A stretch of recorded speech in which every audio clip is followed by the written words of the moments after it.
Welcome to Diego C Palace. Good evening. I hope you're all doing well. This is a live watch along for um, Liverpool versus Everton, and also keeping an eye closely on the other Premier League matches. Of course, Crystal Palace are away at St Mary's, so it's home of Southampton. So, yes, it's going to be an exciting one. Of course, we all know the history between Liverpool and Everton. If you're an outsider like myself, a lot of things going on. I hope you can all hear me and see me all okay. Let me just quickly check that everything is fine. Right, here we go. There has been one goal that's gone in, and that was between Manchester City and Leicester City. If you're new to the channel, please subscribe at Diego C Palace. Please drop a like, and let's get this going. Let's see what we've got here, and let's get everything in here going. I'm just going to check. I'm just going to get the earplugs on. 1 minute. Oh dear.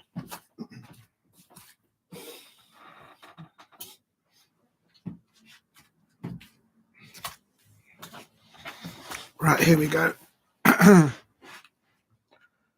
Let's get this going here. Just going to check that the sound is all right. Still 0-0 in all the matches except Manchester City versus Leicester City, and there's going to be some red cards, probably yellow cards between Liverpool and Everton. Of course, now Liverpool are just focusing on the Premier League, and just going to check that this is all okay.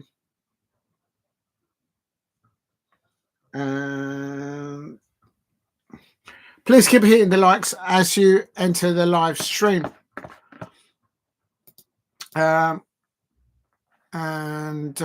Customization, yeah, it doesn't work like that. So I'm going to turn that off. Whoops. There we go. Please keep hitting the likes and subscribe at Diego C Palace if you are new. And let's have a look. It's still 0-0. Crystal Palace away at Southampton. And just going to check on the sound, make sure everything is fine before I go and get into the match. It's important that Crystal Palace get 3 points, and I think it's important that I've been wearing the Crystal Palace top. Good evening, YouTube, and good evening to Steve. I hope you're both doing well. And let's get this going. Customization. Why is it not doing that? Oh, there it is. Let's do it for.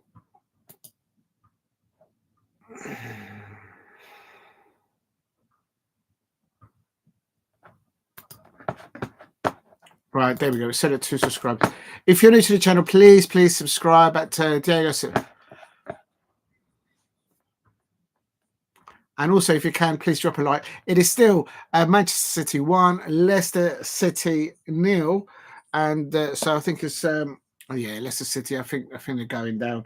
Right, what I'm going to try and do is bring the, get the Liverpool game up and running.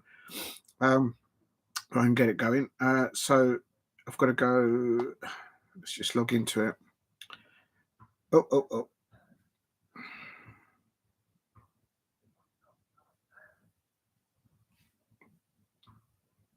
All right, let me get into that. Big up to you, Steve. I hope you're doing well. Let's have a look. Oh, it's not working out.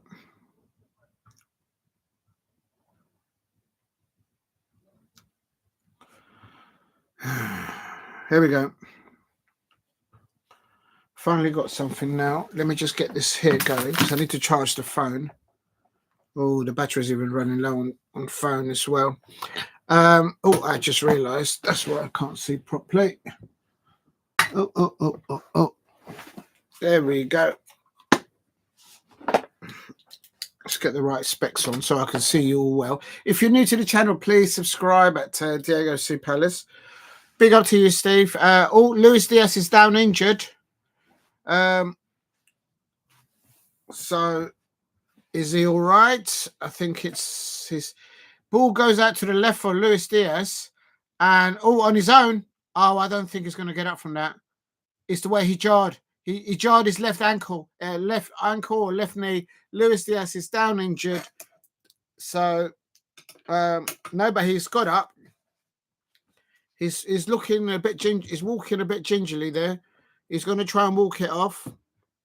Players know that when they go down injured, they just, unless if they can get up, they can get up.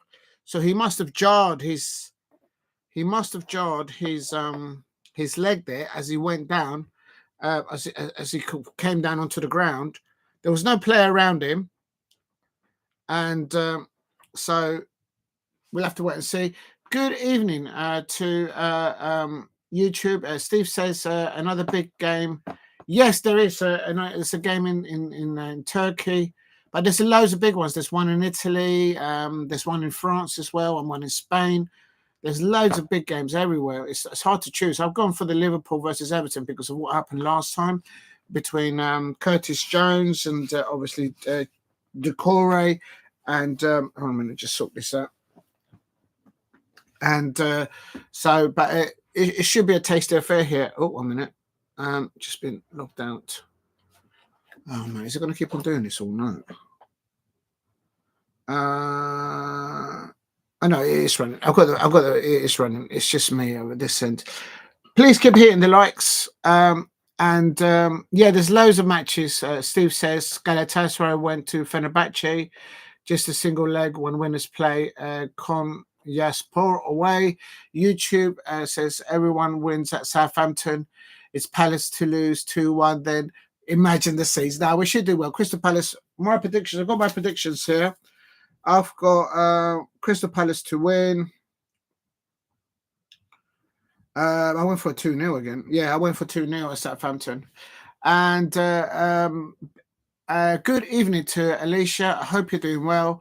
And yep, I hope you're doing good up there. And let's get a howl. Let's get a howl. Where's my lucky hat?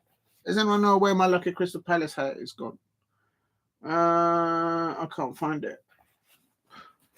Oh, all right. Well, let's put this one on. It is what it is. Please, it's still 0-0. Only go. No. And as I said that, Southampton has just scored. Oh no! Come on, Palace. What are these players doing to me? Why is it always that Southampton always score first against us? Oh, come on. You just can't do that. Unbelievable. As I'm saying, where is my lucky cap? And nowhere to be seen. And this is what happens. Right, not happy with that. Not happy. I just had a hunch. That we will concede the first goal. We always concede the first goal against Southampton. That's what happened at Selhurst Park. Diblin scored in those days. And there was an assist by Fernandes up to, I think that's Onuachu. Paul Onuachu is, I hope I pronounced his name correct. Unbelievable! What are these Crystal Palace players doing to me? We're playing away. We shouldn't be conceded. And the club at the bottom of the Premier League. And then there you go. Unbelievable. What are these players doing to me? Have they woken up, or are they still in the changing room? Oh dear. Oh, that's just terrible. That's coming off. And just before that, Crystal Palace had won a free kick. Eze won a free kick. And from the fallout of that, then we go and concede. It's just comical defending there. And that's on 20 minutes, I think. And that's putting it very lightly. Right, I'm going to go and have to find my lucky cap. So I can't do this. I won't be able to do this now. I won't be able to do this.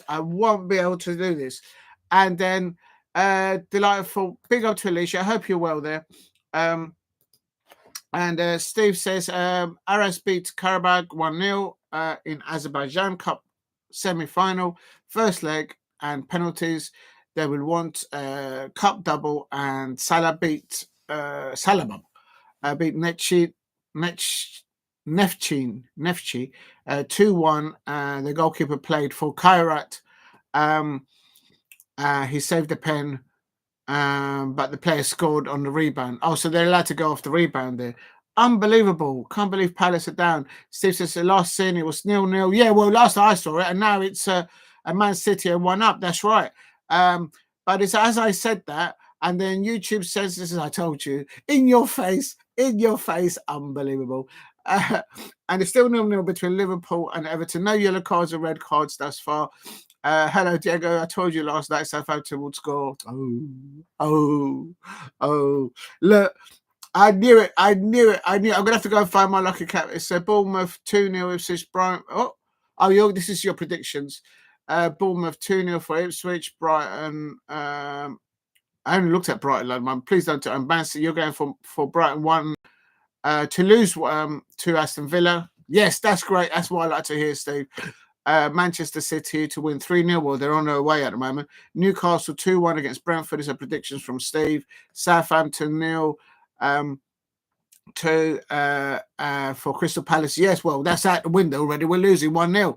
Absolutely shocking. Liverpool to win 2-0. Those are my predictions. Yeah.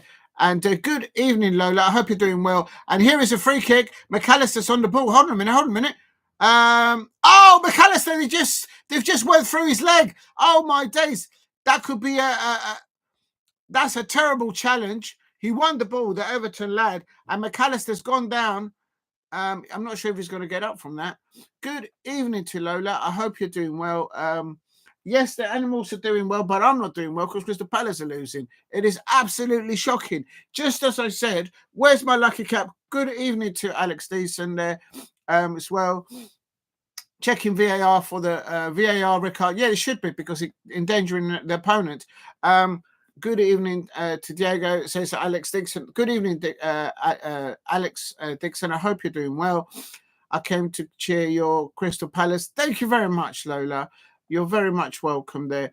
And I saw a chat there. Big up to Alicia. They're saying, please smash a like. Let me just repin that. I need to go and find my lucky cap because it is absolutely shocking. We're already 1-0 down. I can't believe this because I haven't prepared myself. I'm going to go and find it because I can't have this. I'm not having this. Unbelievable. Where's my lucky cap? Unbelievable. Oh no, does anyone know where I put it? Where I placed it? Let me just go and have a look. Unbelievable. Oh, there it is. Right, here we go.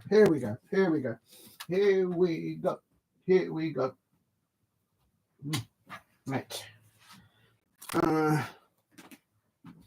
Unbelievable. You just can't make it up. Right, I need Crystal Palace now to everything is falling apart. Even the rest of my back here is falling apart. It's an absolute shambles. Absolute shambles to the match. And I'm not happy. We need to get 3 points today. It's just typical. Right, here we go. Oh my God. Lola says, good evening, Diego and the animals. Yes, the animals are doing well. Let's give them a little spin. Let's give them a little early spin there. They're doing fine.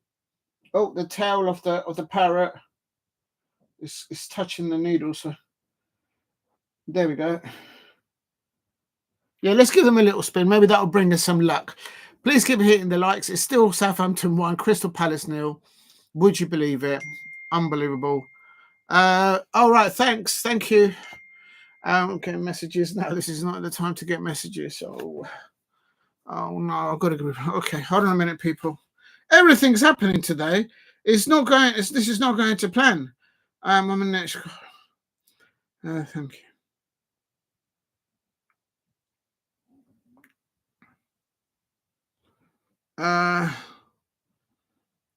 Unbelievable. Right, so free kick here to Liverpool. And Szoboszlai is over the ball. So is Mohamed Salah. And come on, Palace, sort it out. Oh, my God. Oh, God. Right, I've got to take this, people. Sorry. Oh.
Right. Sorry, apologies for that, everyone. So I had to a little bit. Not an emergency, but I had to take that call. To put same ring Thomas Pine. Thank you, Lola. Oh dear. Thank you very much, everyone, for holding on. I do apologise for that. The animals have been keeping tabs on the field, well, it is actually a film. It's a right carry on with Crystal Palace. I mean, how can we be losing 1-0? And YouTube census was absolutely spot on. Unbelievable.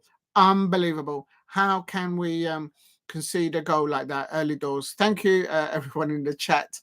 And big up to Lola. I hope you're doing well. And Diego Lerma. Big up to Lola. And the ring, now you know my ringtone. That was a bit loud, so I do apologize. I hope you didn't take your earplugs out. You look. Oh my days! Right. So I've done the. Let me just put the goal description in the. I'm not happy at the moment, and right. Let's do. How can we be losing like that? It's absolutely shocking, and I don't know if there's anybody out there, but I am. Let's have a look quickly to see the other scores. Come on, Palace.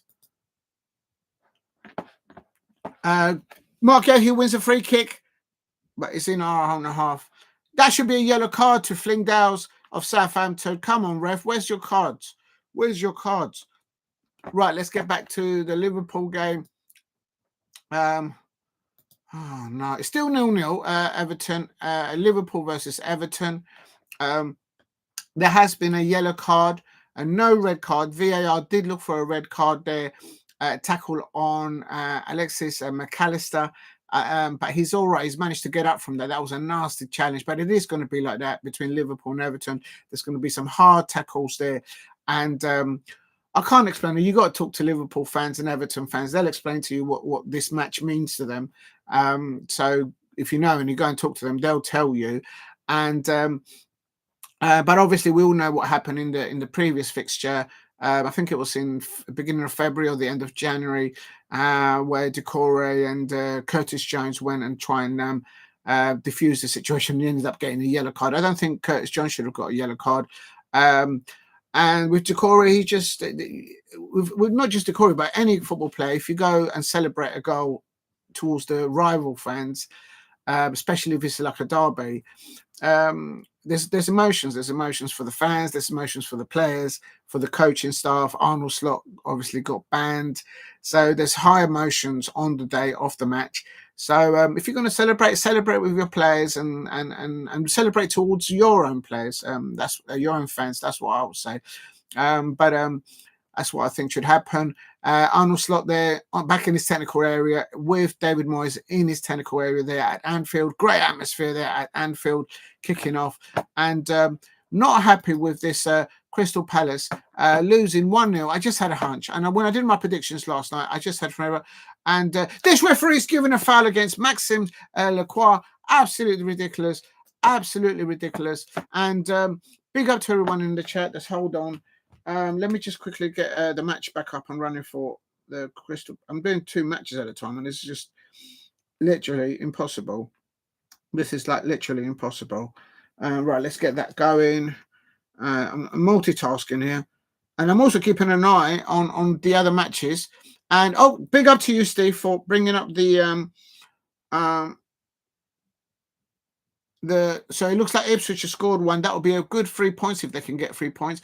Thank you very much for the 5 likes. Alicia, thank you very much for asking the people in the chat to hit likes. That's really nice of you to do that, I have to say. I'm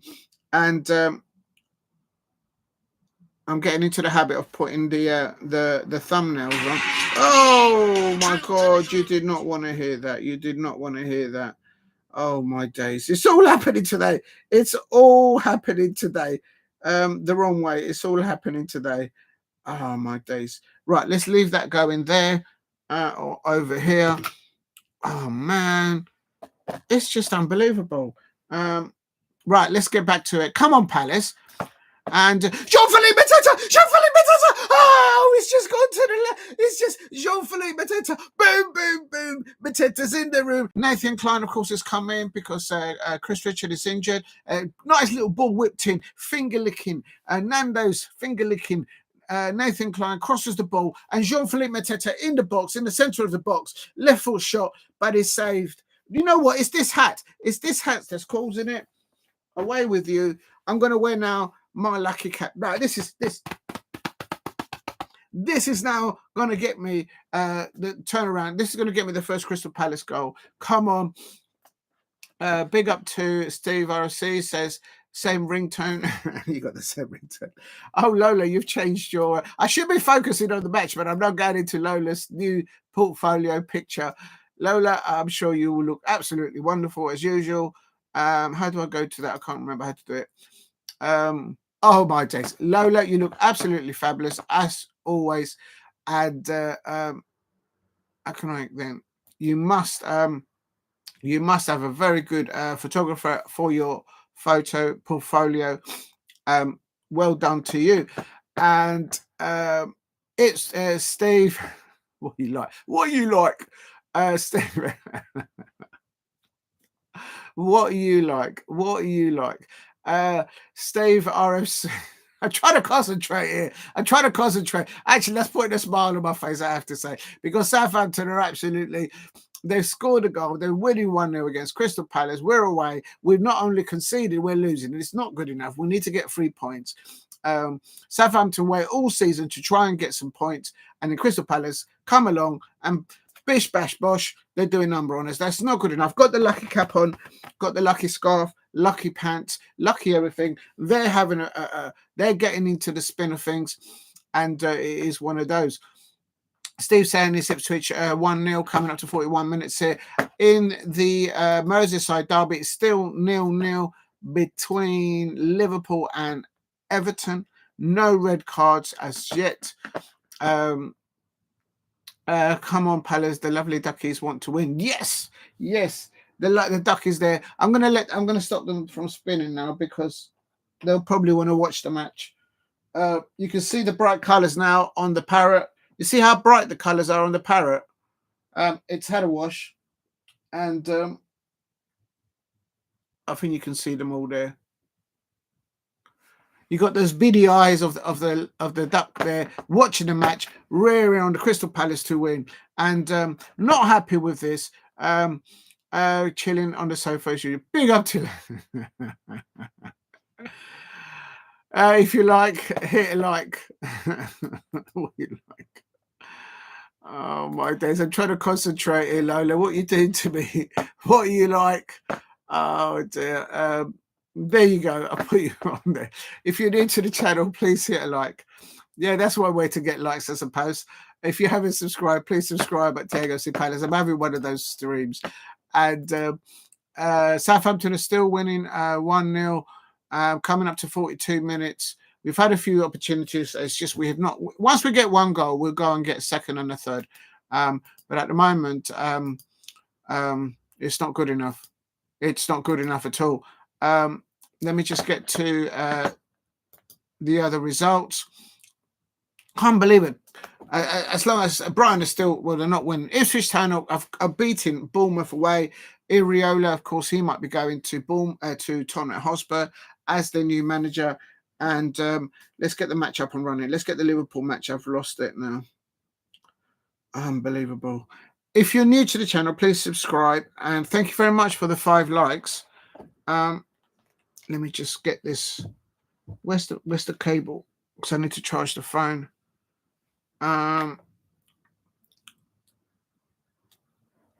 There we go.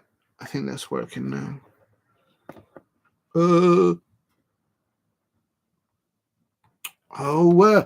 It's not working.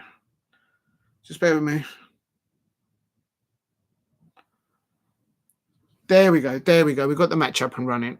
I think I logged myself that when I was doing the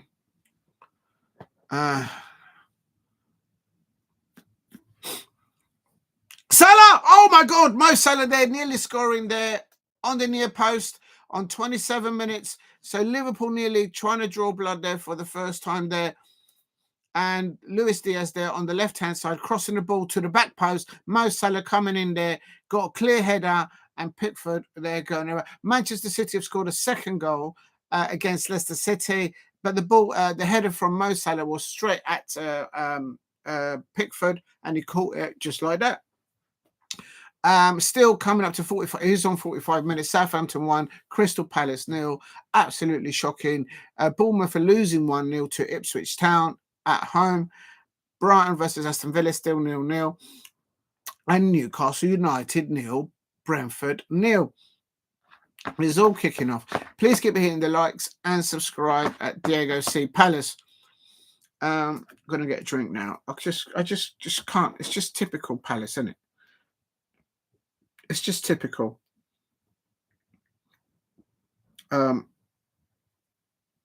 We just make life difficult for ourselves.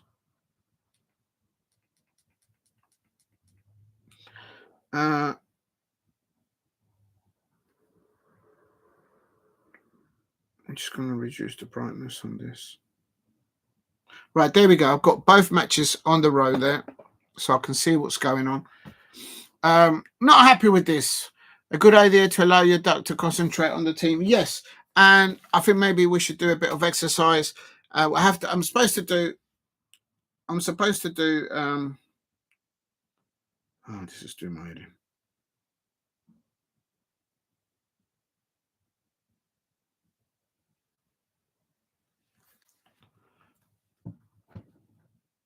And slobber sly.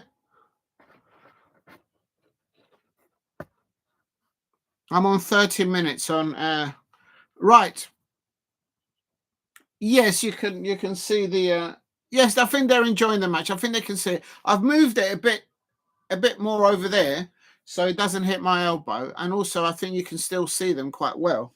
Because that is their idea. They're supposed to be able to see the match and see the chat, whereas over there it's still Southampton 1. Come on, Palace, come on. And Liverpool are now trying to push Everton into their own half. But Everton have got a little breakaway here.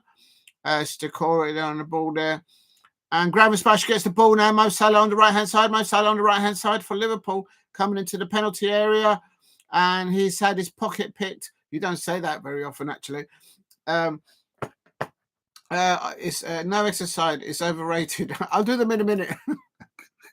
I've got to thank the chat first. Thank you all for the 5 likes. Please help the live stream get to 10 likes. There we go. Thank you very much. What Lola's doing? Chilling? Yeah, yes, I need to do that. Well, I can't do it. I can't just chill out on the sofa right now because Crystal Palace are just making it difficult. We are in injury time right now. It's half time now. It's half time. How do you expect me to relax when Crystal Palace are losing to Southampton? I mean, come on. I mean, even Tottenham Hotspur fans, Manchester United fans, they went to St Mary's and they got points down there. They didn't concede goals, and Crystal Palace go down there, and we're getting pushed all over the place. And Luis Diaz here now on the left-hand side, because the Liverpool and Everton game kicked off later than the other matches. That's why they're still playing on 33 minutes. And yes, make sure you eat and you drink while you watch your football. I could put an apple here. I'll have an apple later on. Just gonna, if Alicia is eating and drinking, I'm gonna have a bevy as well. I need a drink at half time. The way Crystal Palace are performing right now, it's absolutely shocking. Oh, I shouldn't really do this over the keyboard just in case it spills on the keyboard. Let's pour it into something. I'll have to pour it on there. We'll have to use the wine glass. Please give in the likes and subscribe. Not happy with this first half performance of Crystal Palace, but cheers to everyone. Cheers to Alicia. I hope you're okay. I hope you're not feeling under the weather, Alicia. I hope you're okay. And cheers to everybody there. And Lola is chilling out on the sofa, watching the animals, watch the football. and you're eating all the sweets. Yeah, I heard a rumor you got a stash. You got a stash of sweets somewhere. I'm not going to say where. If you know, you know. And Beto there. Oh, hits the post. Liverpool hit. Everton hitting the post there. Everton hitting the post. David Moyes goes like this. He's wondering. And Beto nearly taking the lead there for Everton on 32, 33 minutes. That should have been Everton 1-0 up. Everton should have taken the lead. You got to, when you get a chance like that, you got to bury it. We'll talk. If you're new to the channel, please subscribe at Diego C Palace. All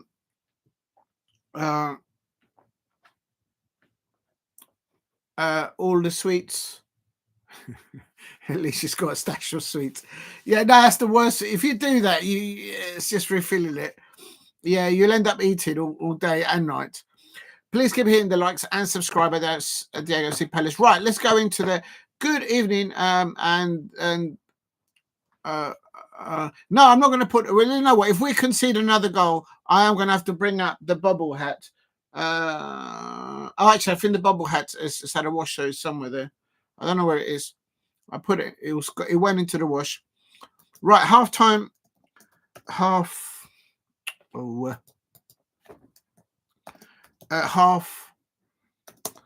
time results are Cravenberg, Bournemouth,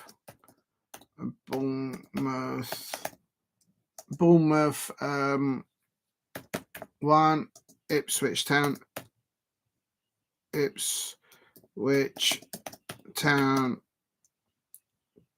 and this is much better from Everton. The first 10-15 minutes, it was mostly all Liverpool. But Everton have come into their stride. And Arnold Slot does look a bit worried there on his touchline there at Anfield. Because about 5 minutes ago, Beto went clear. He beat the keeper, the Liverpool keeper, and he hit the left post. That should have been Everton 1-0 up away at Liverpool. And had that gone on, that would have been like Titanic plates underneath the sea colliding with each other. It would have sent a signal out to all the other Premier League in the clubs in the top 4 or 5 positions that Liverpool were losing.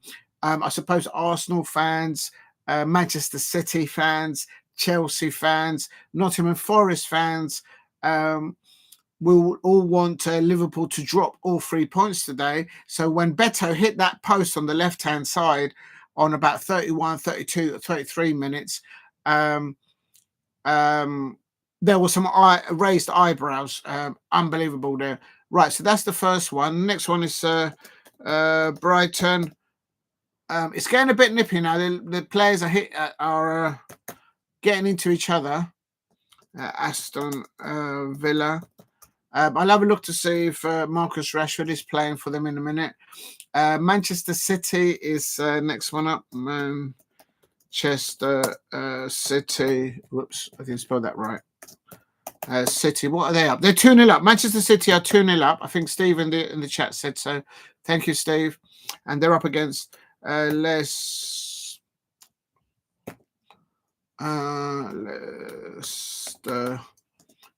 City, and here comes a breakaway for Everton again, and this is Corey out, and Virgil van Dijk is pushing the Everton. That's a foul on the Everton player, surely. That's a foul, surely. Virgil van Dijk gets away with anything. That's a foul on the Everton player, and the Everton player doesn't get any crumbs. This referee might have a season ticket at Liverpool. I'm just saying.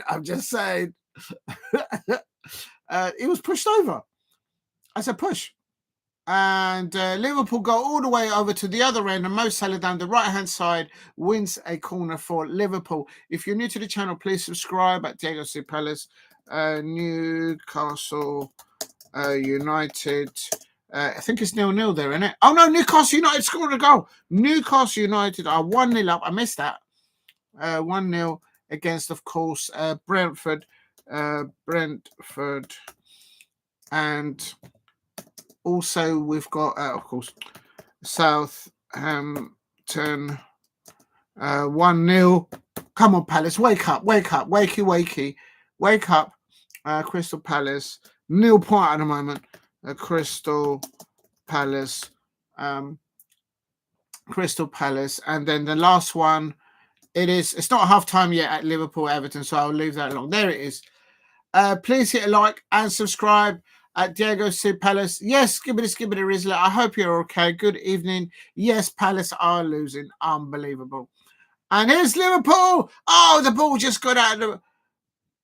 And now Everton come on the breakaway here. It's a bit of like end-to-end here. Literally all the home teams, not all of them. Manchester City are winning 2-0 at half-time. Newcastle United at home against Brentford are winning 1-0. Southampton against my Crystal Palace. Would you believe this? They are winning 1-0 at half-time. It's because I was wearing the wrong hat. I've put the other one away. And with this one, I never lose. We'll talk. And also, we've got Bournemouth are losing at home to Ipswich Town. So that will be a big 3 points for them. Is Iriola, is he on his way already to Tottenham Hotspur? Apparently, he's been tapped up by the Tottenham Hotspur fans. And come on, Palace. I just hope that all this news about Jurgen Klopp at RB Leipzig is not affecting the Crystal Palace manager and the Crystal Palace team. Xabi Alonso for Bayern Leverkusen, they lost last night and they're out of the cup in Germany. He might be on his way. Are they going to go for Oliver Glasner as well? It's going to be absolute scenes. Get a goal back for the Duck, please. Yes, it's half time at the moment still, Lola. So as soon as the second half starts, I will let you know. But yes, I agree. We need a goal for the Duck. And then there's McAllister there pushing an Everton player, and the Everton pushing him back. It's an Everton corner here on 40 minutes. And the referee's gone over to McAllister. Alex McAllister has been in the walls.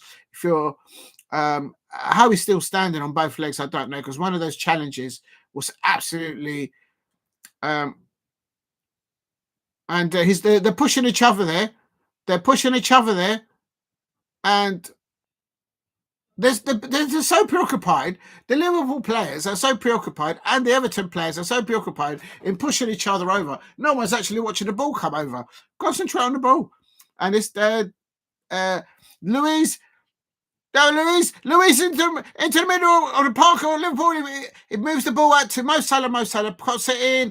And no one there in the number 9 position there. And good forward play there by Luis Diaz. And then he pings the ball to Mo Salah. Mo Salah then pings the ball back into the penalty spot area.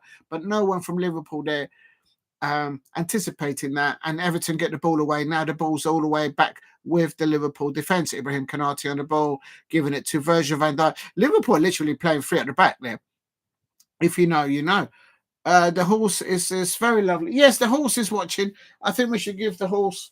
let's give the horse an apple. The horse likes apples. I think that apple is a bit too big for the horse. There you go. The horse is eating. Big up to Lola, reminding me to feed the horse there. It's all right for you lot. I'm the one that has to go after these lot and clear up all the poo. There's a lot of poo coming out of a horse. If you know, you know. And there's Liverpool. There's the goal. Oh, how did Liverpool not score?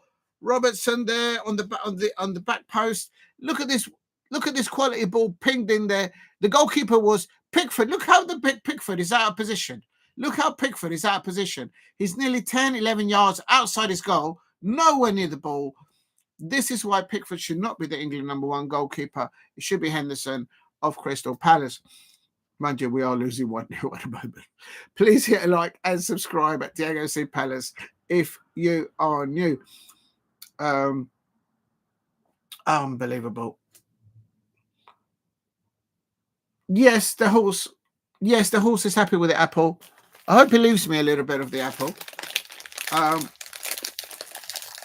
At half time for this match, I will go down. I've got some strudel, and I've got an apple pie. I'll go and bring it in a minute. It's not my fault.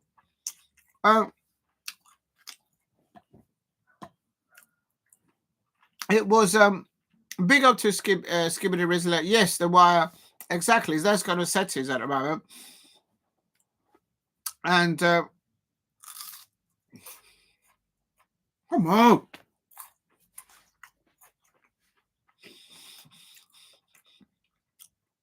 We're into extra time. It's still Liverpool 0, Everton 0. As soon as this goes, is the reason I've got the nibbles now is because Alicia and Lola have been eating while we've been watching the football. So at halftime, I'm going to go and get some dessert. I should really be doing the weights because I'm supposed to do this every time.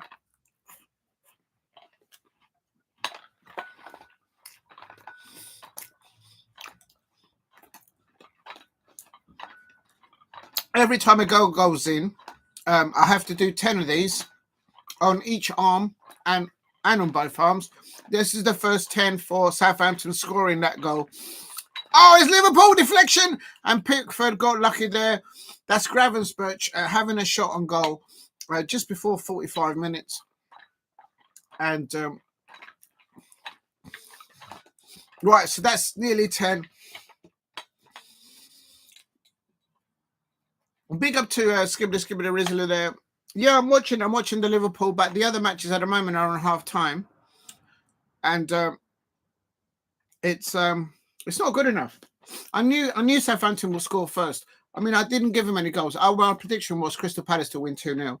But in the back of my mind yesterday, when I did my predictions, I said to myself, you know what? Do you know what I mean? There's all these links with Jurgen Klopp at RB Leipzig, linking Oliver Glasner to RB Leipzig. Brian Leverkusen, they lost last night. They might be looking to get rid of Xabi Alonso because he's going to replace Ancelotti at Real Madrid. So they're probably going to go in for Oliver Glasner. And I'm just fed up with it. And I've got a packet of coconut ring biscuits. Yes, I've still got some coconut biscuits there. Lola, what you like? What you like? Right, that's my 10 on each arm because of that Southampton goal. I knew Southampton would probably win that. This corner for Liverpool gets punched away by Pickford. And here's a breakaway now by Everton. You know what? Everton should really have been 1-0 up. Liverpool have had the opportunities, make no mistake about it. But that one-on-one Beto with... and it's an injury time here. And, of course, the Liverpool goalkeeper, it's not Alisson Becker. It's Kelleher. And Virgil van Dijk is having a word there with the ref because Beto there getting on and having a little nibble there at... no, he's entitled to go for that. But he did held back. It's a very high foot by Beto.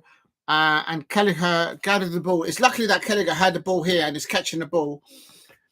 Kelleher was in goal. He caught the ball like this, and then the leg of Beto was up here. And they're jumping up in the air. So that was a very high foot challenge.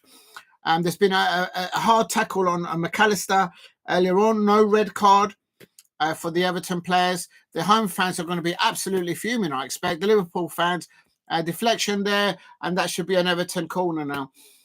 Yes, the oranges are very tasty, very tasty. Please keep hitting the likes and subscribe at Diego C Palace. Liverpool 0, Everton 0. It is coming into injury time. Well, we are in injury time now. And but on opportunities, on goal, Everton should really be 1-0 up. On the goal, on the refereeing decisions, it could have been very easily a red card on an Everton player that nearly chopped up McAllister's leg midway through the first half. And I've just seen a high foot by Beto on the Liverpool goalkeeper. No yellow card, nothing doing. So I expect the Liverpool fans were a little bit ticked off about that. And So Jota there. Exactly. Now he's given a free kick. Diogo Jota's just fouled one of the Everton players. He's pointing to the referee. What about all the other fouls that you've missed and you never gave us anything? So it's like that. It's one of these matches. Now Everton have got a free kick here. Everton have got a free kick here. We're about, I would say, 20 yards in front of the Liverpool goal. It's not central, it's a bit to the right, and it's half time. It misses there. Big cuddles for the yes. The dinosaur there. Let's give you a close up of the Dino. Let's call the dinosaur Dino. There it is. Look, it's smiling at you. It's like, where is that referee? We've been done by the referee. I feel hungry tonight. There it is.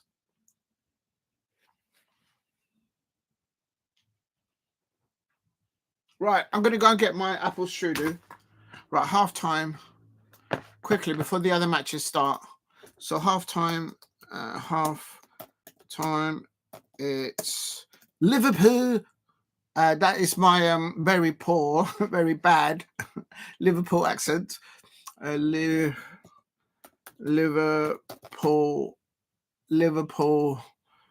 nil. Liverpool nil. And Everton. Right. Back in. We're not going to be long. Just give me 5 minutes. 5 minutes. Going to get some food. Everybody else is eating, so I thought, well, why not? Let's just eat as well. Back in 5 minutes. So, bring a treat for the cow. I'm not going to go to the supermarket,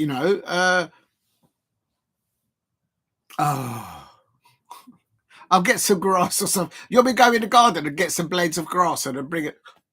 All right, I'll bring something for the cow. I know what I'll bring. There we go. I'll be back in a minute. But cheers to everyone. Please keep hitting the likes and subscribe at Diego C Palace. And please, let's have a Crystal Palace goal. The second half is started on the other match as well now. Oh, no. Okay, I'm going to go quickly and get it. I'm going to go and quickly get the food. Oh, no. Right, I'll be back in a tick. Oh, unbelievable.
Right, here we go.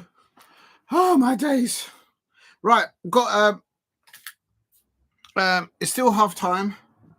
I've got some apple strudel there. Don't know if you can see it. With an apple pie. My apple pie broke. Absolutely, it's nothing. Everything is happening. Everything's going against me today. Crystal Palace are losing. They're losing 1-0 at half time, and it's still 1-0. The second half has just started. Southampton 1, Crystal Palace 0. And I went to get some food, and look at that, the apple pie broke. And who was it that said, bring a treat for the cow? Lola, I've got some spinach. I've got some spinach there for the cow. Are you happy now?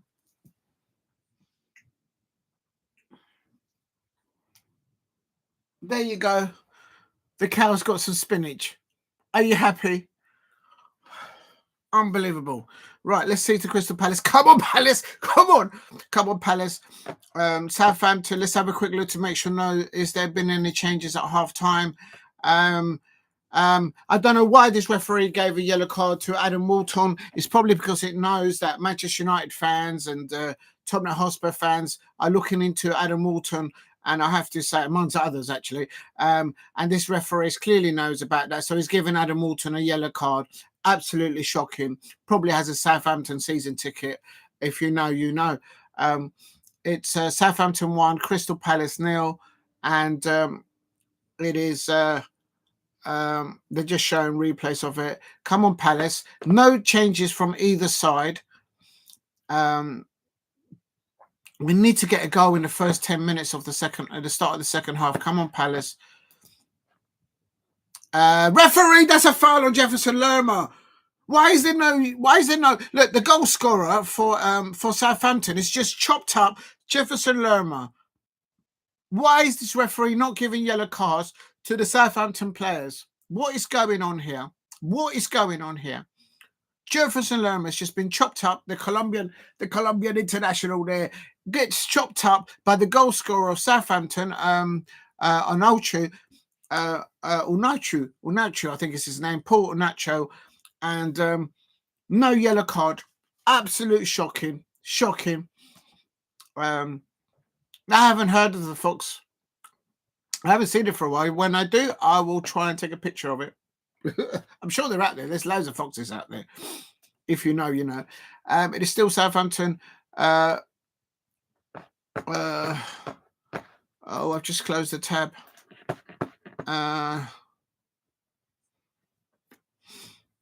And oh, I've got the sound up. The sound has just come on. Hold on, let me just put this on because otherwise, oh my days. Let's have a look. This is madness, absolute madness. Still half time at Liverpool 0, Everton 0. I'm just concentrating on the other match. Of course, it's Crystal Palace away at St Mary's.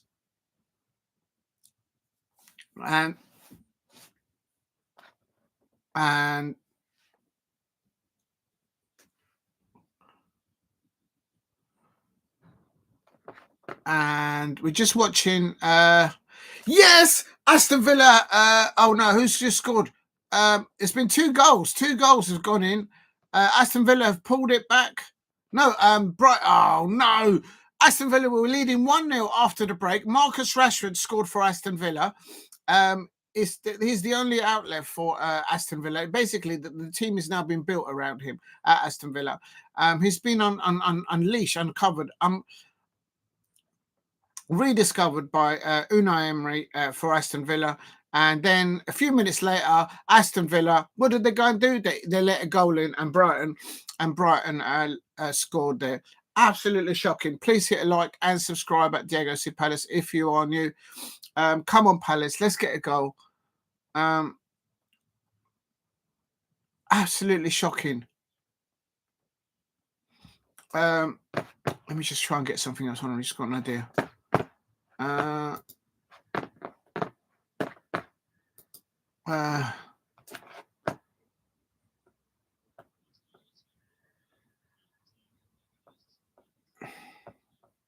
No, they're not showing it. Okay, doesn't matter.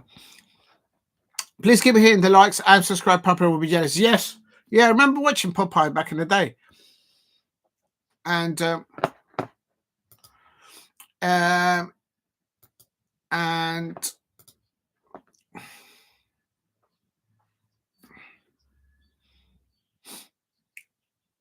can't believe Brighton has just scored there against Aston Villa. Still Crystal Palace. Crystal Palace are still losing 1-0 to Southampton. It's not good enough. Come on, Palace.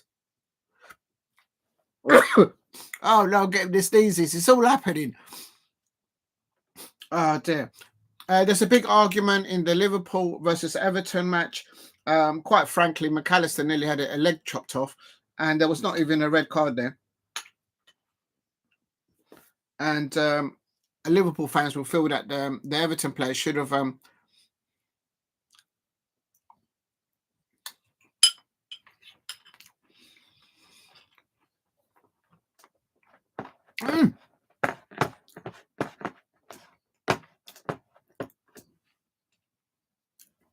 VAR between the match at Brighton versus Aston Villa as we speak. Big up, good evening to HTV. Fenerbahce won. Oh no, you're losing. You're not very lucky, are you? Well, I'm not. I'm in the same boat as you. My team is losing as well. It's not good enough. It's not good enough.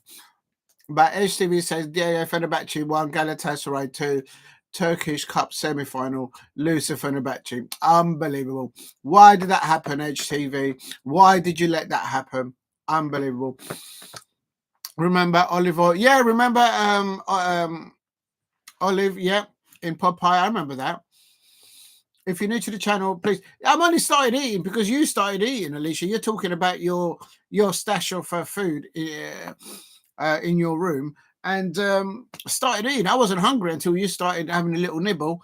Yes. The Brighton goal has been disallowed. That's right. That's how it should be. It's still Brighton 0, Aston Villa 1, and the Brighton fans are in the mud. And it's the second goal by Liam Delap, who's been linked to, I believe, Manchester United. He's just scored their second goal. It's now Bournemouth 0, Ipswich Town 2. It could well be because the Bournemouth manager, Indonia Iriola, it looks like the Tottenham Hotspur fans, they all want him to replace Ange Postecoglou. If you know, you know. If you're new to the channel, please subscribe. But yeah, I like my chicken. I might have chicken tomorrow, actually. Let's see how it goes.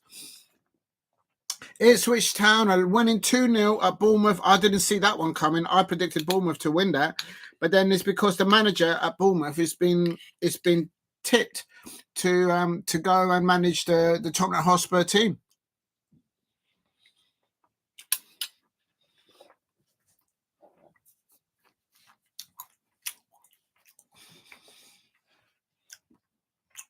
Come on, Palace! Oh, nearly look up.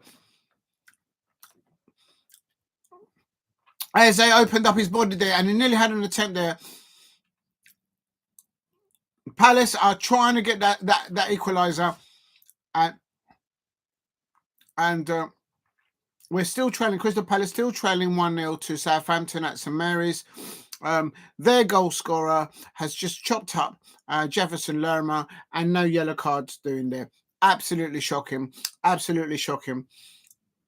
If you're new to the channel, please subscribe at DIEGO C CRUZ. Yeah, Alicia said yes, Orange out, but baby spicy. What? Oh dear. If you're new to the channel, please subscribe at DIEGO C CRUZ. Come on, Palace. Come on. You can do this. You can do this. You got this. You got this. Come on. Why is this referee given a right? Jean-Philippe Mateta has come off now. It's been substituted. Yes, and Eddie Nketiah has come on, and also Daisha Kamada has replaced Nathan Klein, so now that's a different position that Daisha Kamada is now having to play.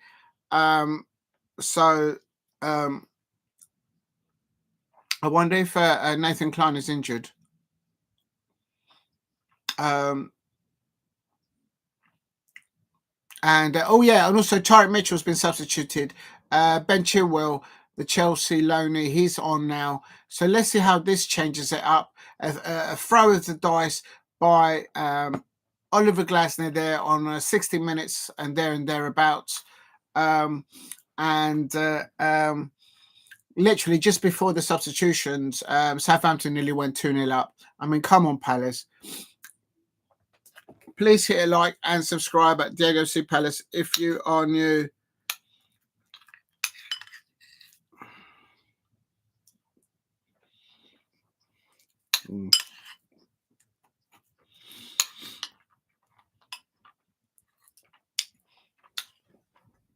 The second half is about to kick off here between Everton and Liverpool.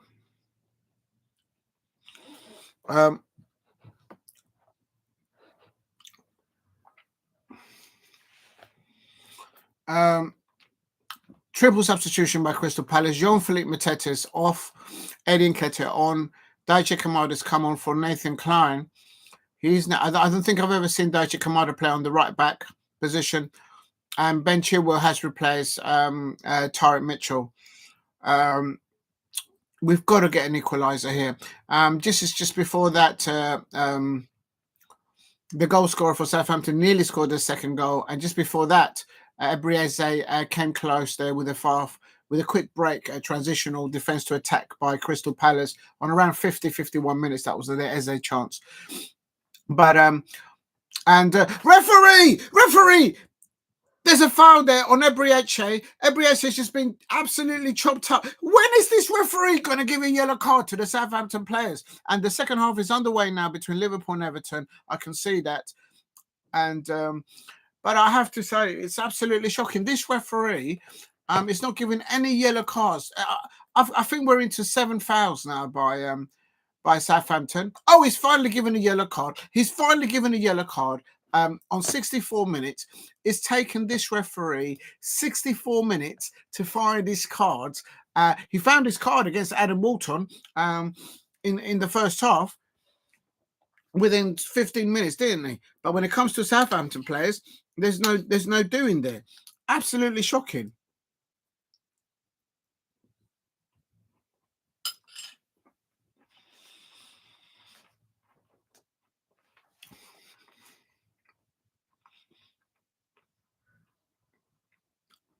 Let's see what comes off this free kick for Palace. But it's still 0-0 between Liverpool and Everton. And just going to quickly check if there's any substitutions in the Liverpool-Everton match at half-time. And no substitutions. It's just two Everton players with yellow cards. How some of them didn't get red cards, I don't know. The Liverpool fans, so it is what it is. Come on, Palace, let's get an equaliser here. If you know, you know. Oh, it's just right. It's just missed. It's just high and wide from that free kick. Ebrieze has an attempt from that free kick. Very close. Ebrieze, your defense is terrifying. It's on fire. He's getting closer and closer. Jean-Philippe Mateus is not on the pitch anymore. He's been replaced by Eddie Nketiah. So hopefully Eddie Nketiah can win, can get the equaliser goal, and perhaps even a second. And remember to eat and to drink while you watch your football. And come on, Palace, let's get an equaliser and let's go and win this.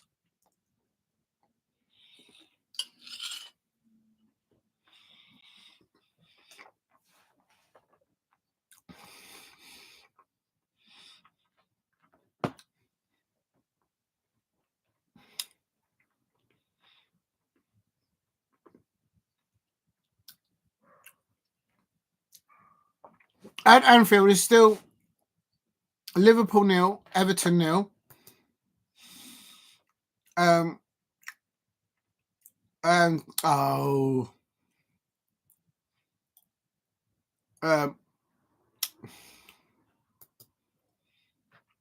on. Oh.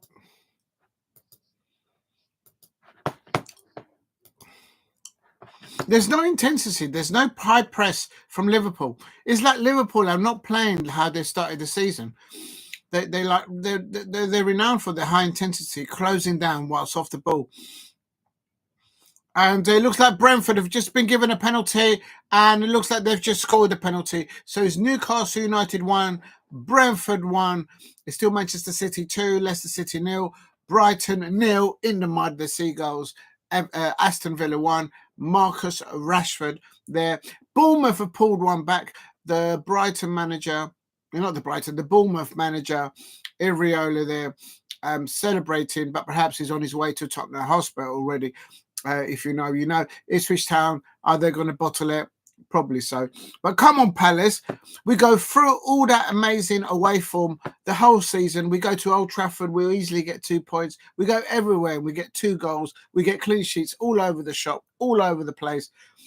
We go to Southampton. And look at that. Look at that. It's not good enough. It's not good enough. Eberezer coming close there about 5 or 6 minutes ago. It's not good enough. And yeah, that's a penalty there by Mbembo. I remember they scored like that against us.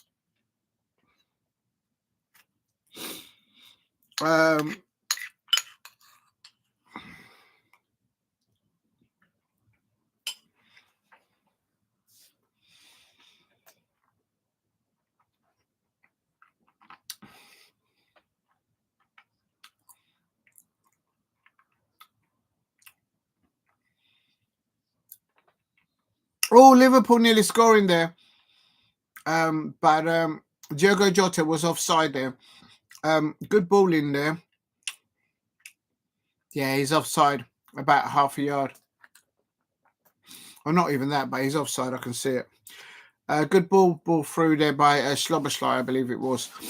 Please hit a like and subscribe at DIEGO C Palace. Come on, Palace. Just make it so difficult for ourselves. Oh my God, Ben Chilwell's just fouled. Oh my days. And Southampton now win a free kick. No doubt he'll probably book Ben Chilwell, this referee. And it's Everton on the break here. It's Everton on the break. Oh, there's a ball. There's a man extra. Oh, and Liverpool cleared the ball there. Big up to Steve. Yes, it's 1-1. Yes, I said that earlier on, Steve. Yeah, big up to you. And Team Parrot. Yes, let's get a goal for the Parrot. Come on, Palace. I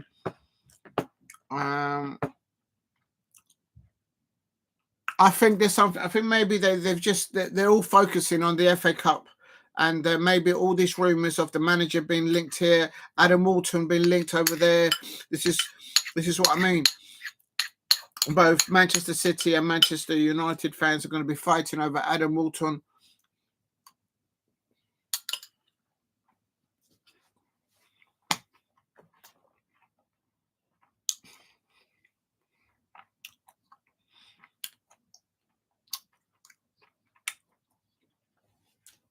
Liverpool nearly there, breaking away there. There's something missing with this Liverpool side. Come on, Palace. This is hard to do to him. And Gravenberch there with an attempt there on the Everton goal. Liverpool getting closer and closer for a winning goal or for a goal. No protection there for Pickford from his defenders or his midfield, actually. Come on, Palace. Let's get a goal here. Yes, Alicia, thank you very much. Yeah, please keep hitting the likes. If you're new, please hit the likes. I've got apple pie on the mouse now. This is not good.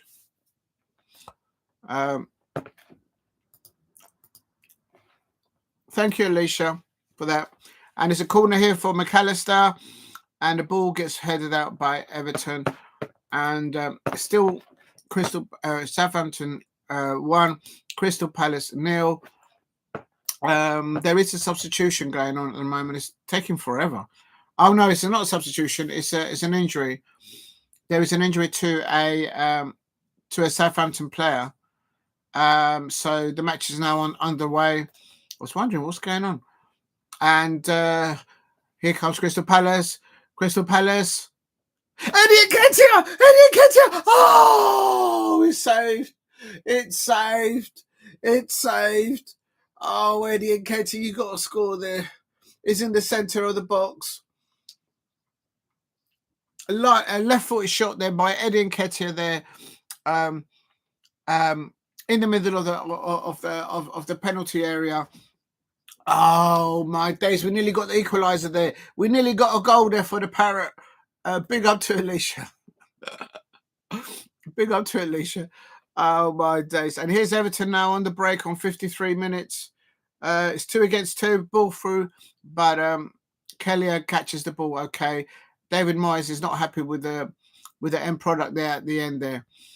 Please keep hitting the likes and subscribe at Diego C Palace. It is Southampton 1, Crystal Palace 0. It is Liverpool 0, Everton 0. The Liverpool fans will probably feel that there should have been 1 or 2 Everton players sent off in that first half. Certainly for dangerous tackles, but it is what it is.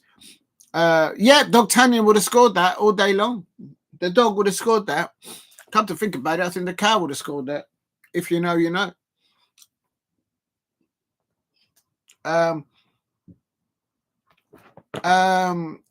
Isn't that a foul on Mo Salah? Mo Salah's just been rugby tackled.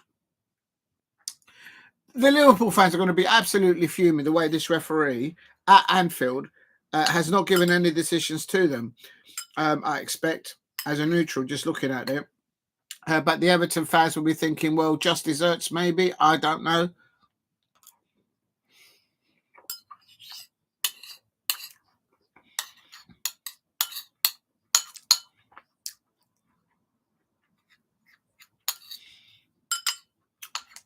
When Liverpool used to attack at the beginning of the season, they were absolutely relentless in their prowess of attacking mode. And I don't, as a neutral, I'm not seeing that.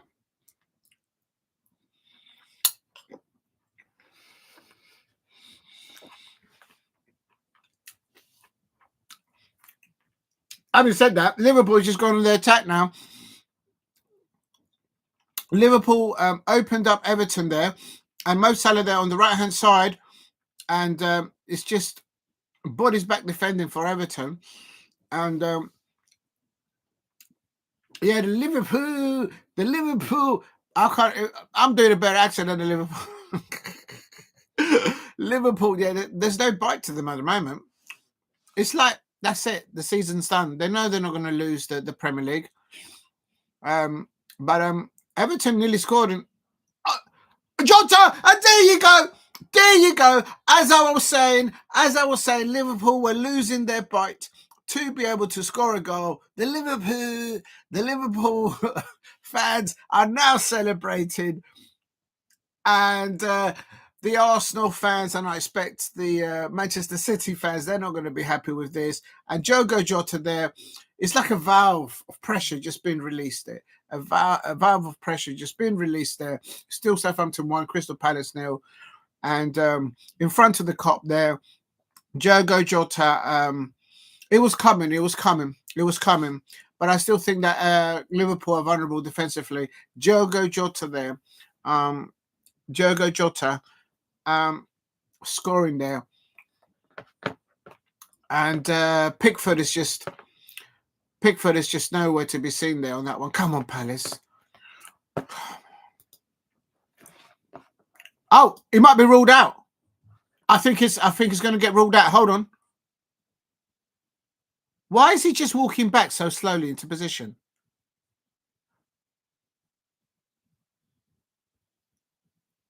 Oh no, it's Luis Diaz. Luis Diaz is.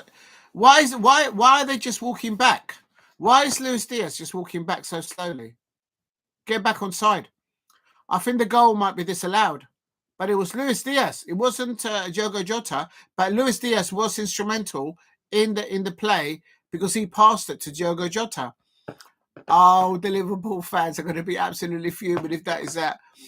And I think they might chalk it off. Has it been chalked off? Everton well in their chances. Yeah. Has the goal been ruled off? I mean, Luis Diaz was offside. And now there's an Everton player down, injured. The mood is completely changed now. David Moyes feels that he's been robbed. It counts. Oh, right, it does count. Newcastle United 2, Brentford 1. Tonali scoring there for Newcastle. I knew Newcastle would win. Come on, Palace. For blimey, what are you doing, man?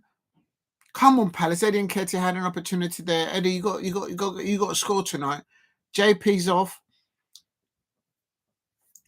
It's like they're all the Crystal Palace players now. They're all just thinking of the Crystal Palace players. They're all thinking of the FA Cup semi-final. That's all they got in their mind now. Sandro Tonali, they're scoring there for Newcastle United. It does stand. It is. It does. You're right, Steve, and everyone in the chat. Corner for Crystal Palace. Come on, Palace. Come on, Lucky Pat. Let's get a goal for the Parrot. Corner to Crystal Palace here on around 79 minutes. Come on, Palace. Absolute shocking there. If you're new to the channel, please subscribe at Diego C Palace here. And it is a goal. You're right. It does stand. It does stand. It's Diogo Jota goal. But Luis Diaz, he was offside on the build-up. So the Everton players and David Moyes would feel aggrieved by that, I would have thought.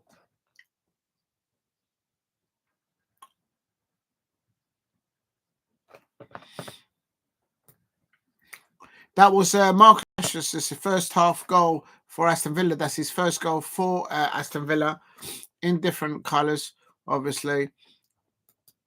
And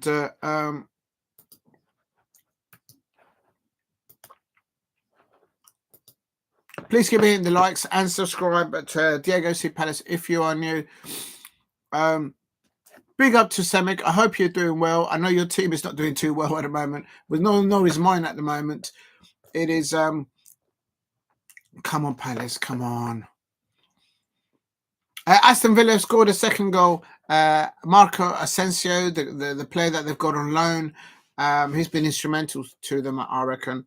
And it's Aston Villa are winning 2-0. Brighton are losing, and Crystal Palace are losing. This is an opportunity for Crystal Palace now to just get an equaliser and go and get a winning goal at Southampton. Why are we struggling against Southampton? Why are we struggling? Semic says, breaking news. Listen to the few minutes ago. Jose Mourinho. I'm not going to mention that because I don't want to get into trouble. I didn't see that. I didn't hear anything, but I'll have a look into that. Big up to you. I'm going to delete it because I don't know if that's actually happened, buddy. But I know you're just trying to say news there. Please hit a like and subscribe at Diego C Palace. But I will look into that possibly afterwards, Semic. But yeah, I don't want to get involved in that. If you are new to the channel, please subscribe at Diego C Palace. If you are new,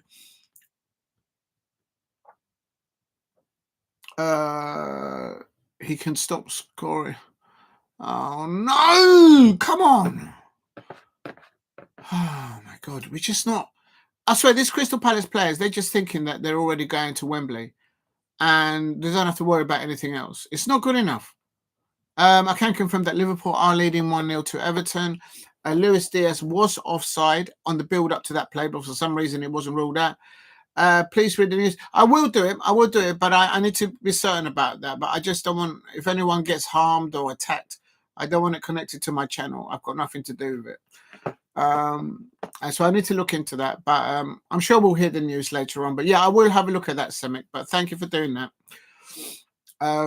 Liverpool 1, Everton 0, Southampton 1, Crystal Palace 0, Newcastle 2, Brentford 1, Manchester City 2, Leicester City 0, Brighton 0, Aston Villa 2, Bournemouth 1, Ipswich Town 2, and just going back to the Crystal Palace game. We're into the last 10 minutes of normal time, and Tyler Diblin is coming on. Oh my God, Southampton are bringing on their best striker. Oh my God. We've been bad with our first touches. We've been second to some balls. We have had opportunities on their position, but it's not good enough. It's not good enough.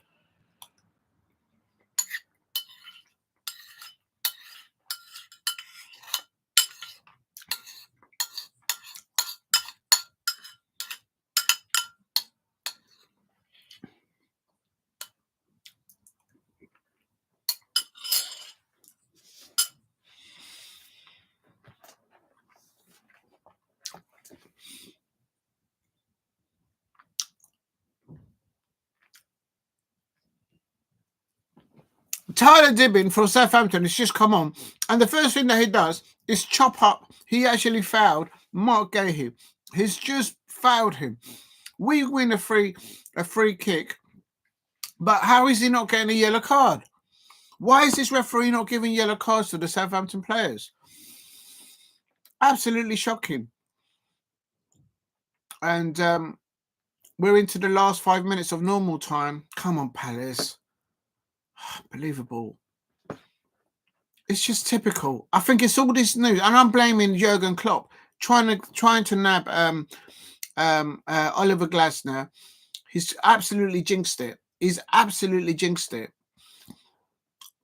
Why is Jurgen Klopp not trying to land Arnold Slot from Liverpool as his next manager at RB Leipzig? Why? Because he's not as good as Oliver Glasner.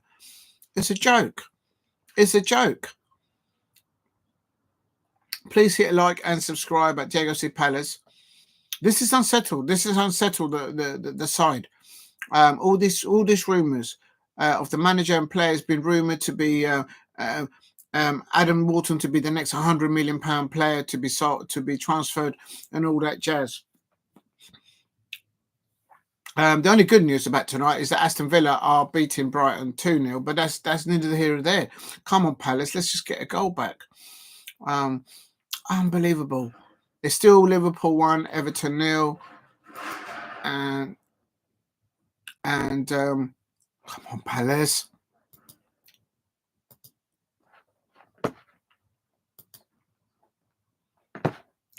We've got to get a goal here. It's going to get let go. Tyler Diblin came on at the end of the second half, coming on, and then the first thing he does is foul Mark Gahey, and he never gets a yellow card. That would have been a Crystal Palace player coming off the bench and fouling from his first touch. He would have got a yellow card.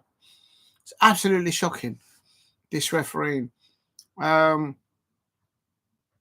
Here's a corner here. One was 66 minutes, Liverpool versus Everton. And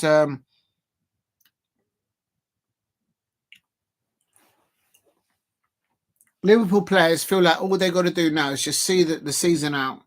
They know that this is the last time that they're all going to be playing together.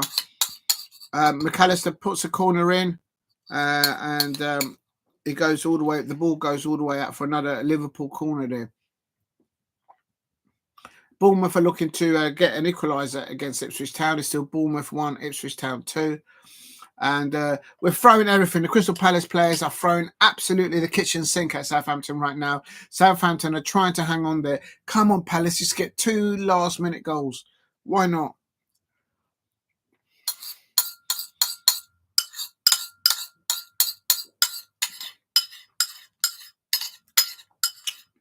If you're new to the channel, please subscribe at Diego C Palace. I'm absolutely fuming with this.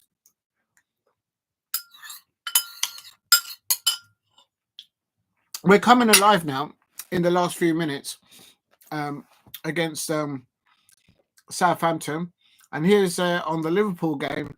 It is Liverpool 1, Everton 0, 67 minutes. Now, Liverpool a bit more confident on the ball now. Szoboszlai to Virgil van Dijk. Luis Diaz now on the ball on the left-hand side. He's looking to cut in. Someone needs to help him out there. He's on his own. This ain't the same Liverpool as the beginning of the season. And come on, Palace. Oh my days.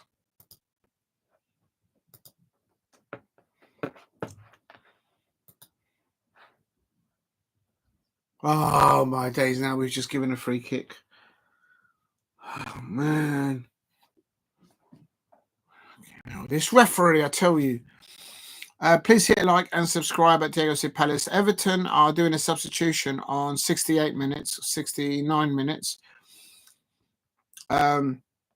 Still Southampton 1, Crystal Palace 0. We're coming to the 90-minute mark. We have been trying to throw the kitchen sink at Liverpool. If you're new to the channel, please keep hitting the likes and subscribe at Diego C Palace.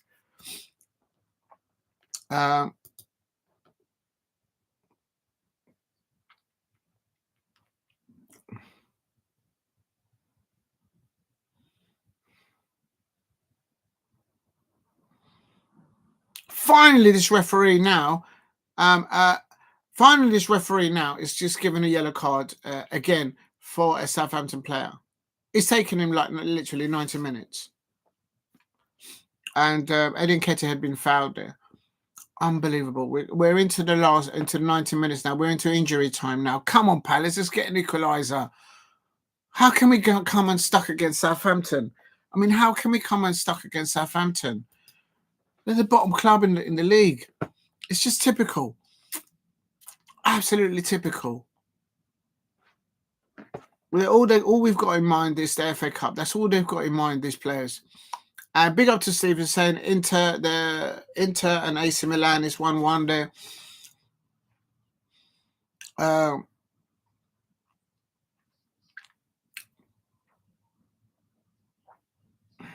Still a lot of football to be played here between Liverpool and Everton. There's still a good 18, 17 minutes to play. Still Liverpool 1, Everton 0. Crystal Palace are now in injury time, losing 1-0 to Southampton at St Mary's. And it's absolutely shocking. Absolutely shocking how Jurgen Klopp has been trying to get Oliver Glasner for RB Leipzig. Why doesn't he go and make a bid for Arnold Slot? He hasn't exactly won anything at Liverpool. What's he ever won in Europe? It's an absolute shocking. I'm not happy with that. What was my prediction for this game anyway? I went for a Liverpool 3, Everton 2. Well, they are going to win, but I'm way out of my prediction.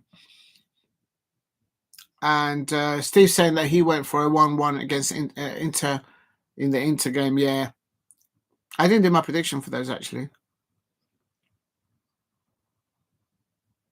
Please keep hitting the likes and subscribe. Thank you for the 6 likes. Help me get to 10 likes. And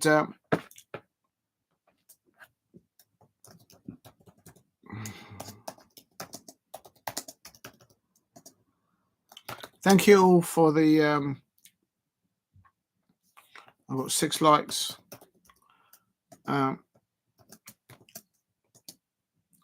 Please help the live stream get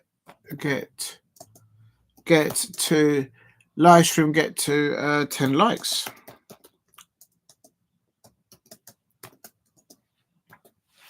If you're new to the channel, please subscribe at Diego C Palace.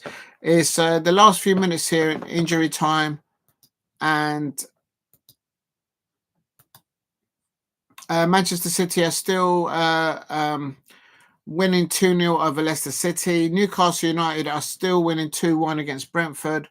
Southampton are still beating my Crystal Palace at St Mary's. We're into the 2nd minutes of injury time now there. It's just typically Palace, isn't it? We go all that. How can we allow Southampton to end our away? 8 minutes of 8 minutes of extra time to be played at St Mary's. They've played roughly about 1 minute and a half, 2 minutes. So Palace might get 1 or 2 more chances, hopefully. Come on, Palace. Let's get an equaliser. And it's just absolutely shocking. Absolutely shocking. How are we not? How are we going to let Southampton? How are we going to let Southampton? And it's Palace, Franca scored, Franca scored. Yes. I told you it was the lucky cap. It's the lucky cap. It's the lucky scarf, the lucky pants. Yes, and it's Matheus França, the Brazilian samba. Boom. Yes. I know he's not on the pitch right now. And Crystal Palace have brought it back. Come on. We've got about 3 minutes of normal extra time to play. Let's get 3 points. Brighton are losing just down the coast. We're at Southampton 1, Crystal Palace 1, Matheus França there. Boom. Come on. I told you. I knew that we will get a goal back. I knew there's a goal. How can we go for all those away wins? 2, I think it was 7 or 8. We're always winning 2-0 away. We go to Old Trafford. We do a bish bash bosh performance. We get 3 points. We go to St Mary's and we come unstuck. What is going on, Palace? Come on, let's go for it. And Jefferson Lerma, the Colombiano, passing the ball to Matheus França, the Brazilian. I mean, quite a few minutes ago, a week ago, they were at Colombia West against Brazil. But never mind that. Matheus França, that's right. Matheus França scored for Crystal Palace. That's right. We're going to Wembley. We're on a high. We're on a high. Crystal Palace have just equalised. And it's Southampton 1, Crystal Palace 1. Let's do the 10. Let's do the 10 weights for each one.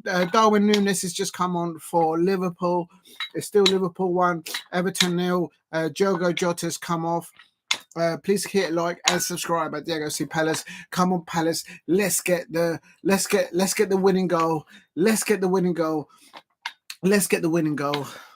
Oh my days. That was running the close. We need 3 points. Come on, Palace.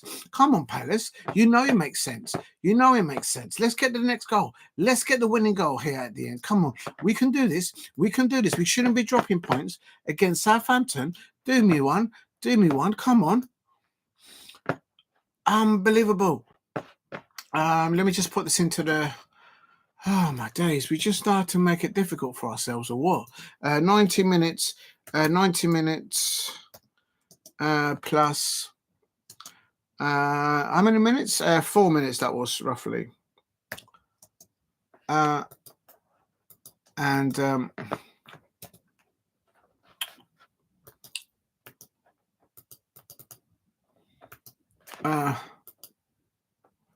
there it is.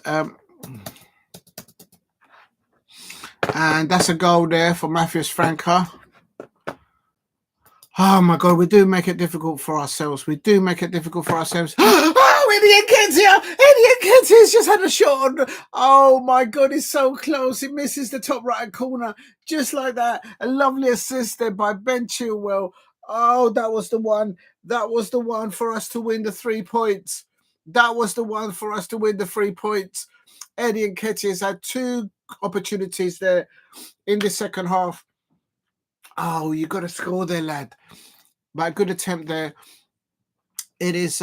We nearly got it there towards the end. Eddie Nketiah, their shot on the left-hand side of the Southampton goal, and it's still 1-0 to Liverpool. 76 minutes. Come on, Palace. Oh, we need to get it. Come on, let's get the 3 points. We're just throwing absolutely everything at it. We've got possibly another 3 or 4 minutes to play, and Crystal Palace have thrown absolutely everything at it to try and get the winning goal there. Come on, Palace. I blame the referee as well. This referee just not giving yellow cards to the Southampton players. Eddie Nketiah now missing a chance there on 94 minutes. Also at the end. Also a minute later. We should have won this 2-1. Eddie Nketiah having an attempt there right at the end. Oh man.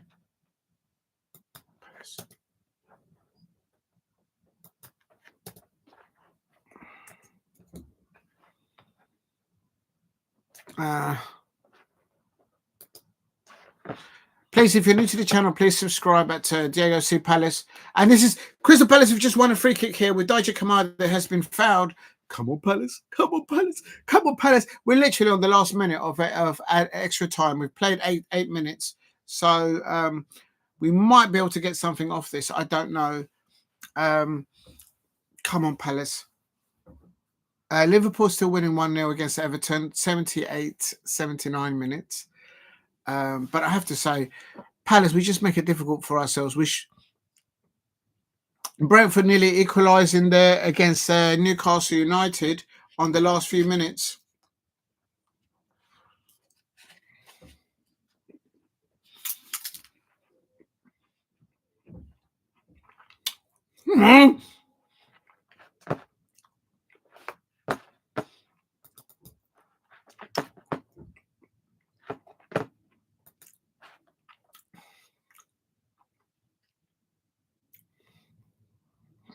If you're new to the channel, please subscribe at Diego C Palace. It is still Liverpool 1, Everton 0, Southampton 1, Crystal Palace 1.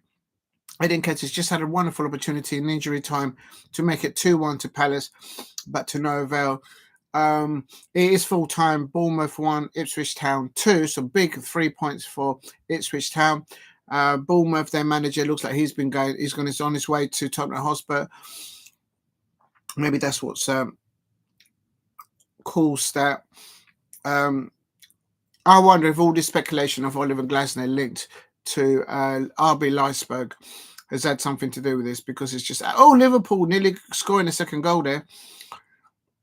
Liverpool trying to whip the ball in from the right-hand side. That was Slobberslide there. Come on, Palace. In the last few minutes here of extra time, let's concentrate on Palace. Let's see what we get here. Into literally the 10 minutes of extra time. That's a handball by the Southampton player, man. That's a handball. Ref, where's the yellow card for the Southampton player?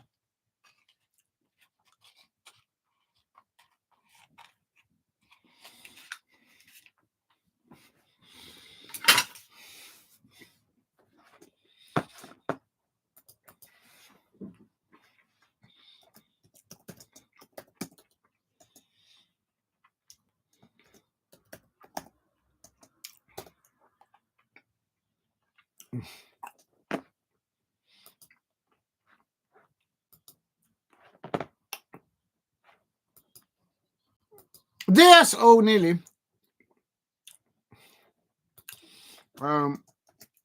Full time.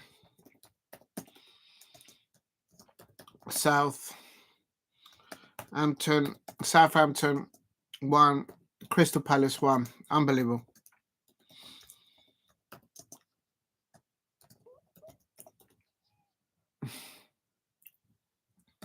There you go. It's full time.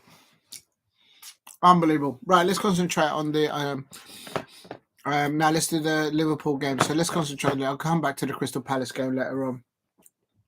Where are we in the table then? Brentford are losing, so we just picked up. We're only 40 points now. And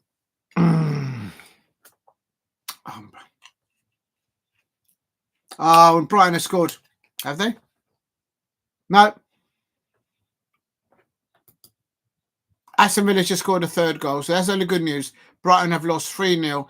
They did score Brighton, but they had a goal disallowed.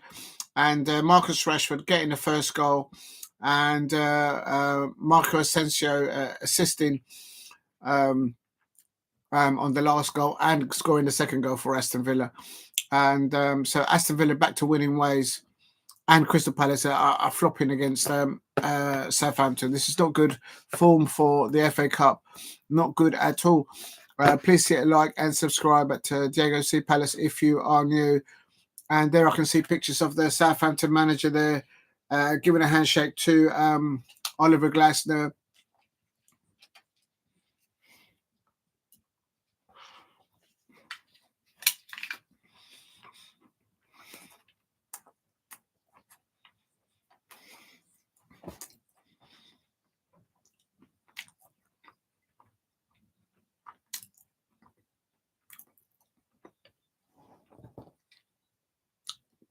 Newcastle United go up into the Champions League qualifications into top 5. They're in 5th now. They've leapfrog Chelsea. So big match tomorrow, of course, at the Bridge. Chelsea versus Tottenham Hotspur. A lot at stake. A lot at stake.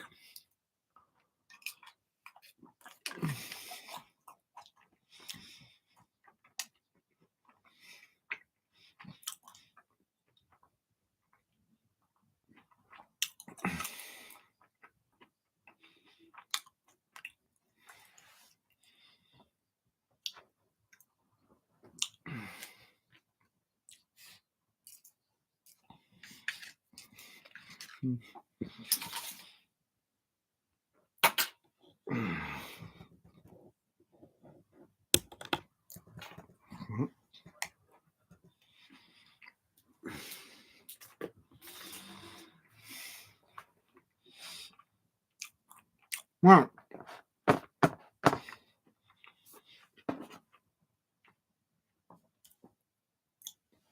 Right, I'm going to concentrate now on the Liverpool game because it's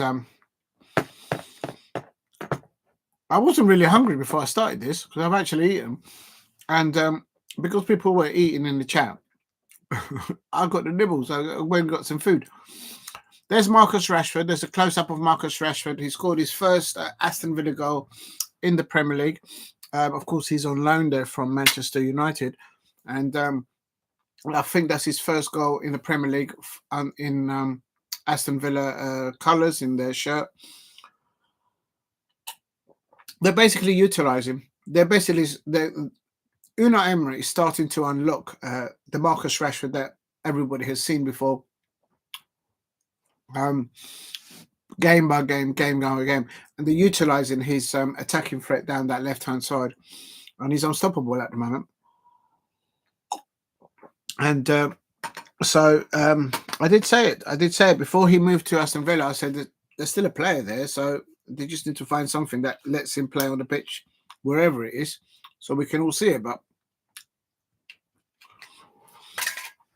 the thing is, he's not going to be playing. I wonder if he's cup tied against us.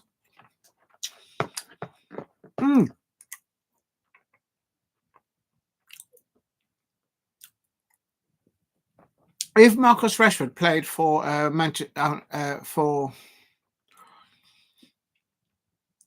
if Marcus Rashford played for Manchester United in the FA Cup against us, or in the FA Cup at all, and now is he then not eligible to play against us? I don't know.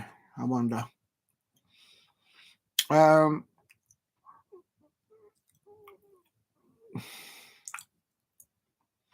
Crystal Palace, for me, we didn't look our best. We managed to find a point to grab on at the end of it. And the Crystal Palace away fans, big up to them. I could hear them in the commentary and see them. But we nearly nicked it at the end with Eddie Nketiah. A lovely little ball there through to from Ben Chilwell up to Eddie Nketiah in injury time. And Eddie Nketiah just nearly couldn't get it.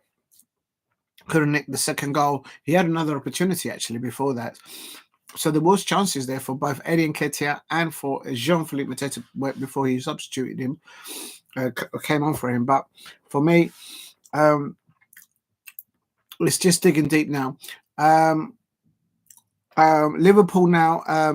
There's some decisions that have been given in this match between Liverpool and Everton that I think it had it been any other match, there would have been red cards and yellow cards. But because it's this tie, and Darwin Núñez there has now rolled back onto the pitch. Ibrahim Konate. Oh. Szoboszlai. The whistle has been blown, and then the Everton player goes in on Szoboszlai. And then Darwin Núñez collides with Pickford. Oh, is Pickford now injured? If Pickford is now injured, that means no, he's all right. He's getting up. Unbelievable. Yeah, it's not the end of the world, but it's an opportunity with because I want my Palace to finish above Brighton. So with Brighton losing 3 points, it would have been a great opportunity for us to get close up towards them. But we've only made 1 point difference on them now. Darwin Núñez is getting up, and Pickford is saying, "Look, I didn't mean to." Oh, Darwin Núñez has been given a yellow card. Darwin Núñez has been injured. And Darwin Núñez can't play anymore. He's been injured. And Darwin Núñez, he goes for the ball. He wins the ball. And then Pickford kicks his knee. And now he can't carry on playing because he's now injured. And then he gets a yellow card for just desserts. Some of these decisions. Arnold Slot is like, what's all that about? Our player's just got injured. He's had to come off injured because the goalkeeper injured him. I know he's coming back on.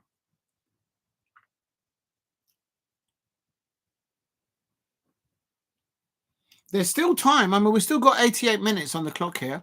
Please hit a like and subscribe at Diego C Palace if you are new. I can confirm Brighton 0, Aston Villa 3, and Liverpool here. Oh, there we go. And it's still only Liverpool 1, Everton 0. There might be another twist here.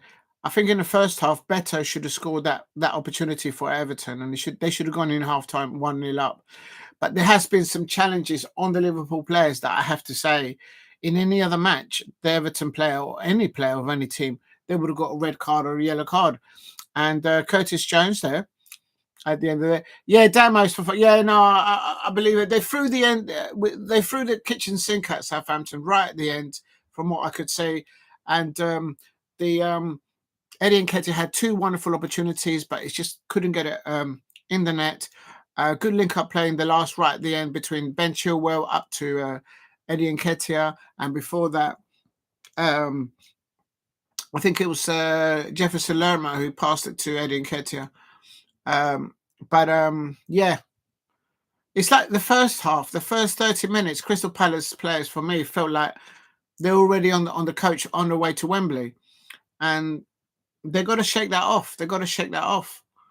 How can we go through that run? How can they go through that run? We go through that run of not losing games away and become unstuck at St Mary's.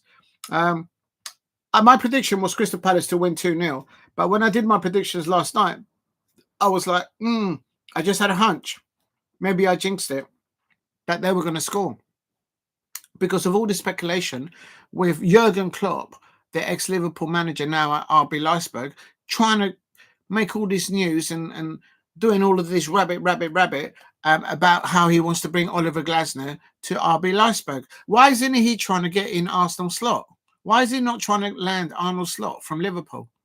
Oh, the reason why is because Arnold Slot is nowhere as good a manager as Oliver Glasner. Oliver Glasner has won European silverware. Oliver Glasner has had to grind and graft the results out. Arnold Slot he's not done anything. All he's done is not got himself knocked out by Plymouth Argyle in the FA Cup. All he's done is got himself knocked out of the Champions League with one of the best lineups that any manager could ever have inherited. If you look at Liverpool starting this match here against Everton, the intensity and the pace of Liverpool off the ball is just non-existent in comparison to how they started the season. And this is all down to Arnold Slot. This is why Oliver Glasner is not looking to land Arnold Slot at RB Leipzig. Why? Because he's not as good as Oliver Glasner. Absolutely fuming with Jurgen Klopp. Trying to grab a manager because he knows that we haven't got a sporting director, and in the midst of at the moment of negotiating a contract for Oliver Glasner as we speak. But big up to the Crystal Palace away fans that travelled to St Mary's, absolute legends. I could hear them, and they were still supporting the players, of course, right at the end of the match. But there's no surprise me with that, of course. But it's just absolutely shocking that. I wonder if yeah, big up to you, Dan. I know you're out there and you probably got the ump, and I don't blame you. I don't blame you because they shouldn't. These players that we've got, and the way the formation that we're playing, the intensity that we can play, they shouldn't be coming unstuck against someone like Southampton. And they were just like all nonchalant at the beginning of the match. I'm thinking there's not enough bite about them. And I don't know. I suppose the run has to come in, and maybe it's better that the run away from home comes now, and then they can build on another one, like filling up the glass, if you like, if you know what I mean. But I just wonder if all these links of Jurgen Klopp trying to get Oliver Glasner to RB Leipzig, and say Adam Walton been linked to Manchester United, to Tottenham Hotspur, to Manchester City, becoming the next big up to HTV. Yeah, I will have a look for that. Thank you, HTV. I will look at it. Listen, it's going to be on all over the place. But before I talk about it, I want to look at it just in case I'll say something that's not right. And if you're new to the channel, please hit like and subscribe at Diego C Palace. And absolutely shocking. It's an opportunity that the Crystal Palace players have dropped. There's Trent Alexander-Arnold there. He's not available. He's looking on. Trent Alexander-Arnold, he got a Real Madrid outfit underneath that Liverpool coat? Because Jurgen Klopp at the moment is trying to nap at the Crystal Palace manager. I don't see Jurgen Klopp making noises about trying to land Arnold's slot. Oh no, of course not. He wouldn't do that, would he? Leave me out. It's unbelievable. I'm fuming with that. I think that's got something to do with it.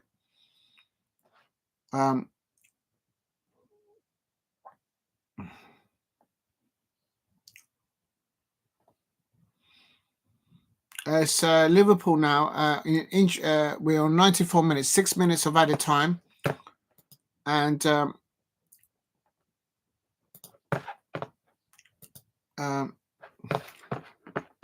thank you, HTV.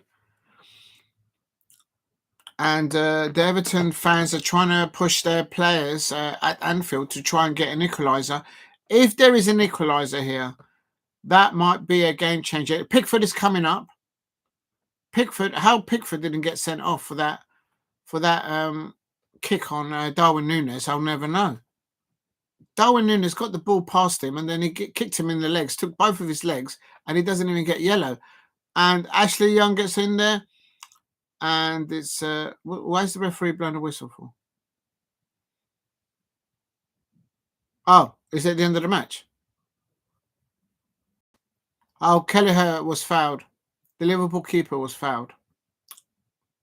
David Moyes is going to be absolutely spitting at the end of it. Beto should have scored for Everton in the first half. There you can see the Liverpool fans making a lot of noise at the Everton players, at the Everton fans, I should say. And it has finished. Brighton 0, Aston Villa 3, Newcastle United 2, Brentford 1. They nearly nicked it, got an equaliser there, Brentford, at the end of that. And Crystal Palace drawing away at Southampton. And no, I'm not happy with that, but it is what it is. Just left it all too late. And I think they just, it had not been for that triple substitution from Oliver Glasner, and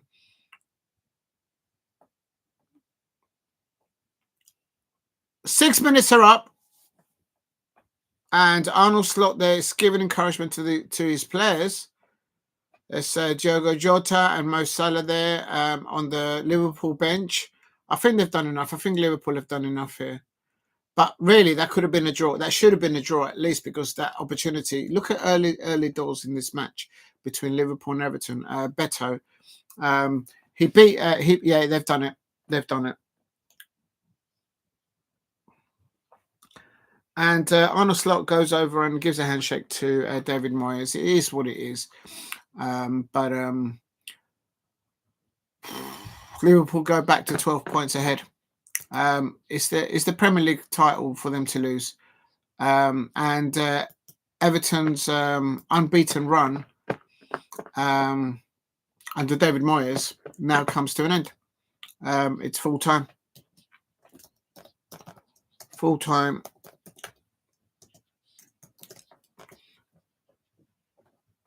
Big up to Nick Nack. I hope you're well. Yeah, I'm not happy at the moment. Didn't start too well there, and Liverpool go back. And I reckon Nick Nack. What's up? I tell you what's up. It's Jurgen Klopp at RB Leipzig making all these noises about bringing Oliver Glasner to them, and it's absolutely shocking. It's absolutely it's taking the pee and it's taking the bubble, and he's taking the piss and he's taking the bubble. Jurgen Klopp. I mean, big up to him, mate. He gave me a selfie 3 years ago, 2.5 years ago, and all that jazz. But why is Jurgen Klopp not going making noises that he wants to land Arnold Slot as the next manager of RB Leipzig? Why is it? Because he hasn't done anything. Arnold Slot has not done anything. He's not won anything. He's only lost, been dropped out of competitions. And today he got lucky. He got lucky because Everton could have easily have equalised. They should have gone at half-time 1-0 up. That Beto missed opportunity. He hit the upright, the left post. He beat the Liverpool defenders and the Liverpool Kelleher goal. He hadn't beaten, and it's just forever. You can't. No. Listen. I'm not going in on that. What my point being is how comes Jurgen Klopp is not saying, can we please also try and get Arnold Slot? And the reason why he's not making any noises about Arnold Slot is because he's nowhere near as good as manager as Oliver Glasner. It's as simple as that. And yeah, watch this space. I'm absolutely fuming with that. If you haven't subscribed, please subscribe at Diego C Palace. If you are new, I'm absolutely fuming with this because I think the start of this game against Southampton, the Crystal Palace players, to me, okay, they were there on the pitch, they turned up, but they didn't have that sort of dog in them to sort of try and get the done in. And the Slot would even leave? Slot is not going to leave on his own accord, but he's only won against Everton today because he just craped over with his fingernails, crapping onto this 1-0 win. But let's see, they've got a heavy schedule in April, and let's see at the end of April if he's still the Liverpool manager. Let's see, because if they start dropping a wobble, I mean, okay, they are now 12 points ahead. If they drop 6 points, we'll see if he has a wobble. First defeat for Moyes since his return. Yes, it is. That's what I put on there. Yeah, it is. And the fact of the matter is, it should have at least have been Liverpool 1, Everton 1, in my opinion. Having said that, I'm being neutral, and I'm being not fair. I'm just being neutral. I'm being down the line on it. For me, 2 of the Everton players could easily have been sent off in the first half. Had it not been for this type of match, they would have been yellow carded or red carded. First for me, big up to HTV. Watch this for me. Yes, I will. And Slot won a trophy, won a league. Nobody expected Liverpool to win. What do you mean? No, Liverpool had the best league, best team. Liverpool were expected. Let's not. Look, I don't know about Champions League football and winning Champions League football, but on paper, the Liverpool fans, they know. Big up to HTV. He says Mourinho's a loser. Well, he's won loads of trophies, but at the moment, he's not going well for the lad.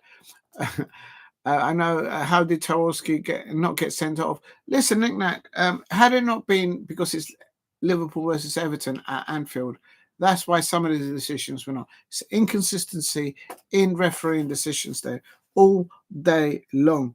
And they've just Liverpool always get decisions in certain situations for them and against them, and it's just absolutely shocking. Absolutely shocking. Let me just turn the volume down on this because you don't need to hear this.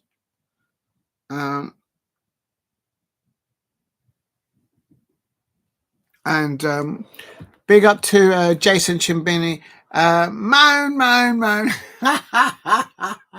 Listen, the Crystal Palace Eagles, we're on high. We're on our way to Wembley. We're going to make Wembley our second home. The Arsenal fans, they used to call Wembley a second home, but all they're content with, it's just, not all of them, but the majority of them are just content with a top 3 or top 4 finishing. Right? They don't care about trophies. Crystal Palace, we need to get Wembley our second home. We need to land silverware. But today against Southampton, we just turned up like thinking, let's just save our fuel for that match. Let's just reserve some battery juice for that match. And I think that's what was happening. And HTV says Osimhen scored 2 goals against Fenerbahce today. Next year, we cannot keep in the team. Yeah, no, he's going to go. But what I would say, though, he seems to be like a disruptor in the changing room. So it depends where he lands. Big up to Goals Galore. The Eagles strike. Yeah. We were striking there. But I'll tell you something. For me, Eddie Nketiah had an opportunity there right at the end. Ben Chilwell passing the ball to him in injury time. And that's the moment. That's the moment to become the man of the hour. Of the moment, and then bish bash bosh. That's what you're a number 9. You got to nail there. You got to score those goals. That's what makes you a good striker or a great striker or a legend. And he couldn't get it over the line there. He also had another opportunity just before injury time as well. But he keeps on going. I'll give respect to Eddie Nketiah because he keeps on going. He doesn't let up. So I'll give him that. But why is Crystal Palace coming unstuck against the likes of Southampton? And also, did you see that Tyler Dibbling, the striker there for Southampton, coming on late on in the second half? The first thing that he done was give a horrible tackle on Mark Gahey. Did he get a yellow card? No, nothing. Absolutely. What a powerful effort. We always bottled it, says. Big up to you, Nick, that says, either shows the BBC pundits are clear. Slot have done what everybody's expected. For me, everybody out there who has never been part of a football club that has been in the Champions League, that's me, because I've not seen Crystal Palace in the Champions League. As an outsider, I expected Liverpool fans to get to the Champions League final. They got nowhere near it. And they did start the Champions League campaign correctly. But I said to people, he has not been tested. He has not been tested with injured players. He's not been tested on getting it over the line. And he's not in the League Cup. He's not in the FA Cup. He's not in the Champions League no more. All he's got is the Premier League, and he's just scraped by Everton tonight. David Moyes and the Everton players and the Everton fans know that had Beto scored that first half opportunity when he hit the upright, the bottom left-hand corner, then Everton would have got away with at least a point today. All day long, because Liverpool were not firing on all cylinders. And who's responsible for that? It's not the Liverpool fans at Anfield. It's not the Liverpool players. That's all on Arnold Slot. And that's the reason why Oliver Glasner at RB Leipzig is not saying in his Instagram post, is not saying on his and all these other media platforms, Jurgen Klopp is not asking to look to bring in Arnold Slot, because the man is a loser. He's losing. He's lost out on all the competitions that he should have landed for Liverpool today. They had no injuries this season. No injuries. All right? They had, not because I say so, there was European top managers, Ancelotti, all the other European top managers and top managers in the Premier League were saying Arnold Slot inherited, pound for pound, the best lineup in Europe. Yeah? With McAllister in the number 8 position, with Gravensburg, with Szoboszlai, with Luis Diaz on one side on the left. On the right-hand side, Mo Salah, Diogo Jota up top. At the back, he had Virgil van Dijk, Ibrahim Konate, Trent Alexander-Arnold, Robertson. Who else? And Alisson Becker, okay. he's got injured in the international against Colombia. But Kelleher, this is at the end of the season. Their injuries have occurred after they went out of the Champions League. So for me, don't be telling me that why is this case that Arnold Slot is not being linked to RB Leipzig by Jurgen Klopp. Jurgen Klopp. Why are you not asking Arnold Slot to be your next manager at RB Leipzig? The reason for that is because Oliver Glasner is a better manager than the Liverpool manager. The Crystal Palace manager, Oliver Glasner, has won silverware in Europe. The Crystal Palace manager has had to graft and earn his corn in the Premier League. Arnold Slot's not built nothing. He's not done anything. He's lost against Plymouth Argyle. They're bottom of the championship. That's what Arnold Slot has done. I know Liverpool have won today, and in any other match, two of their players, Liverpool players, should have because there was some mad tackles on McAllister, for example. How was the Everton player not given a red card? I don't know. I'll give that to them. They get wrong decisions go against them. I'll give them that. But when it comes to management, don't be telling me that Oliver Glasner linked to RB Leipzig because Jurgen Klopp is doing all of this and all of that. Don't tell me that that's not had an effect on tonight with Crystal Palace going out all nonchalant up against Southampton. How can we become unstuck against Southampton? Do me a favour. No, maybe they were just trying to save some energy for the FA Cup fixture.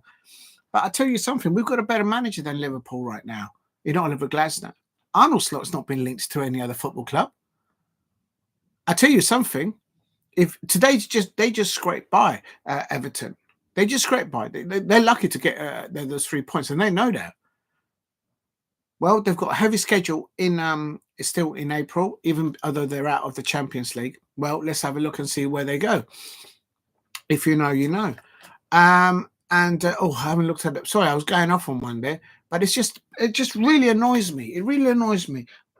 Jurgen Klopp at RB Leipzig doing it all of this, giving it all the rabbit on the Crystal Palace manager. And the moment that Jurgen Klopp start doing all of this, all this talk on his Instagram account, and everybody's trying to follow that. Now everybody's jumping on the bandwagon on the airspace of saying that Adam Morton is going to be the next £100 million striker midfielder to be out there to be on the market.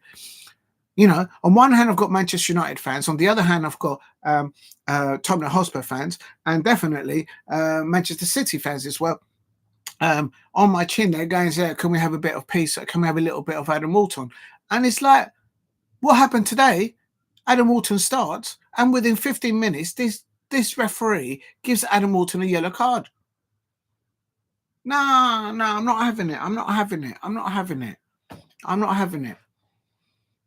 having it. And now there's so many players linked outside the Crystal Palace at the moment, for Crystal Palace to go to other clubs. No. Just let me enjoy my moment. Stop gassing the players up, man. They need to land the trophy. When the Crystal Palace players land their FA Cup title, then you can gas them up. Got nothing else better to do in their own clubs than go and come over and disturb our stuff at Crystal Palace. Anyway, where are we? I'll shut up now. Big up to HTV. Eagles strike late. Yes, big up to Goals Galore. I hope you do. Please help me get to 15 likes. I'm absolutely fuming today. All the news are coming out. Nick Ness saying out of 30 pundits, only 2 have even Liverpool in the top 2. I don't listen to the pundits. I don't know. What I do is I go to YouTube and I listen to the content creators out there from different channels. Actually, at the moment, I haven't got time to do that right now, but that's what I used to do, and then you get the pulse of it that way.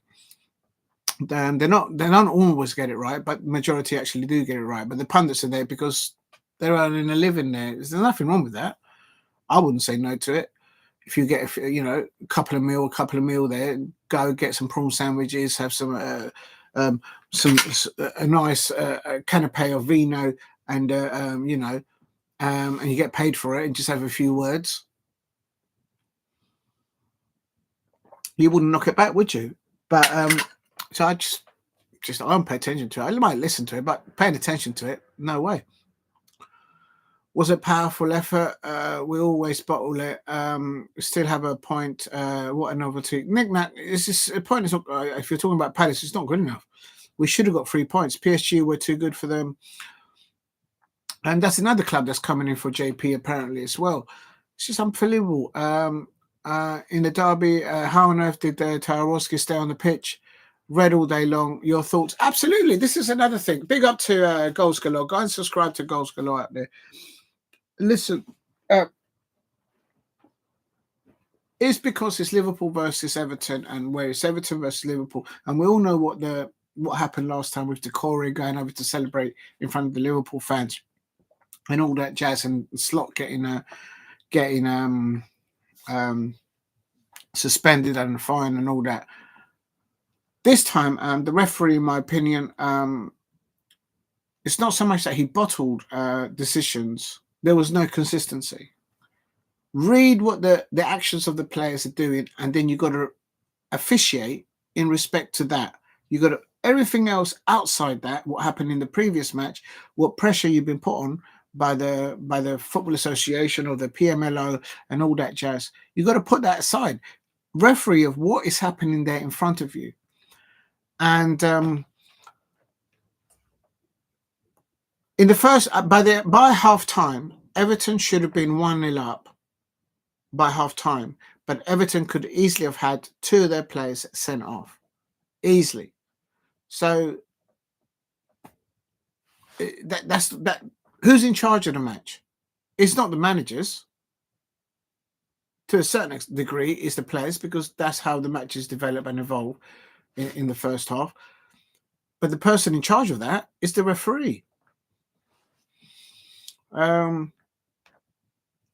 The narrative would have been, if Everton would have got a draw, or if they would have got a win tonight at Anfield, the focal point would have been the refereeing decisions of what I'm discussing about. It's ridiculous. We're not talking about the football. We're talking about the decisions or indecisions by the officials on match day. And Everton are tough and nut to crack these days. It was going to come to an end, and it's about bragging rights, I suppose, up there between Everton and Liverpool fans. I'll never understand it, but they don't like each other, and that's putting it very mildly. So for the Liverpool fans to be able to say that they stopped Everton on their winning run, that for them, I expect speaks volumes for them, I suppose. But how Alex McAllister was able to walk away off that pitch. One of the tackles that I saw, Alex McAllister. Of course, I'm not taking sides, but as a football fan watching that tackle, I was thinking, you're lucky to have a leg to stand on there. He nearly lost one of his legs. No red card on the position. Just let them be. Stop being so bitter. Don't even think Liverpool are that good this season. At the beginning of this season, you cannot take away where they were in the Premier League and at the top of the Champions League. You cannot undispute that. But as I saw Liverpool today, as a neutral, as an outsider looking in, Liverpool have not got that cutting edge what they had at the beginning of the season. Basically, what the Liverpool players are right now doing is, let's just see the season out. I don't want to get injured. Let's just see it out and see where we are at the end of it. In the sense of, where am I? Am I going to actually still be playing for Liverpool? Everyone knows Trent Alexander-Arnold is going to Real Madrid. Everyone knows Virgil van Dijk is not so much as sitting on the fence. I don't think he actually wants to do any more things at Liverpool. He has literally got nothing else to prove at Liverpool, in European football at Liverpool. He's probably saying to himself, I've still got 2 or 3 good years at top end of football. I need a new challenge. Is this club going to give me a new challenge? In respect to the Liverpool fans, to how he feels about them and they feel about him. Yeah, I expect there probably is a challenge there to be had. Understandably, it has to be. But for Virgil van Dijk, as the captain, the first Netherlands player to, I think, captain Liverpool,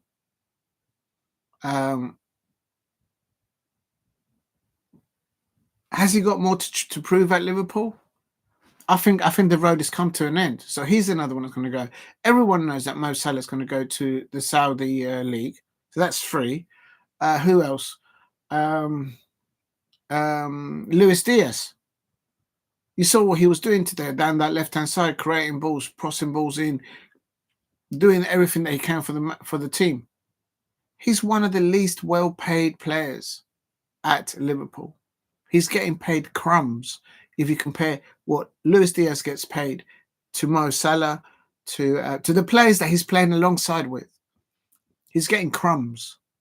So I say to Luis Diaz, if Liverpool are not prepared to give you a contract capable at the same levels as the likes of Mo Salah, as the likes of Virgil van Dijk, and you're putting in the shift that you're putting in, and Barcelona want to not just double your wages, but nearly triple your wages, lad, just go. Just go. If Liverpool don't want to put pen to paper and give you what the other players who are actually on the bench and they're earning more than you, just go. Just go. So Luis Diaz is probably going to go. Who else is probably might go? I don't think Szoboszlai will leave. McAllister might look for a new challenge. He's clearly getting no protection from his manager in versus these tackles and the referee. When have you heard Arnold Slot go on after the match talking? Let's see if he does that tonight. He's not getting any protection there. There's another one that could be leaving. Ibrahim Konate, a lot of the Liverpool players don't like him. Who else who might be leaving there? Darwin Núñez, he's as good as gone. Darwin Núñez, I wouldn't have him ahead of Eddie Nketiah or Jean-Philippe Mateta at my Crystal Palace. Never. Never. I wouldn't have him. Never. So he's good as gone, right? So with all that's going on, the Liverpool players probably saying to themselves, let's just see to the end of the season and see what happens. Does anyone have any experience of knowing if Arnold Slot has ever built a team like Jurgen Klopp came into Liverpool and built something? Has he ever built anything in his life? Has he? Let me just let's put it on the nail. Has he ever built a team like Jurgen Klopp and actually won any silverware? Arnold Slot. The answer is no. And that's the reason why Jurgen Klopp at RB Leipzig is not looking to land Arnold Slot from Liverpool. Because there is a manager in the Premier League that has done that in European football. There is a manager that has gone to another league in another country and grafted and got a new style of play in situ and developed that and got a team to Wembley. His name is Oliver Glasner. And that's why Jurgen Klopp keeps rabbiting on this and rabbiting on that on Instagram and this and that and smiling here and there. I don't see you asking for your Liverpool manager. Oh, no, of course not, innit? Of course not, innit? That's going to have an effect. Jurgen Klopp trying to land Oliver Glasner, I mean, no doubt, is having not a direct, but it will have a ricochet. I think in that Crystal Palace changing room, the players came out thinking like they haven't won anything yet. They need to get to Wembley and lift the damn trophy. That's when you can walk high and high. I just wish Jurgen Klopp would just stop talking about Oliver Glasner and why doesn't he call for Arnold Slot? Then I'll give him the respect due. I'll move on. Big up to Shea Arsenal, so it's big up to Shea Arsenal. He's won the league. Stop whining. No, I'm not going to stop whining. Big up to Nick Nack. I've totally lost the track. Let me just go back up because I don't understand. Nick Nack says he's won the league. Stop whining. Well, he's not won anything around my neck of the woods. Be happy for them. No, I'm not going to be happy for Jurgen Klopp trying to dislodge Oliver Glasner out of my Crystal Palace. I'm not having that. When I see him shouting for Arnold Slot, then I'll give him the due respect because he's been very tactful. He's contracted to Crystal Palace for a reason. He's still got one more year. Oliver Glasner is contracted to the end of this year and next year. And just because they're having a conversation about new contracts for Oliver Glasner, and Crystal Palace are waiting to appoint the new sporting director, Jurgen Klopp is like, giving it all the rabbit, all of this about how he wants to land Oliver Glasner. But he won't consider Arnold Slot. Why not? It's because he's rubbish. Arnold Slot has not done anything close to what Oliver Glasner has achieved. It's there. Oh dear. Not just because I say it. Go and ask Ralf Rangnick, the Austrian international manager. He's the one that knighted Oliver Glasner. He's not done that to Arnold Slot, has he? Why? Because he's not onto his levels. End of. Jurgen Klopp just needs to just quieten it down, lad. Quieten it down. Anyway, Shay Arsenal. Thank you, Shay Arsenal. Shay Arsenal's going to calm me down. Shay Arsenal says, remember to hit the like button and subscribe if you are new here. Yeah, help me get to 50. Oh, wow. Thank you for the 12 likes. Absolutely fuming on that. I'm actually going to do it with a Liverpool accent. I'm absolutely fuming on that. I don't know if that's a Liverpool accent or not. Jurgen Klopp, man, stop talking about my manager. No, I've had enough. I replaced the pin message. Big up to Shay Arsenal says, please hit the like button and subscribe if you are new here and you're going for Chelsea too. Right, these are your predictions. Yeah, I've done my predictions. Oh, you're doing the next ones. Oh no, I did the predictions for today. I haven't done. Right, I'll do them in a minute now. Shay Arsenal. Shay Arsenal says Arsenal 3, Wolves 0. Wolves 2-2 against West Ham. Nottingham Forest to lose West Ham against Manchester United. Do you know what? I actually went for a Manchester United win. You're talking about that. Where did I put it down? Oh no, I didn't do it. That was the No, I didn't because I didn't do it. But I thought that Manchester United were going to get some points off Nottingham Forest because Woods was not playing for Forest. But I just did not anticipate that Anthony Elanga would put in such an amazing performance, not just for Nottingham Forest, but for anyone out there to just have a look and just thinking, damn, has he come of age? Never mind because he was playing against Manchester United, but what a performance by Anthony Elanga. And did you see him being interviewed at the end by TNT Sports? They need to give him not just a football. They need to give him a microphone after each match. That's what I call a proper football pundit, keeping it real. As for how Manchester United fans feel about Anthony Elanga putting that kind of performance against them, you'll have to go and ask them. They know him because he played for them. But that I didn't see that one coming as an outsider looking into that, and boom. The rest is history. You went for Bournemouth 1, Ipswich Town 2. Oh, so you got it right. You got that right because Ipswich 1-2-1. Brighton. Oh, no, wait a minute. These ain't your predictions. This is the results. No, it's not. No, these are your predictions. I'm getting confused. Brighton 2, Villa 2. How can you give Brighton 2 goals? Don't even get me going now, Shay Arsenal. Don't even get me going. Brighton 2. Aston Villa 2. No, they bottled it. Brighton. See, this is what I mean. Brighton lost today, and we had an opportunity to get 3 points back off them, and we dropped the baton against Southampton. I'm blaming that on Jurgen Klopp all day long. Jurgen Klopp needs to go and look at the funny pictures or something. Go and look at something else. Go and talk about something else. Jurgen Klopp, stop talking about Oliver Glasner because I'm starting to lose it. Like literally, real talk. Manchester City 1, Leicester City 1. No, I predicted Manchester City. I predicted Manchester City 3, Leicester City 1. I don't think that even Leicester City scored today. Newcastle 4 and the Bees 0. I went for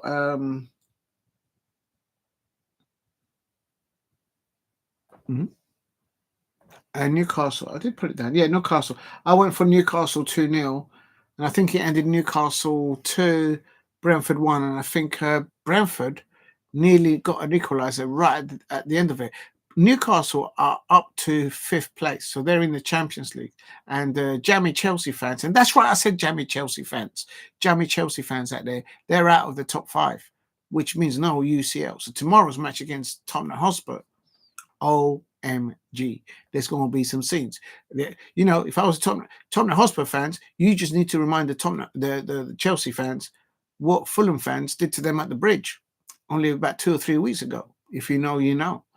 Just remind them of that. Whether your players can do that, that's another matter, I suppose. But I just think that Ange Postecoglou is a much better manager by miles over Enzo Maresca. Enzo Maresca, after seeing him lose 3-0 to Brighton at the Amex, that manager, I don't rate him. I'm sure he's a good man, good coach, good manager, all that jazz and all that. But in the Premier League, no, I will never like him at my Palace. No. Anyone that loses 3-0 at the Amex and you got squad in depth like he has available at Chelsea, the man looked like reindeer in headlights with his woolly gloves on throughout the whole match, and he even put his hands with his gloves on in his pockets. Shocking. I would not like to have Enzo Maresca anywhere near my Crystal Palace as a manager. No.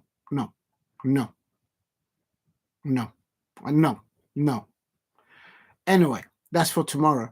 What's the other one you went? Newcastle. Oh, you've done that. Southampton 0, Crystal Palace 2. That's what I went for. I went for Crystal Palace to win 2-0. But the reason why we didn't win 2-0 is because of Jurgen Klopp rabbiting on about this, rabbiting on about that, trying to land Oliver Glasner. But I don't hear the man calling out for Arne Slot of Liverpool.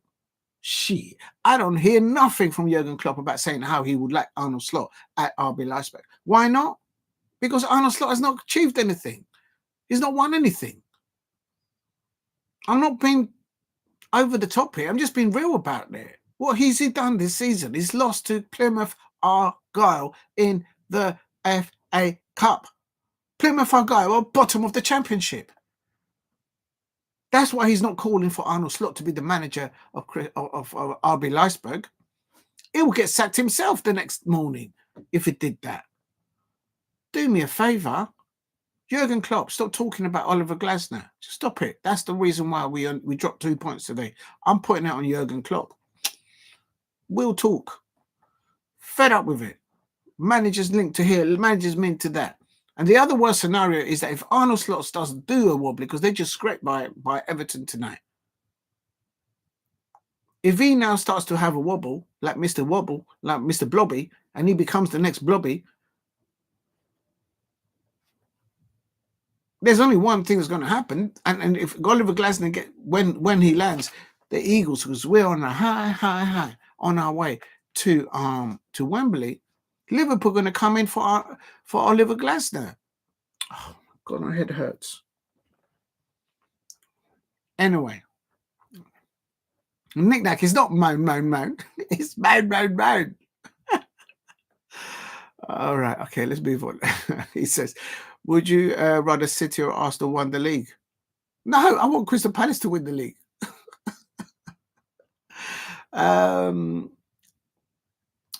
That's a good question, actually, Nick. Would you rather City or Arsenal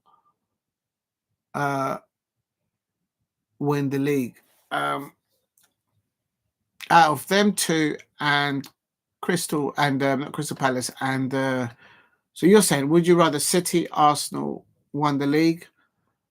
I'd like Nottingham Forest to win the league. I'd like to see that. That would wake up a few people in the Premier League, especially those with those excessive net spend transfer windows that they've had. I'd like to see Nottingham Forest fans.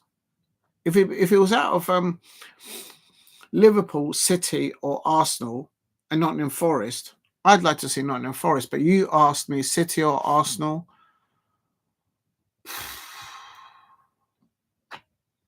Not rather. I mean, you put the word rather, like if I'm choosing.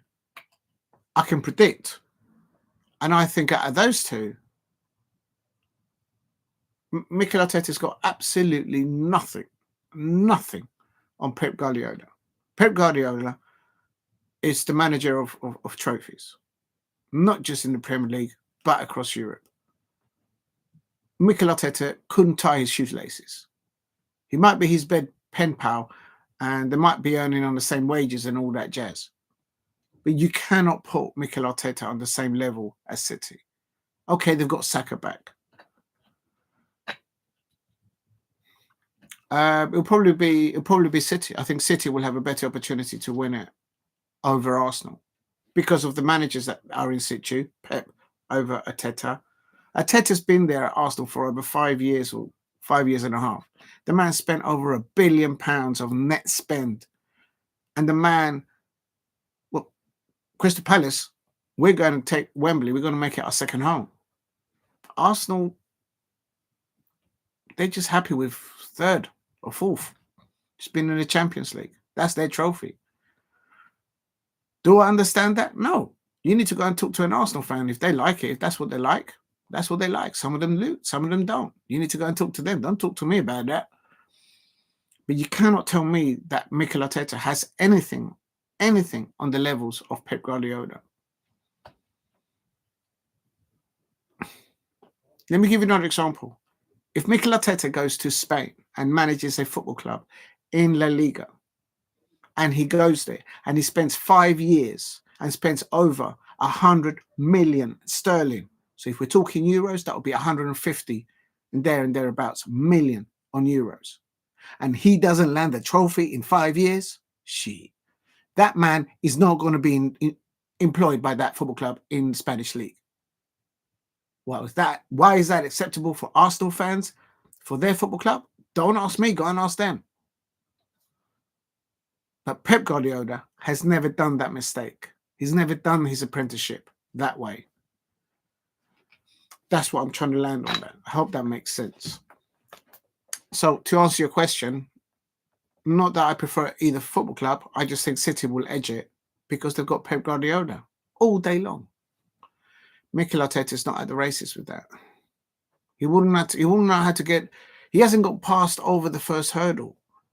He's tried to jump all the like in the Grand National. Mikel Arteta, if he's the desk jockey, he's tried to jump all the hurdles before he's learned how to actually ride the horse. That's what's happened. Pep Guardiola ain't that type of jockey. The man knows how to ride the horse, how to get over the hurdles, over the fences. Look at his trophy cabinet. Look at Mikel Arteta's. There's no comparison. Okay. All right, let me give you another one. Would I have Mikel Arteta as my manager at Crystal Palace? Would the Crystal Palace fans, not that I speak on behalf of them, would they be there? Would they want Mikel Arteta to be our manager? I guarantee you that 85 to 90% of the Crystal Palace fans, we will not want Mikel Arteta there. I wouldn't like him on my club. No way. Sorry. No, I'm not sorry about it. No. Anyway. Big up to Shay also says, remember to hit the like button and subscribe if you're new here. It's Chelsea, you're going for Chelsea 2, Tottenham Hotspur 1. I haven't done that one yet. I'll come to that at the end. Yeah, I'll definitely do mine because I haven't done my prediction for that one. Goals Galore says Southampton are a great side.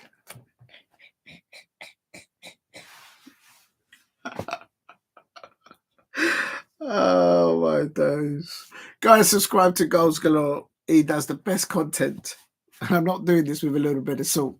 But go and check out Goals Galore. That is the best YouTube channel content creation when it comes to championship football.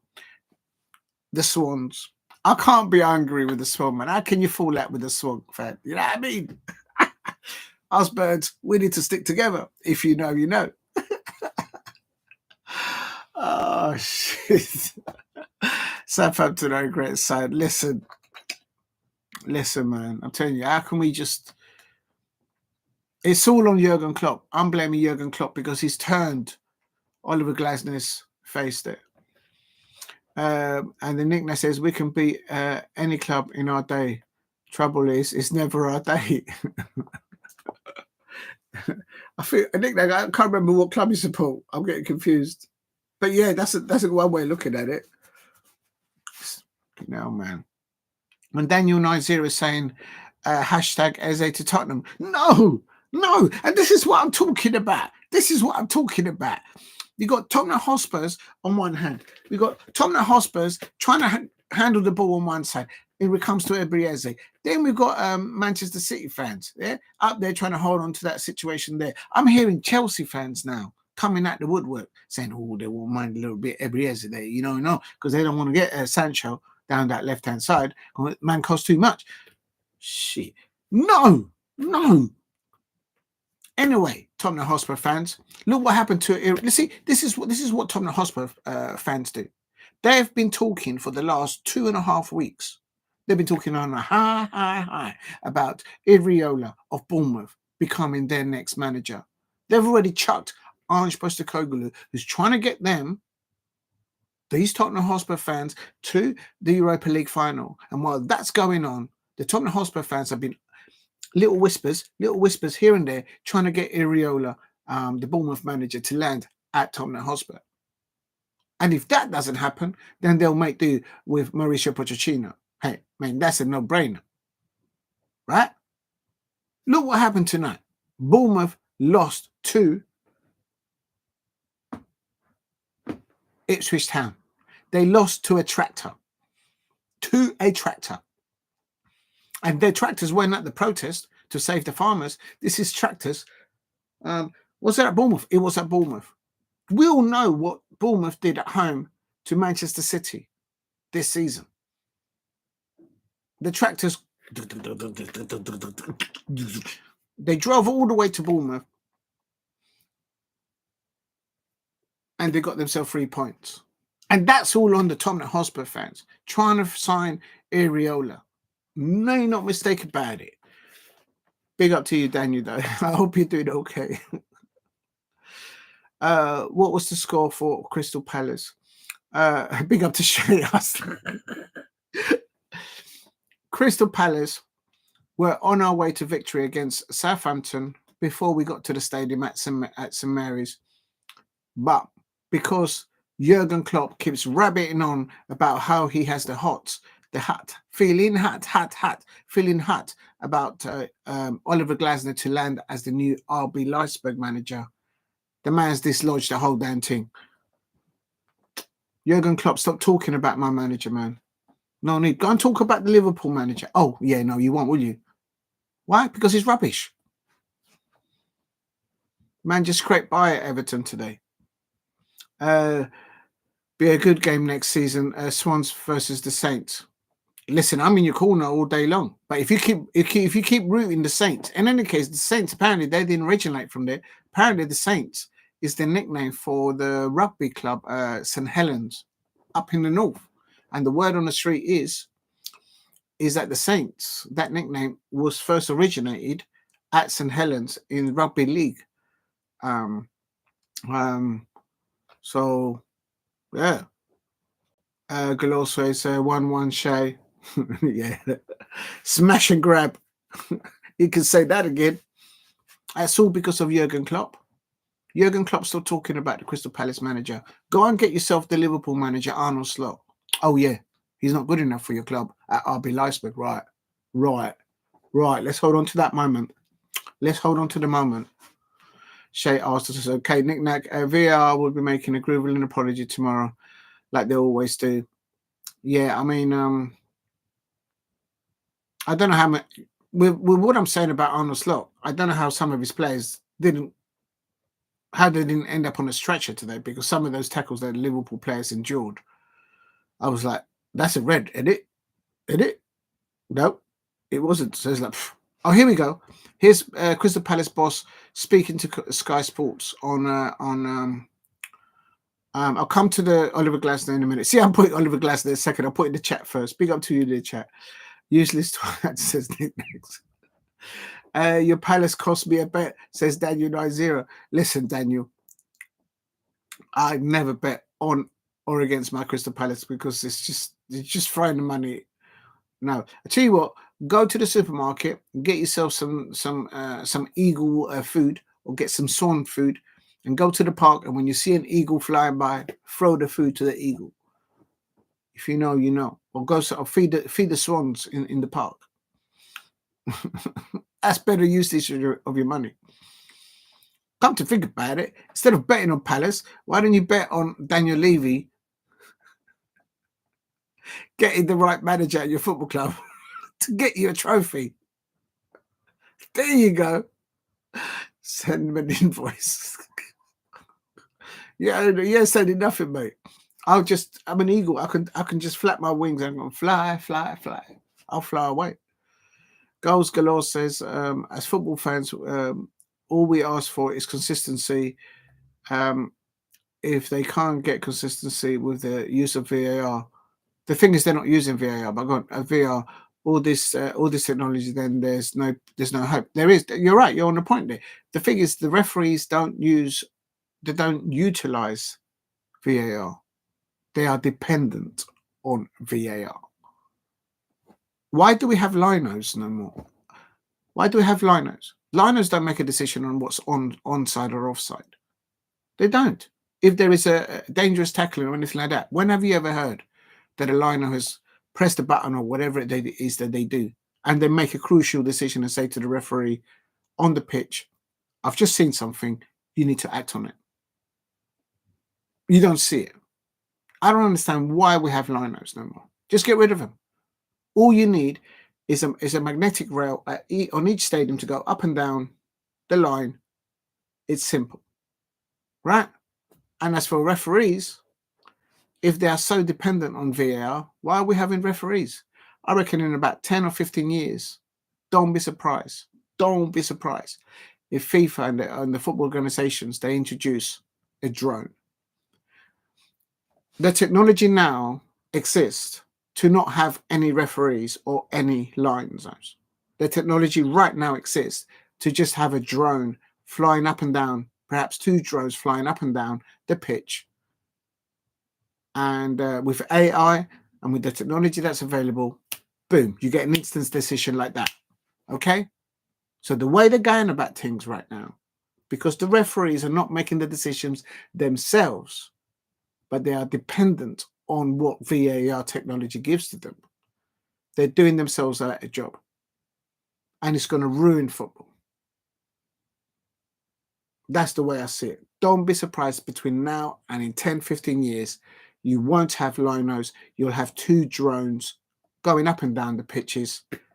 The technology in 10 and 15 years will be, there may not even be drones. It may just be sensors, cameras spotted all around the stadium, and they'll have the technology to develop that. The technology is there now. We don't need referees and we don't need linos. We don't need referees in Stockley Park. All you need is a server. All you need is software.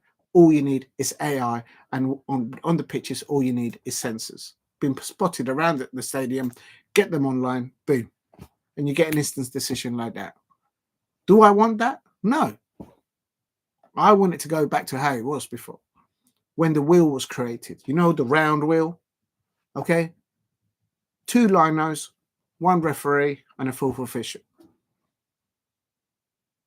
I would go as far as saying have line technology if the ball goes over the goal. Yeah? And that's about it. But leave the rest of it to the referee and the linos. It's going to be drones in the future and AI. It's going to happen. It's going to ruin the damn game. Anyway, there's some good things that could be utilized from that technology. But the way it's going, don't be surprised if there's no referees or linos in 10 or 15 years' time, or probably even less than that, because the technology right now exists to make do away with linos and with referees. Anyway, when something is a blatant that makes the connections deficient. Oh, I missed it. Yeah, big up to Goals Galore. And then Nick Ness says, when something is as blatant as that, just make the correct decision. Exactly, just call it. Shouldn't be that difficult. David Moyes and Arnold Slot, they are both professional managers. And when they see decisions like that go for them or against them, they're like, did that just really happen? What's the point of getting these players in training ready for these games when we're going to get decisions like that? Daniel says invoice. Listen, I'm taking off right now. You're gonna, by the time the invoice lands, I'm gone. I'm gone. I'm gone. Shay asked to say, I only have 4 points. I got Bournemouth 2-1. Yeah, I know you got the Bournemouth, right? And Arsenal 3-0. And it was Arsenal 2-1. Oh, did it end Arsenal 2-1? Oh, yes, it did, didn't it? They pulled one back, didn't it? Yeah. Well done. You got 4 right. Do you know what? I don't think I got any of mine right.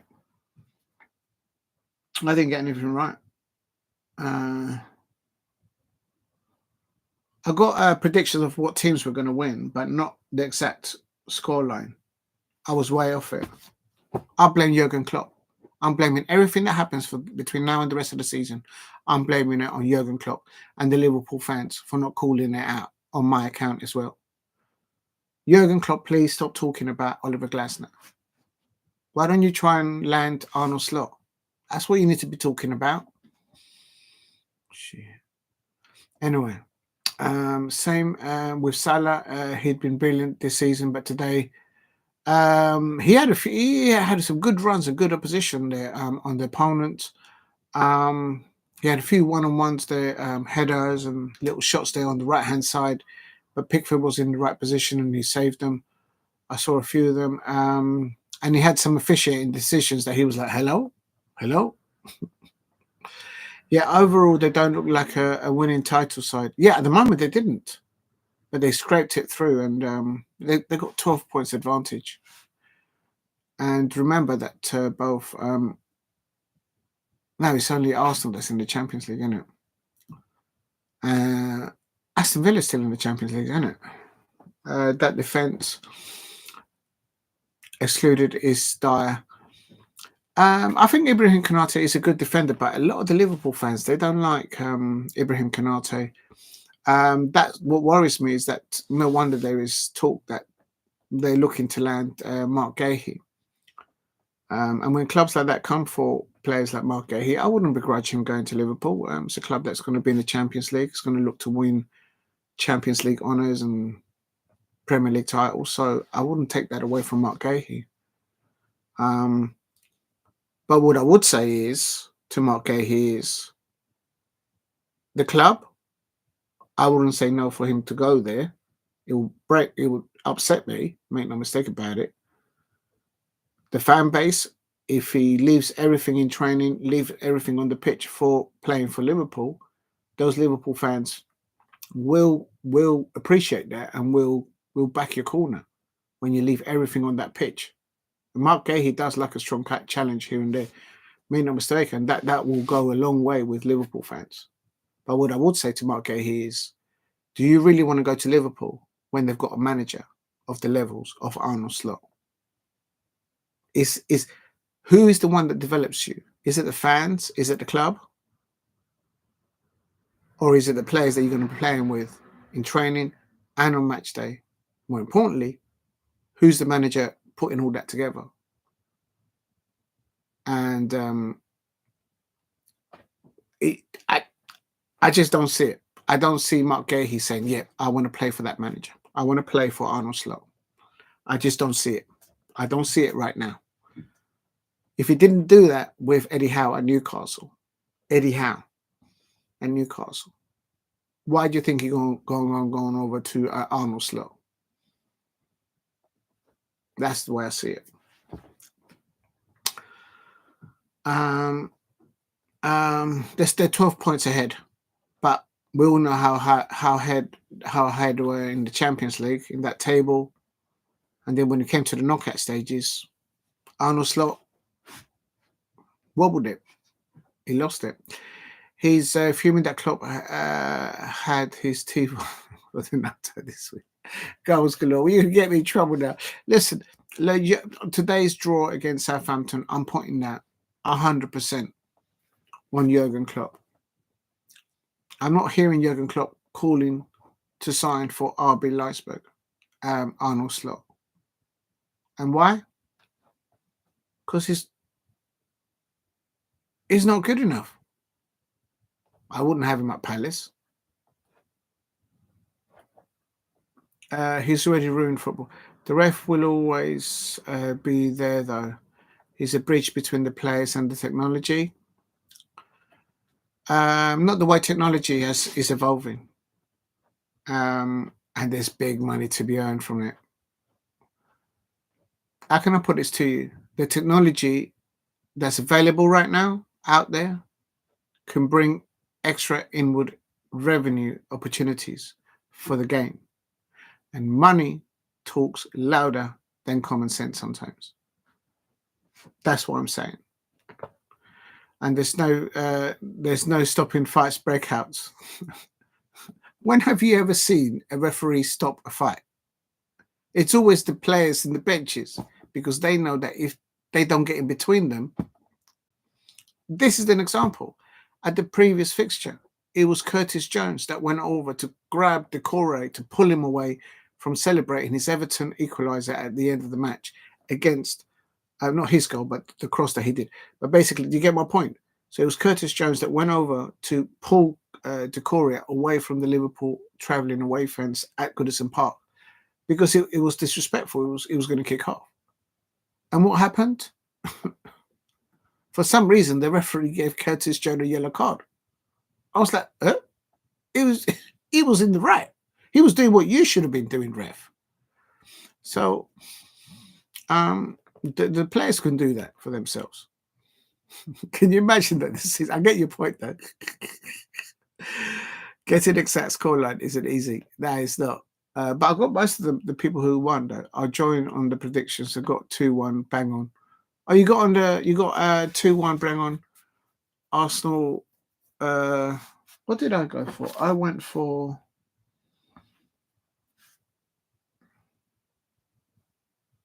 Oh no, because this was yesterday, so it was afterwards. I only did Bournemouth, Ipswich, Brighton, Aston Villa, Newcastle. Yeah. Newcastle, bang on. What did I do? No, I went for 2-0 to Newcastle. And they nearly lost in the... And then, no, not nearly lost. They nearly drew the game. Brentford are a good side. Don't mistake about it, but it's just... and some corrections, correct outcomes. Not too shabby. Goals Galore says, Mark Gahey made in Swansea. What? Was dreadful first 3 months and turned into a god when... What did Mark Gahey... Is he Welsh? Was he born in Swansea? No way. I'm going to check this out. I didn't know that. I thought he was from South London. He was from London. Is he Welsh? That means he can play for Wales then. No, he played 2 years for us. Do you know what? I did not know that. So why did you not throw him underneath the bus then?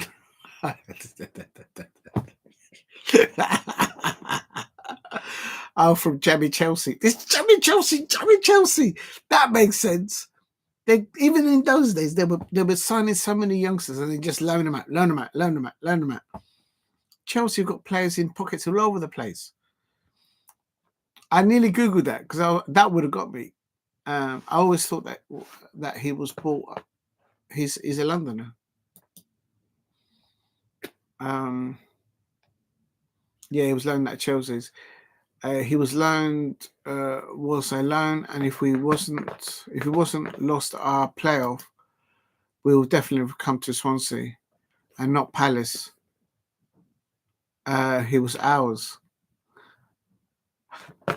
You know what? Of course I believe you, but I need to find this out. I need to see this. Like literally. Hold on. Let me drop this ball here. I didn't know that. Hold on.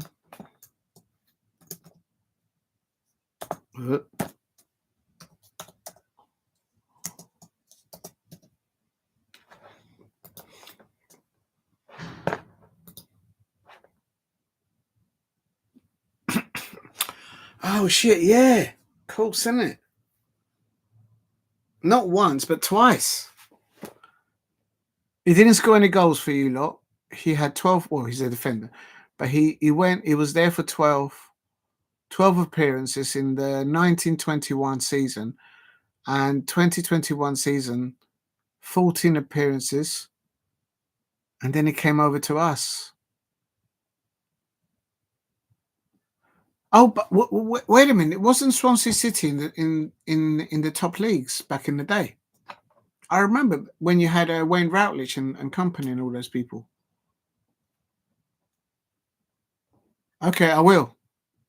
Watch on YouTube playoff semi-finals highlights versus Barnsley. Gahey got man of the match, both legs. If he came through Chelsea, it speaks volumes of him. It's funny how small this world is. Gahey had so many chances to score. It was impressive that he didn't. Oh, bless him. We're in the Premier, so it was before 2018.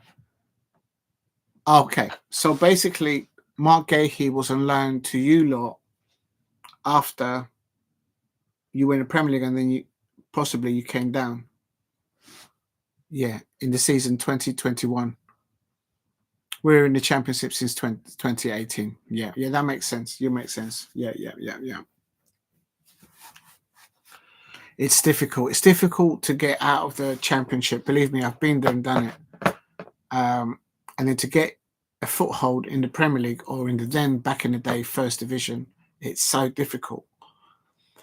And now the way, big up to you, Tristan, in goals galore.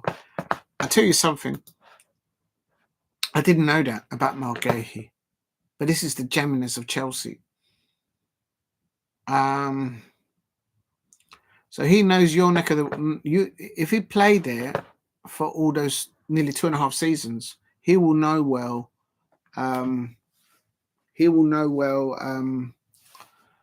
The city of Swansea.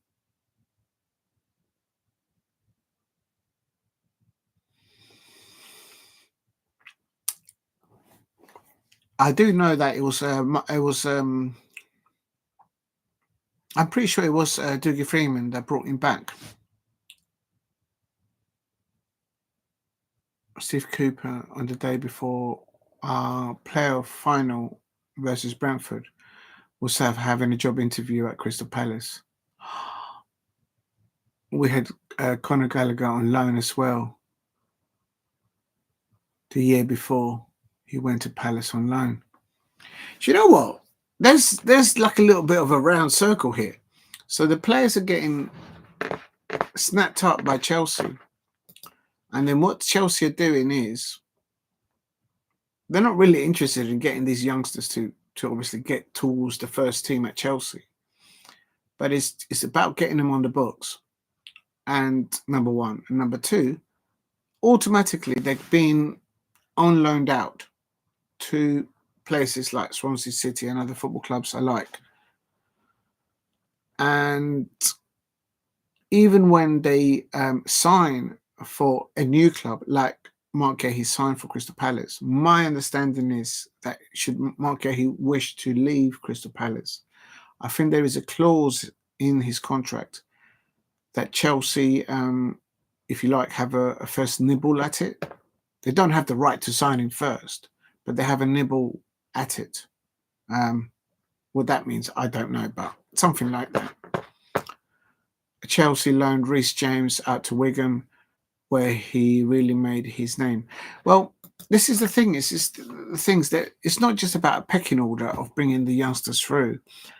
So in a way, what Chelsea is doing is they're utilising, obtaining the players, sending them out, and letting clubs like Wigan, Swansea City, perhaps Crystal Palace as well, and other clubs develop the players by still having them on their books. And then you wonder why we call them jammy Chelsea. It's as jammy as it can get. Clever, if I may say so. You're asking somebody else at a cost, a medium cost, to develop your investment, and then later on, boom, you cash in. Yeah, it's clever. But that wasn't introduced by the current people at Chelsea. That was Marina, I think it was her name, Marina at Chelsea back in the day. under Abramovich, if I'm not mistaken. That further pushed that to a different plate. Literally, Chelsea have got loaned players, I would say. No, it was Roman Abramovich. Yeah, but I don't think he was the brains behind it. I think it was... yeah, I know. Yeah, no, it was Roman. Oh, so you're saying that it was him. I was on the understanding that it was Marina. There was a lady called... yeah. I thought you meant the owner. Yeah. I understand. Yeah. I understand. No, that's all right. Yeah, no, it's that. So it's one of those. How did I miss that? Yeah, of course it was at you lot, and then we nabbed him from you lot.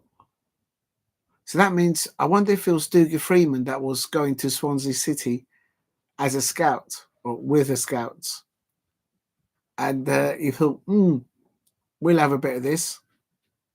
Hold on a minute.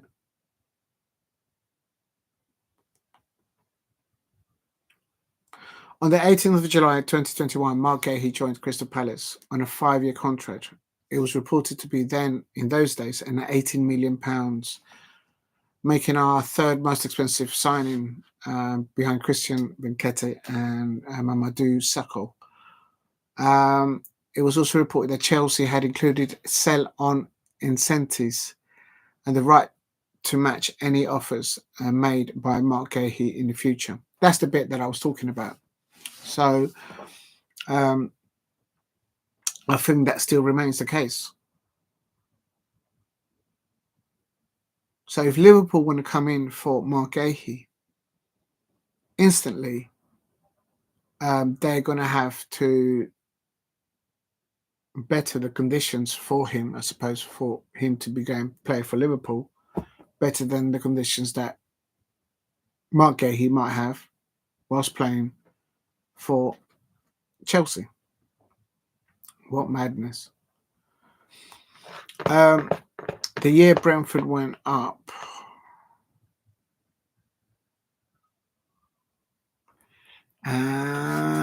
so Brentford went up. Was that in the final? Oh, it was in the final. Okay. Oh, that hurts, man. To lose in the playoff final, that hurts, man. This is what people don't understand. That playoff final, when you win it, it's like the best thing that you could ever experience. The year Brentford went up, years lost in the playoffs to the final to Brentford. Yeah, I can imagine that, Tristan. I can imagine that. It stays with you. To go that close. And it wouldn't surprise me if Swansea probably finished above Brentford in the playoffs. Because I've always felt when I was in the Championship, don't finish fourth. Finish 5th, 6th or 7th. But don't finish 4th. Because if you finish 4th, they never seem to go up. One of the worst days of my life, to Cooper self-sabotaged the son that never forgive him. Oh no! And he had an interview with Crystal Palace. Our first ever defeat at Wembley was finish 4th, 3rd. Yeah, don't finish 4th. We're both with the top 2 there. It hurts, man. It's difficult. But credit to the owners of Swansea to be able to consistently do that. Good evening to Jason, my mate there. I just got home. Oh, how did Palace do? Listen, my Palace are doing fine. The problem is Jurgen Klopp, because he keeps on linking Oliver Glasner to RB Leipzig. He just keeps on rabbiting, and that's why Crystal Palace dropped 2 points tonight against Southampton, because there's all this talk on the street, on the corner, on the airwaves, on social media of Jurgen Klopp smiling, showing his teeth, talking and rabbiting on and how he wants to land Oliver Glasner as the next manager of RB Leipzig. So I'm doing all fine. Crystal Palace is doing fine, but Jurgen Klopp is stirring it up. So Liverpool fans, why is Jurgen Klopp not calling to sign your manager, Arnold Slot? Oh, wait a minute. Maybe it's because he's dropping out of all the competitions this year. Maybe that's why. Why are you laughing? I'm crying here. I know. It's what's called being a Crystal Palace fan. Someone trips over. You all right, mate? Can I help you? Like, ha ha. Stop. No, no, hater. I knew I shouldn't have said that. I knew I shouldn't have said that. Congratulations to the Swansea City owners. I knew that would bring up the Swans. Your feathers are like, do you know when Swans are defending their young ones? They're like, arr. No, hater owners. Insanely the reason why we got relegated in the first place. They got bought under. They got bought out in November. Oh, okay. Yeah, rattle. I knew it. If there is a way to rattle fans, is to just say something complimentary about the ownership of those fans, and they just like, bro, what? Did you just say that? You're right with these comments. No forgiveness here. That's it. It's the Eagles versus the Swans now. Oh, you guys got all this. You guys need to get promoted. Where are you looking? Are you guys in a shout to get into the playoffs? Let's have a look. Last I heard, you were mid-table somewhere. Let me have a look.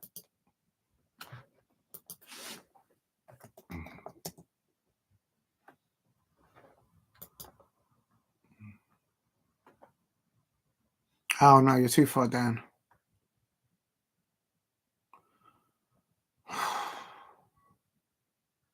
Oh no. But you got a win and a draw and a win, and then you just went for a bounce to bounce losing. You got to finish above Millwall. Come on. You got to finish above Millwall. 5 points off relegation. Gonna be close. I'm nervous. No, hold on a minute. I feel like you got a little bit of lemon coming from you about Klopp. Jason, what are you talking about? What are you talking about, bit of lemon? Listen. The only one sucking on a lemon is the Liverpool fans at the moment, because they didn't get anywhere near the Champions League final with their Arnold slot. Had they had Jurgen Klopp, they would have been on the way to the Munich final. That's right, I said it. Nah, I'm not having it. He's unsettling. Jurgen Klopp, with all this talk about landing Oliver Glasner, is upsetting the apple cart. So I'm not letting it go. When Jurgen Klopp starts talking about him signing the manager of RB Leipzig, the new one, being Oliver Glasner, that's when I'll stop rabbiting on about it. Since he started talking about it in the last week and a half, look what's happened against Southampton. Fed up with it. And we've lost against the Saints. How can you lose? No. How can we drop 2 points against the Saints? I mean, it's like, it could be as bad as Crystal Palace facing St Helens, and we're dropping 2 points. It's as bad as that. No, I'm not having it. It's all Klopp's fault. Not having it. Cardiff going down there, are they? Oh shit! Oh my days! Oh, how many matches have you still got to play? You've probably got about 6 or 7 matches to play. No, I'm not having it, Jason. I'm going to delete that. It's not party time. No, I'm not having the same. Did you know that St Helens goals galore? Tristan, did you know that the St Helens, the rugby club, back in the day, they went down to the south coast of England, and they took 2 things. They took the nickname from Southampton, the Saints, and the second thing is they took Sutton, and just southeast of St Helens, up in the north, just south of St Helens, southeast of it, they've got it looks like a wonderful forest, nature reserve there, and they've named it Sutton Manor. I mean, their outcry, it's absolutely shocking. I'm not happy that my Crystal Palace have lost 2 points today against the Saints. No, No. 46 games per season.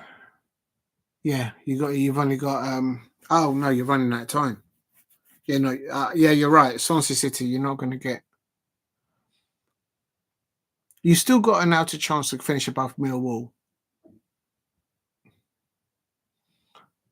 And when I went to London, some 20 minutes.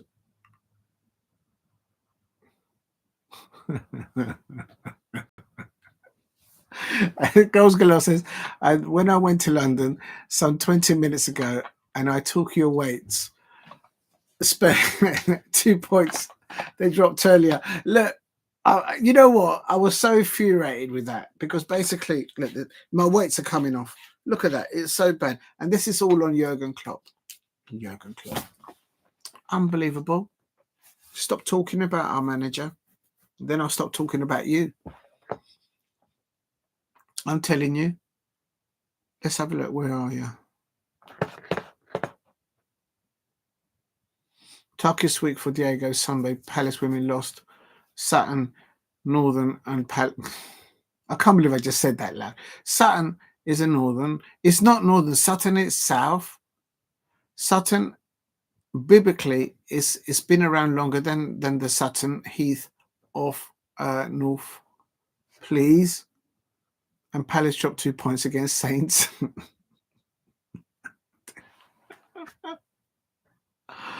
Come on, start hating on the card. If you said Bluebirds.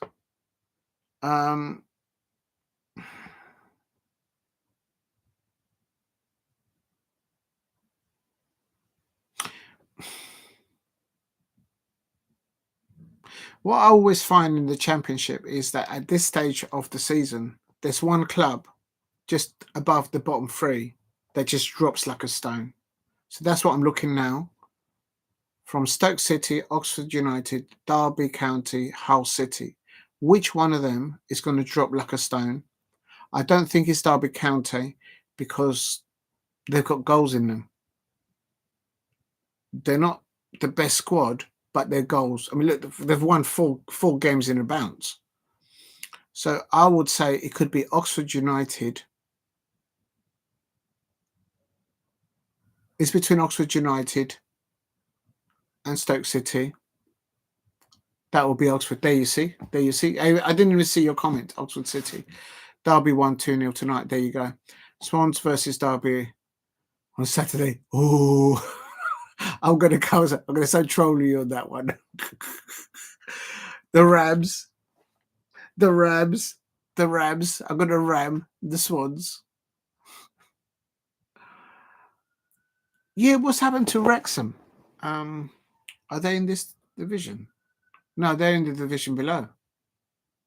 No, Wrexham in the other division, but they might be coming up.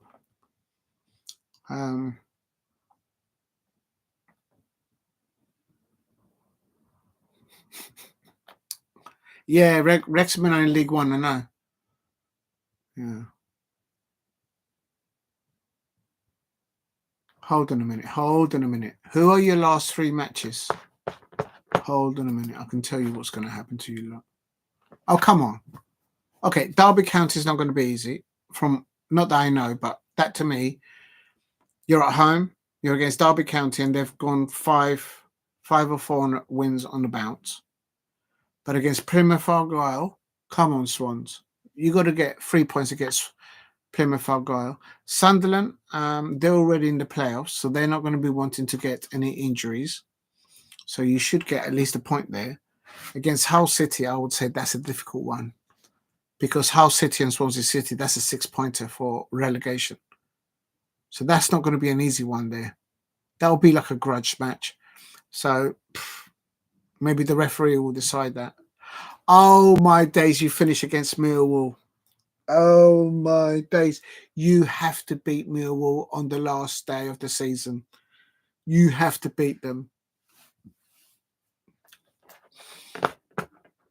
Our home games are winnable. Derby won't be easy because they're on a good roll right now. You can't deny that. I don't know much, but from what I can see, they clearly got something in them. You don't win 5 matches in the Championship, especially when you're down there, unless you got something in the locker, if you know.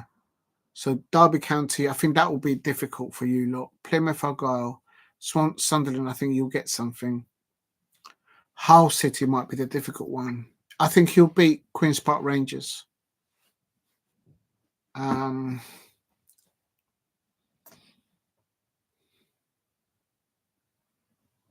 I agree with you, Jason. They got a new manager who left from Blackburn when they're in the playoffs to join Derby. Well, are they like exchanging managers? What's going on? They got a new manager who left from Blackburn when they were in the playoffs to join Derby. Wow. And we had them last. Oh, we had them last game of last season. This year we play Oxford in the final day. Oh no, I've got US Swansea. Oh, I'm in the wrong month. Sorry, I do apologize. You got Oxford United. Sorry, I didn't look at the 3rd of May. Yeah.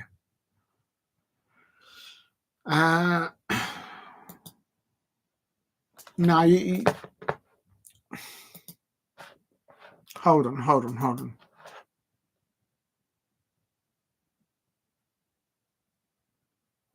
The way I see it, if Swansea City get 2 more wins mathematically and 2 more draws, I know it's a little bit early to say, 2 more wins, so win 2 of the remaining home matches and get 2 draws, whether at home and away, and mathematically, you should be safe. You should be safe in the Championship.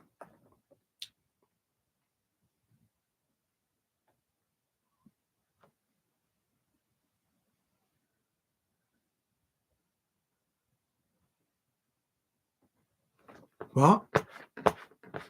Oh, I missed that, Jason. I was trying to read it and took it away. Well, Blackburn were in the playoffs. 3 wins and we're safe, really. Yeah, that's why I went for 2 wins and 2 draws, but you're going for 3 wins. Okay, yeah, so we're very close. I wasn't too far off. It's all about that. And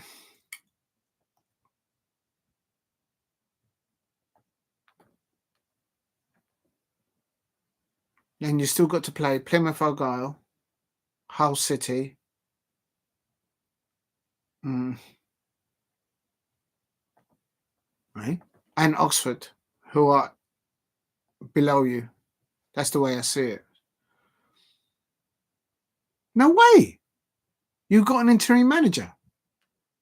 Oh, I'm going to Google that. You need to stop chucking your managers underneath the bus. What's wrong with you football fans out there? You keep chucking your managers underneath the bus. Let's have a look at this. You're not going to come in for Oliver Glasner as well, are you?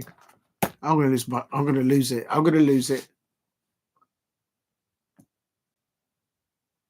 In February?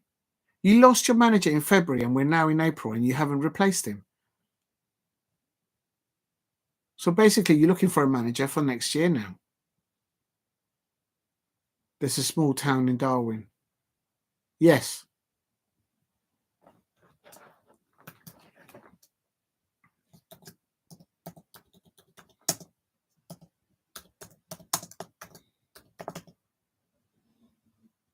Oh,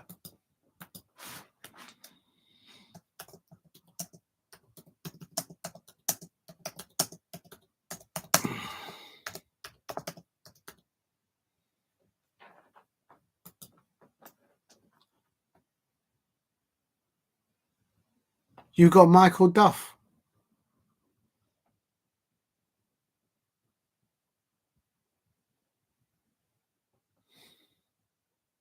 Yeah, go on, take care, mate. I'm just looking at this.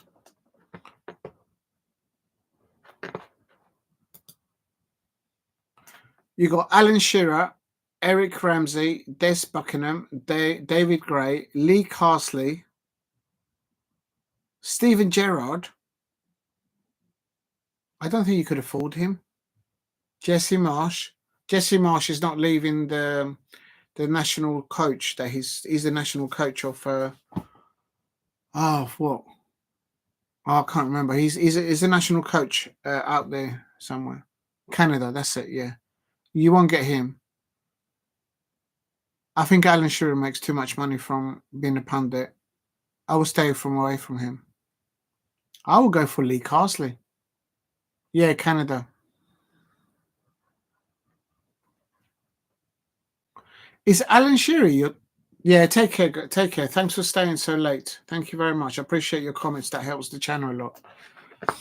Been a great show. Yeah, thank you very much, Goals Galore. And everybody in the chat, please go and subscribe to Goals Galore. An amazing channel. Swansea City, and they also do content about Welsh international football, and they do amazing videos. So go and check it out. No, not Shearer. Yeah, no, I was thinking. I don't think Steven Gerrard will end up there. That's a shambles. How can you sack your manager in February and we're in April and they still haven't replaced him? That's mad.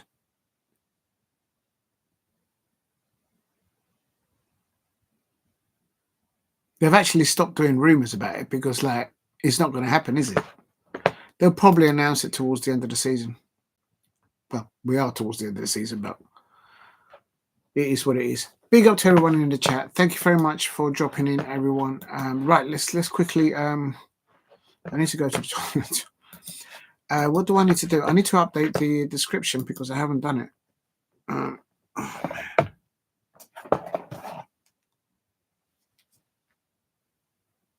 Hold on. 1 minute. I just got to plug this in. Oh, my days. Oh.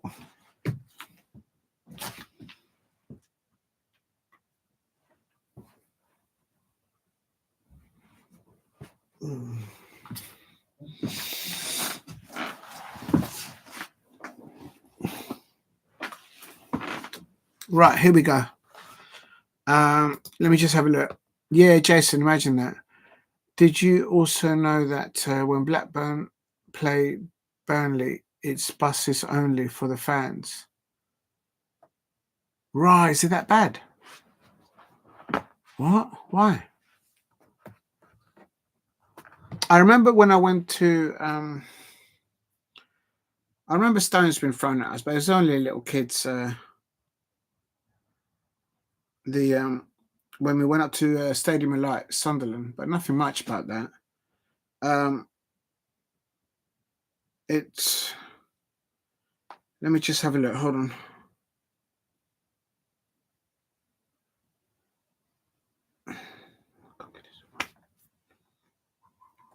Oh wow. Okay. Please keep hitting the likes and subscribe at Diego C Palace if you are new. And well,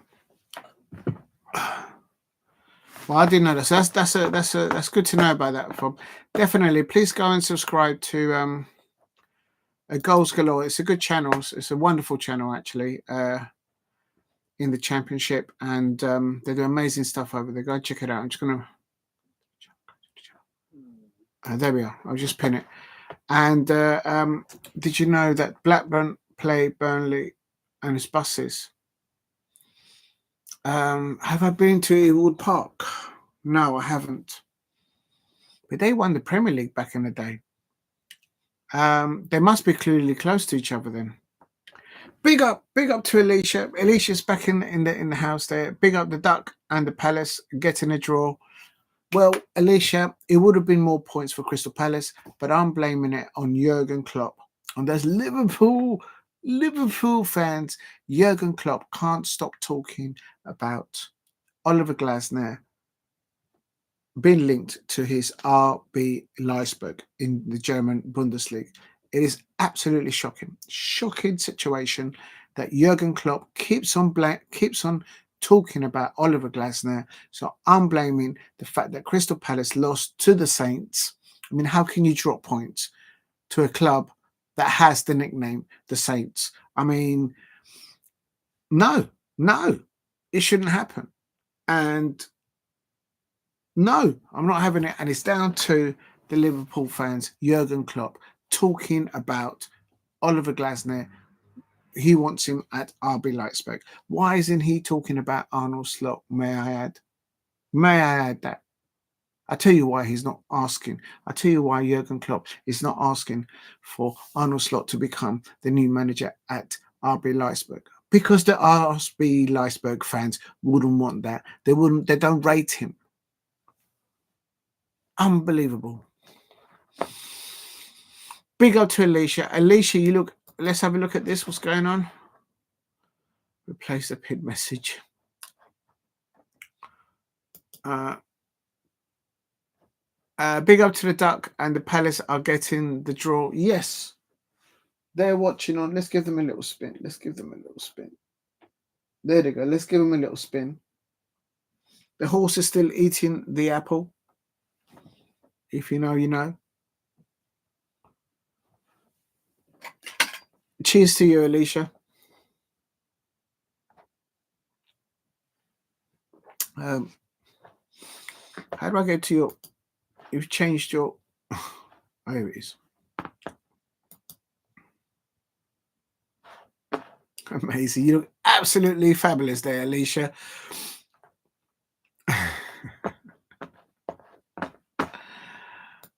Cheers to you, Alicia. Thank you very much for dropping in. I absolutely love that photograph of you there. And you and Lola have got a very good portfolio of photographs, if I may say so. Yeah, thank you very much for that. Yes, I'm happy with the point, but I'm absolutely fuming on Jurgen Klopp and Liverpool fans. Why don't you ask your ex-manager to talk about Arnold Slot? Oh, no, he doesn't, does he? Liverpool fans, how comes your ex-manager, Jurgen Klopp, doesn't talk about Arnold Slot? All he ever talks about is Oliver Glasner to be the next RB Leipzig manager. So I'm putting it on that.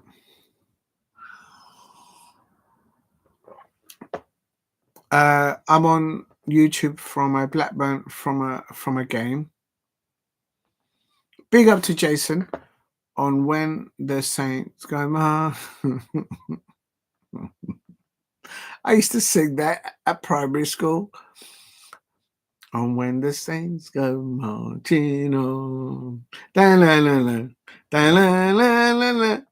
La la la la la la la.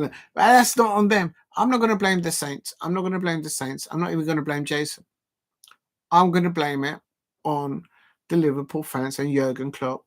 Stop talking about Oliver Glasner. Stop it. Stop it.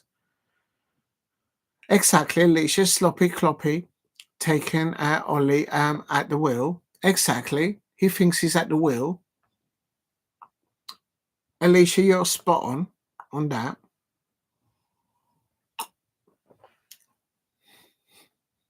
Oh, when the Saints go marching.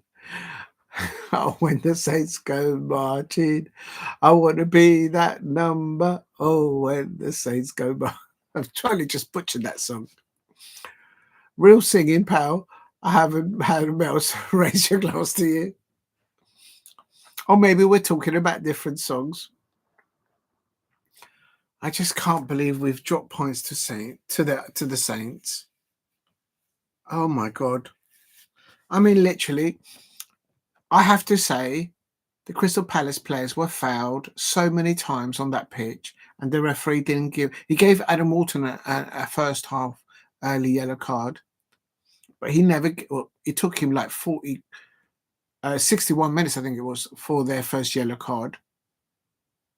I mean, literally, we were playing football, and the Saints were playing rugby against us. It was that bad. It was that bad, and that's how they went a goal ahead. Maybe there's a connection between the Saints there in the south of England and the Saints up north. But literally, we were playing football. We were trying to play football. And the Southampton players, the Saints, they were playing rugby against us. And the referee couldn't see it. Maybe the referee had a bit one too many of these. I reckon in the changing room, the referees and the officials were singing, "Oh, when the Saints go marching on." I think that's what they were doing at half time, taking the pee and taking the bubble. We turned up to play football and Southampton turned up to play rugby. Work it out. The referee couldn't. No, at least you will be watch the real Saints on Sunday night. Crap from Dorset.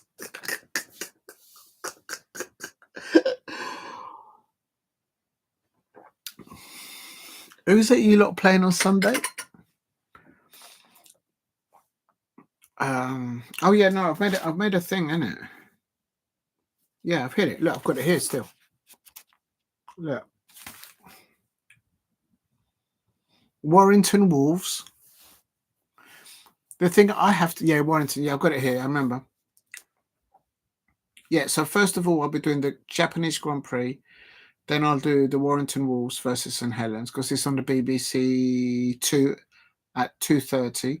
And then after that, I'll do the Manchester United. I've got to do the thumbnail. Someone's told me to do thumbnails, and it does make the channel look better.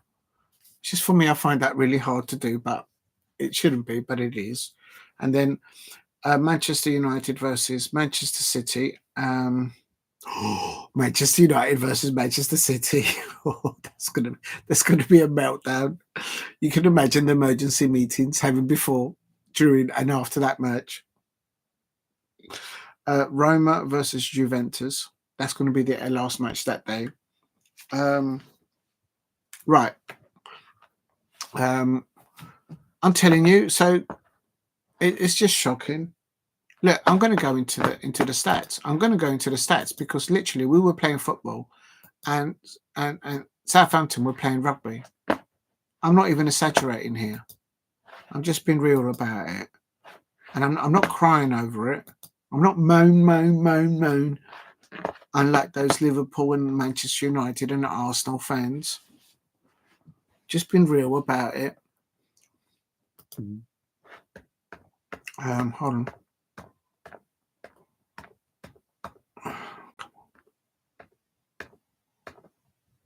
Right, here we go.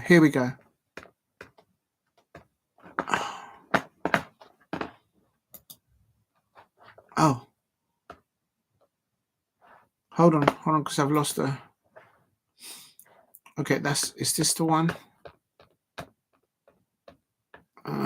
Okay, yeah, I've got it. Okay, I've got it.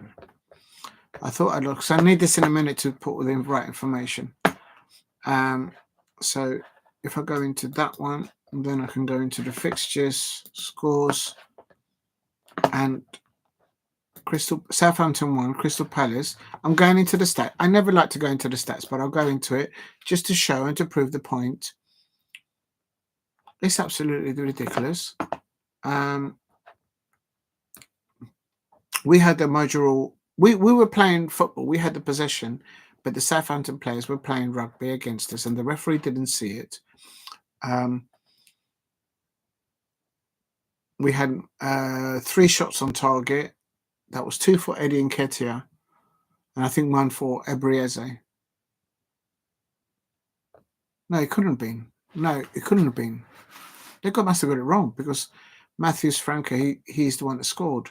I'm so happy for Matheus França to get a goal there in the Premier League. After all those years out, actually it was a few years out in injury, coming back and scoring a goal to get a point off us, that's important. I'm trying to forget the fouls. How'd you find that?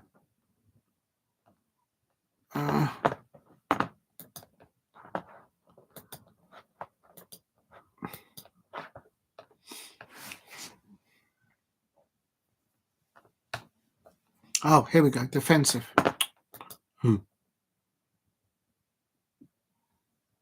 Look at this. Look at this. Look at this. Southampton had 14. I knew I was right. This is what I'm talking about. Southampton had 14 fouls against us. They turned up to play rugby just because they got a nickname called the Saints, and they may think that they're from up the north, really, from St Helens. I mean, it's just absolutely shocking. They had 14 fouls against us.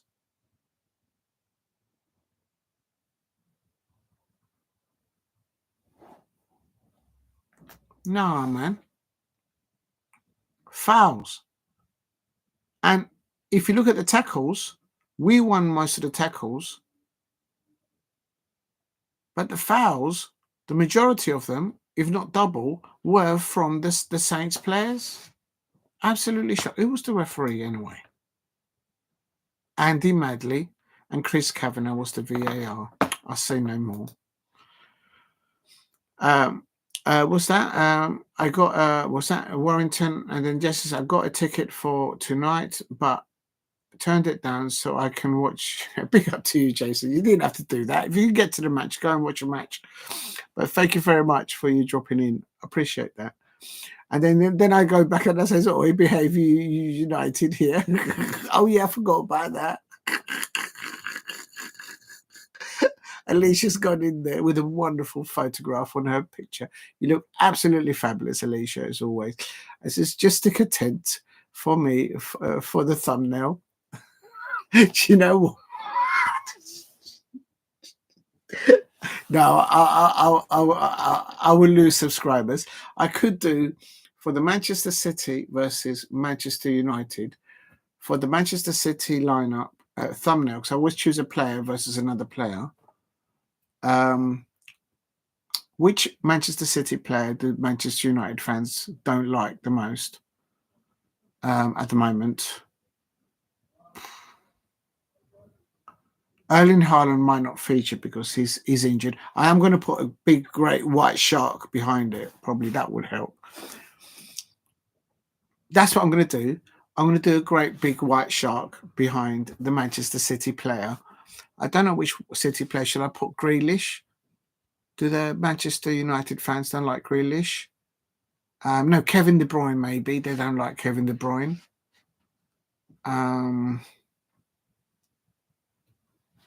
And then for the Manchester City, for the Manchester United player, who can I choose?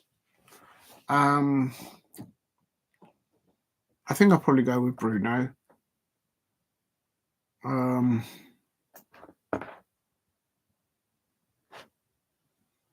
But then on top of the Manchester United player, I could put a tent. Half empty. Yeah, I heard a report that they're half of the... No, what happened was there was a protest. Half empty St. Mary's. Oh, no. I heard today that the Etihad was empty at the beginning of the stadium, and people only started to come into the stadium after 9 minutes. They were protesting about the ticket pricing. That's what I heard, but I don't know. I didn't see it.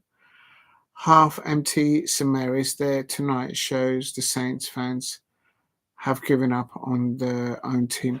It's Jason. It's although I wanted Crystal Palace to get 3 points today, but when you go through a season in the Championship to get into the Premier League, it means so much. It takes so much out of you to get over that hurdle and get into the Premier League. And then when you eventually get there, it's just game after game, game after game, game after game. They're getting battered, up against the ropes. And it takes it out on you. Even if you're a season ticket holder, you're thinking, I just can't bear it anymore. So I understand that. Oh, yeah, it's on BBC One now. We can do a watch along now, isn't it? Oh, thanks for that. Is it on now? It's midnight nearly. Can't be, surely. Oh, I'm such a numpty. I could have done the watch along for that. Oh, I've missed it now, probably. BBC One. 22, 30. Oh, you should have said, I'm going to watch it now. Yeah, you've nearly missed an hour because I've been rabbiting on I'm blaming Jurgen Klopp. I'm going to change it now. Let me do the scheduling. How much have we got left?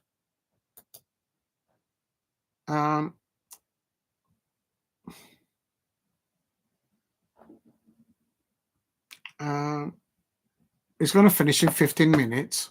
Oh, I forgot about that. Because I've been rabbiting on about Jurgen Klopp.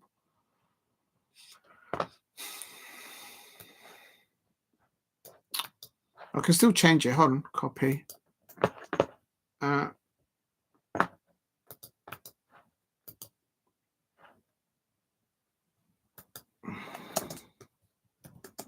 This won't take long. Hold on. It helps if I can spell right.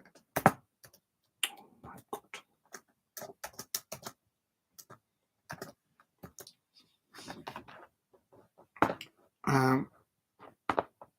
Oh, come on, man.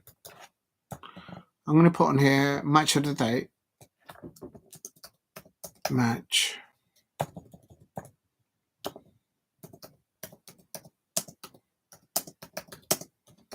Match of the day. I hope I haven't missed a Palace game. Match of the day.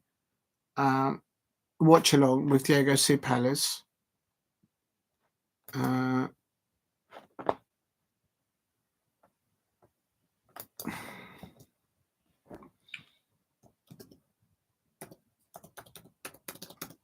How can I forget about that? Liverpool.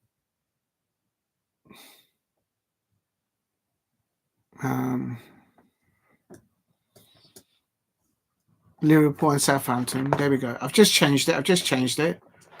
Good goal for Franca. Yeah, you're damn right. It was a good goal for Franca. Have I just missed it? Oh, my days. Oh, man. Are you kidding me? Are you kidding me? Are you kidding me? Oh,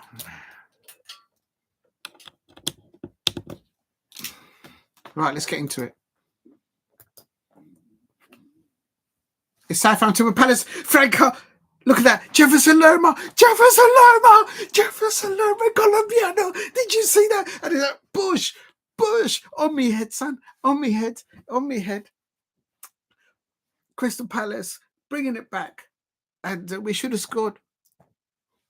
Eze, boom. I know, Mateus did it.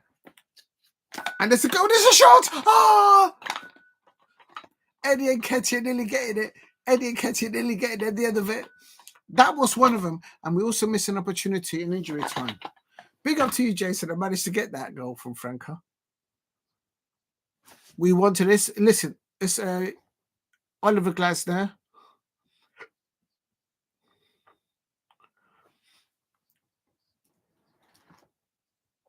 Good mentality from the team. Did you see how Oliver Glasner there was speaking? And indirectly, Jurgen Klopp stop wishing Oliver Glasner to go to RB Leipzig because it's not happening. Yeah, Eddie and Nketiah, they didn't show the other chance right at the end.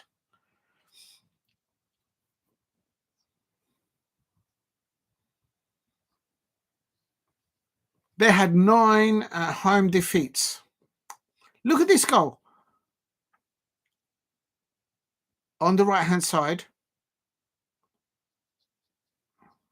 Oh, Palace. No, don't do that. Don't do that. Oh, my God. They walked right through us. Look at that. No one with him. We missed Chris.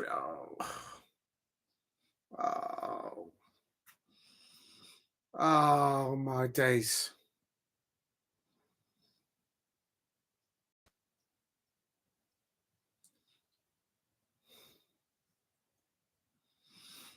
How did we drop points to the Saints? Unbelievable. He should have had some protection. And the goal scorer from the Saints, he should have been sent off. He rugby tackled our players after he scored that goal, but the referee didn't give the referee didn't give anything. It was shocking. We turned up to play football and they were playing rugby. Not having it. Eddie Nketiah should have sealed it. He did have 2 opportunities. One opportunity in injury time and one about 5 minutes before the end of the match. Right, this is the Arsenal game. Bukayo Saka is back on the grass. Remember that Bukayo Saka got injured at Selhurst Park.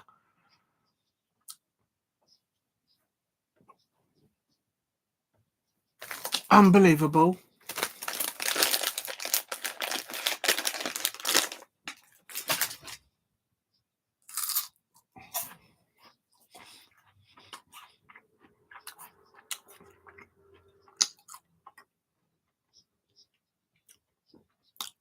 It's weird to see a football strip in there on all wearing purple.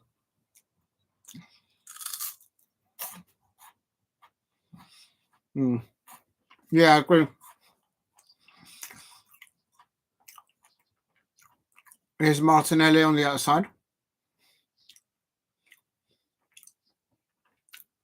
This is Fulham. Oh, hello.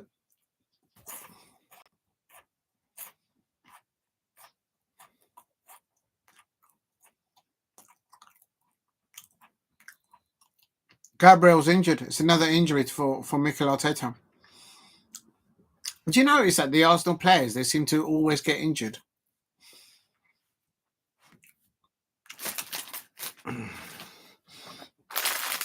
With Real Madrid around the corner and Gabriel goes out injured, that can't be helping the Arsenal.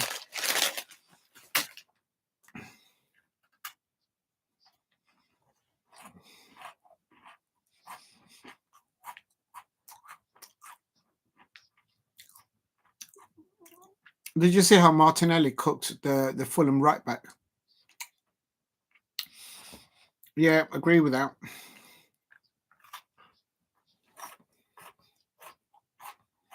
Oh.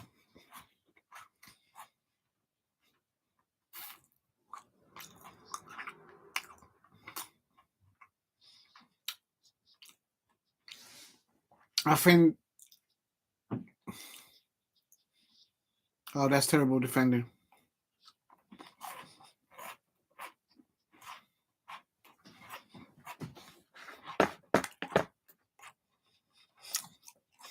Arsenal, the new sporting director.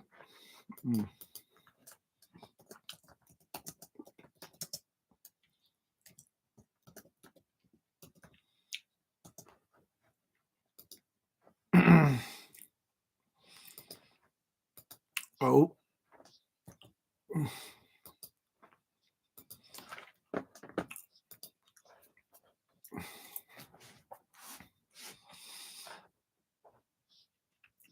I wasn't hungry today because I finished eating before I went live.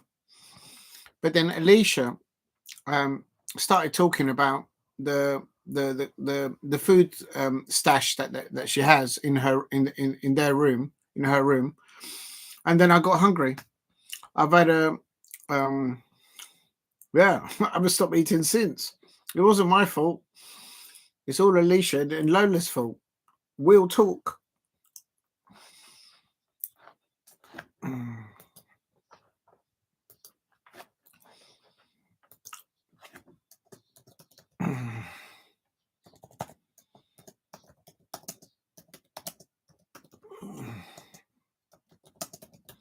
For the 13 likes.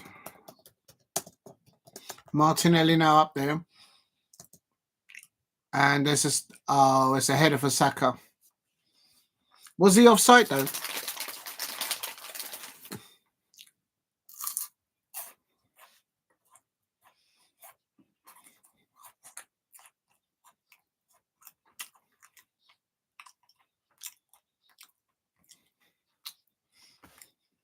Bukayo Saka getting injured at Selhurst Park against Crystal Palace.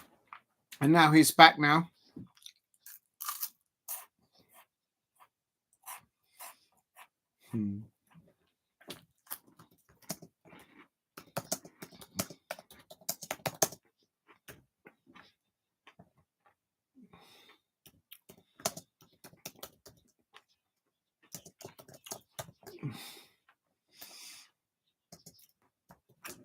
That could have been 2-2. That could have been 2-2 because that should have been the first goal for Fulham there. And now in extra time, looks like Fulham nicked one back because I think someone said that Fulham ended getting one back. I don't know if I'm wrong. Oh, they can't defend like that against Real Madrid. Real Madrid are going to... Bellingham are going to eat them alive.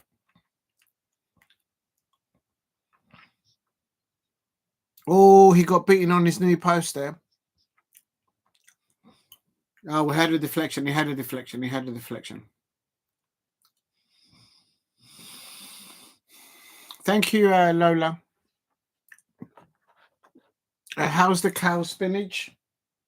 It's nearly finished. They're still munching on it. Big up to Glowless that's asking how the cow's doing.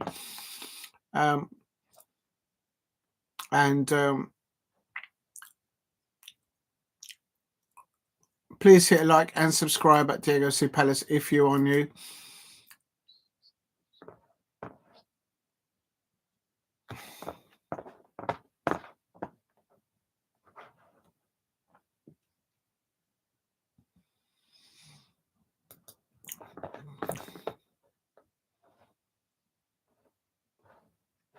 Sounds a good pub. Yeah, you guys have been to the pub. I've been doing the live stream.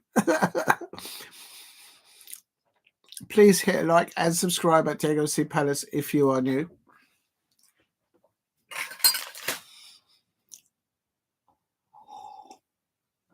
Bukayo Saka coming back on the pitch, replacing Ethan Nwaneri, and it kind of raised the decibels at Arsenal.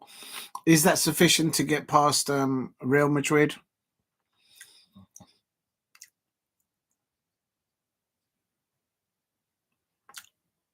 It was meant to be.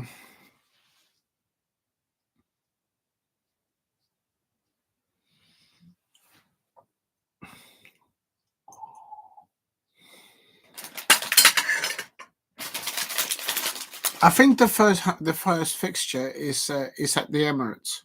Well, I could be wrong. Who won the Scouts game, says Lola. It was who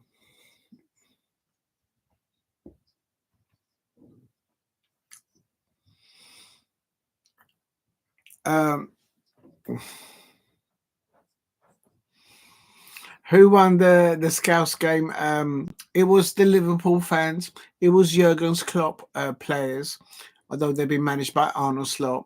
It's funny how Jurgen Klopp doesn't ask for Arne Slot to become the next RB Leipzig manager.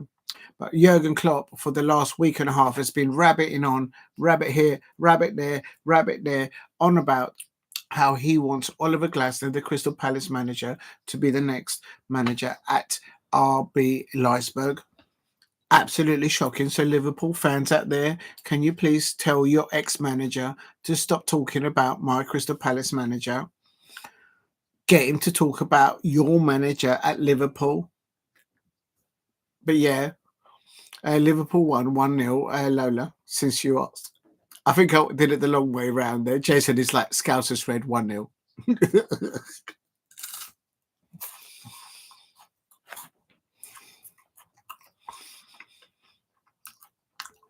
Now they're doing Nottingham Forest versus Manchester United. Manchester United fans, look away. Look away. It's Bruno Fernandes here now with a corner. And Bruno Fernandes. This is early on in the first half. And this is Elanga. Dorgu can't catch him. Garnacho can't tackle the player or the ball. And then he scores. Anthony Elanga has just cooked the whole of Manchester United squad. Manchester United fans, look away. Inside 5 minutes, I enjoyed Diego the Scouts. I'm telling you, Liverpool fans, just tell your Jurgen Klopp to stop talking about my manager, Oliver Glasner. Look at Anthony Elanga. Look at that run. Garnacho should have just took his legs.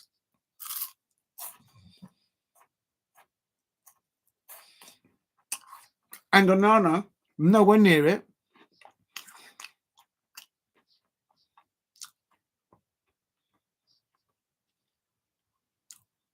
Dalot and Bruno Fernandes ahead of there, but not enough pace and enough direction to go either left or right of the Forest keeper. Elanga put a barbecue and a spit roasted up until he scored. Yeah, listen, he had a cup. He could have had a cup of tea as well, and teacup.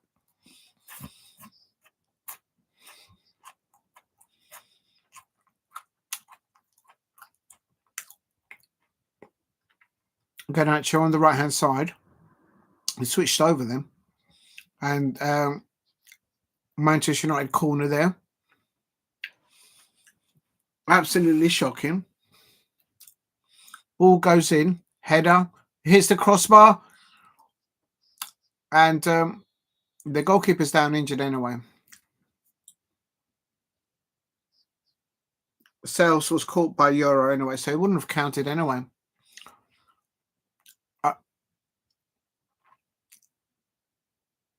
58 minutes.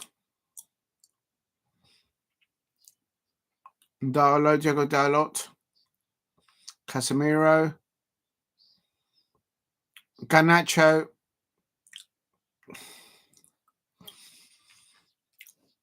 If Garnacho doesn't get it on target, not many of the other Manchester United players. They're missing Amad Diallo.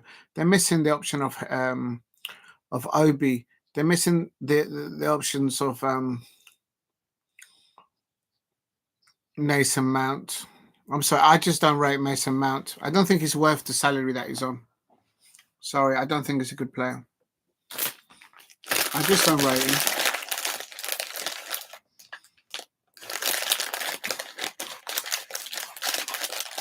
On comes Harry Maguire.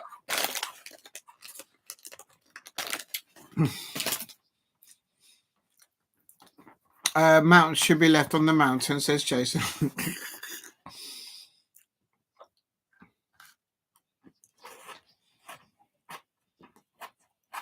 Look at this. If Maguire had passed the ball to Rasmus Højlund, watch. Maguire, look at the number 9, Rasmus Højlund. He was right in front of the goal. If Maguire had just crossed the ball to him, they would have scored. You can't see it from that angle.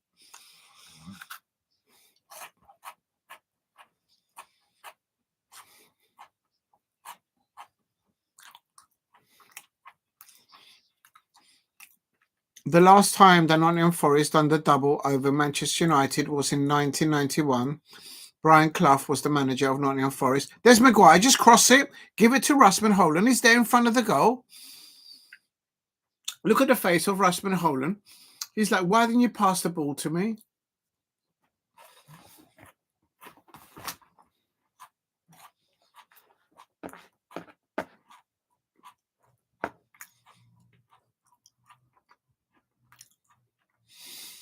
Big up to Lola.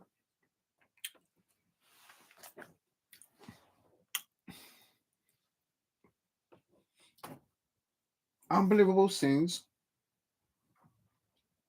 Well,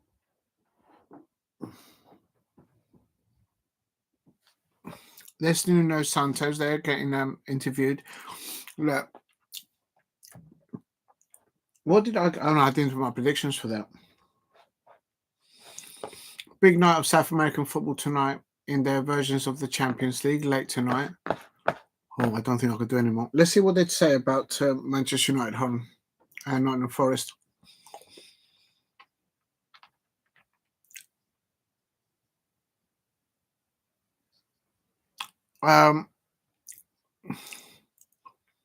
Dorgu wasn't on the shoulder of Anthony Elanga. Look, he had about 4 touches, and when Garnacho got shoulder to shoulder him, he should have took him out. Take a yellow for the team. He couldn't shake him off. He absolutely cooked Dorgu. Look at this touch. The space that he's the speed that he's running, the control that he has, and then he has the vision to cut inwards, and then Garnacho just couldn't get hold of the ball or the player. He went for the ball. Go for the player, lad. Go for the player, lad. That's what you need to do. And look, it's just nobody's tackling him.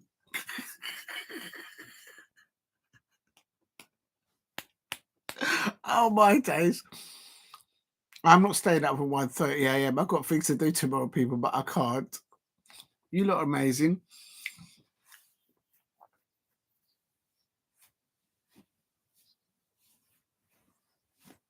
Matt Sales here.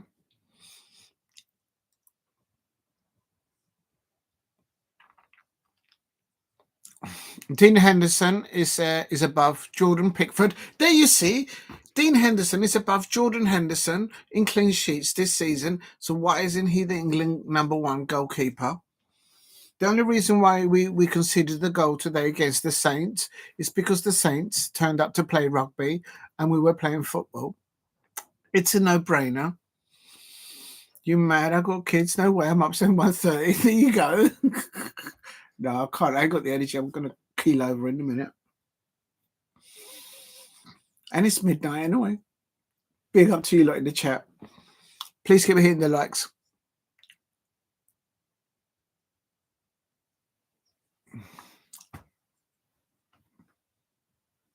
The big 3 points for Wolves now coming up in match of the day.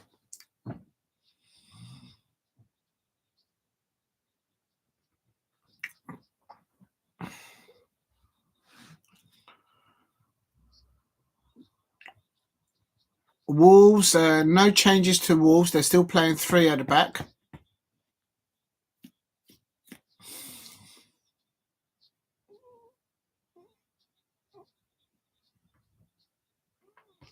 And West Ham there with a few injuries and a few players making a start for West Ham United. There's Wan-Bissaka there. But this was a big 3 points for Wolves, especially with Ipswich Town winning tonight or last night because it's now Thursday. Jarrett Bowen crosses it in. Oh, how did they not score? Oh, he's got to score. How did Ferguson not score there? Jason, you would have scored that. Look at this ball passed in by Bowen. What's he doing, man? Just get it in target. He's got to score there. Please hit a like and subscribe at DIEGO C Palace. It's Wolves still 0-0 here with West Ham on match of the day. Free kick now for Wolves. Was that really a foul? I think it was going over anyway.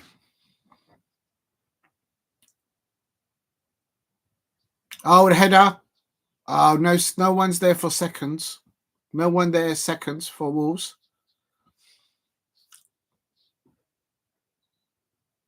Totti nearly scoring there for Wolves. It's on target. Good save by the West Ham United manager. You're right. Fat Ronaldo. I was trying Larson. Oh, I think he got a deflection. The Wolves goal. Let's have a look.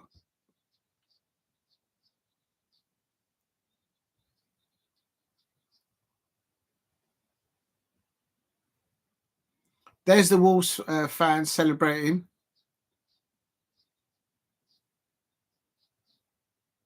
Let's have a look. He teased himself up. Oh, no, the defender helped him. I think the keeper might have got a fan to that. Whether he would have saved it or not. No. They had a deflection. It was a deflection. The deflection took it over the goalkeeper. Big up to Jason in the chat. Big up to YouTube censors.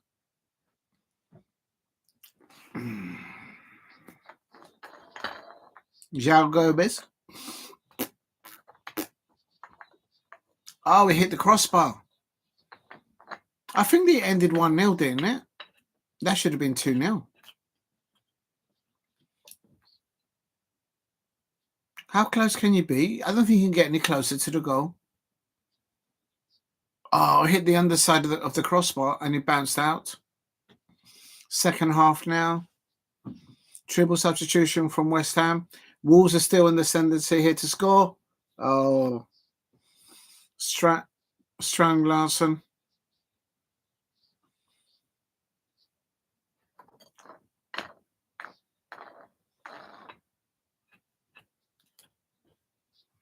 Please keep hitting the likes. Help me get to 15 likes if you can in the chat. And there's the ball going to the crossbar. Oh, how did West Ham not do an equaliser there?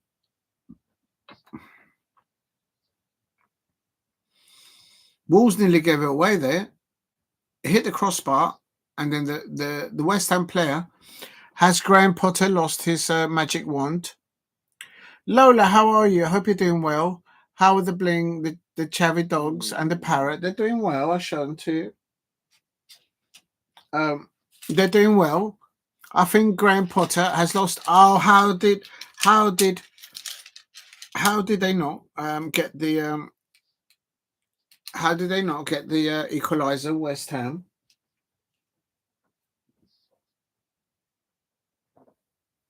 Oh, what you doing, man? I'm like trying to dress this parrot here at 1 o'clock at night. Don't even know why I'm doing it. There you go. Look at the bright colours on this parrot now. It's had a wash. Look, even underneath the armpit, look how clean they are.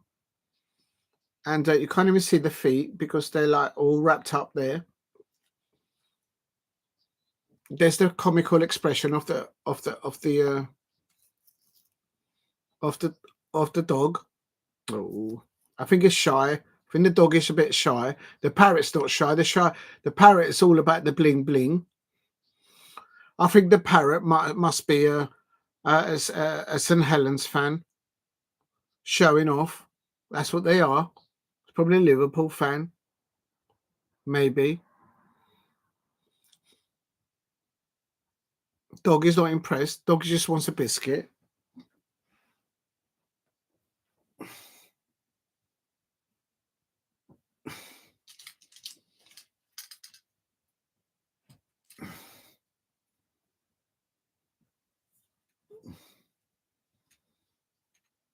There they go.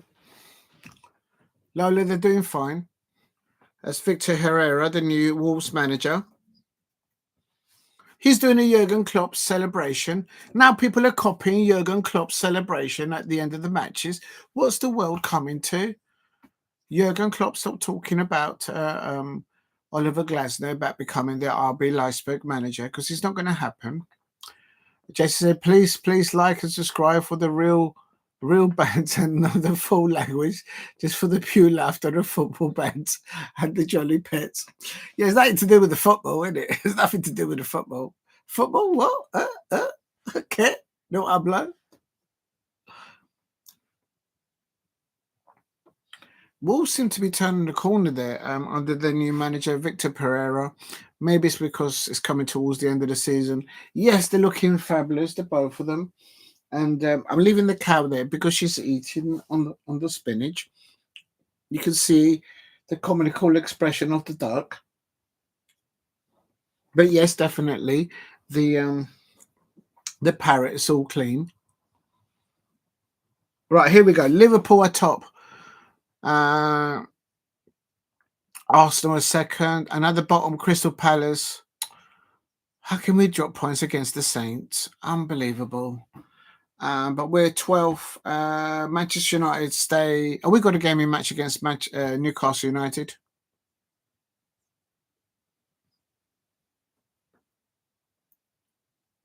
Diogo Jota goal there, giving Liverpool the win. And as I say, you don't hear Jurgen Klopp asking for Arnold Slot to be the manager of RB Leipzig. Why? Because he's not good enough. So stop talking about the Crystal Palace manager. Absolutely shocking. You're 3 points above us. Yeah, no, and we've got a game in hand, but it is against Newcastle United, and that's at St James's Park. That was put aside because obviously Newcastle went to Wembley and they won the League Cup.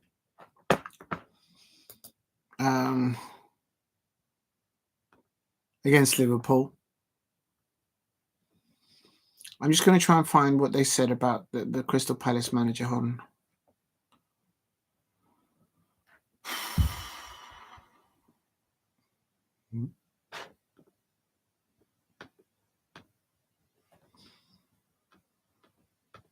I can't find it. I need to go to the toilet as well.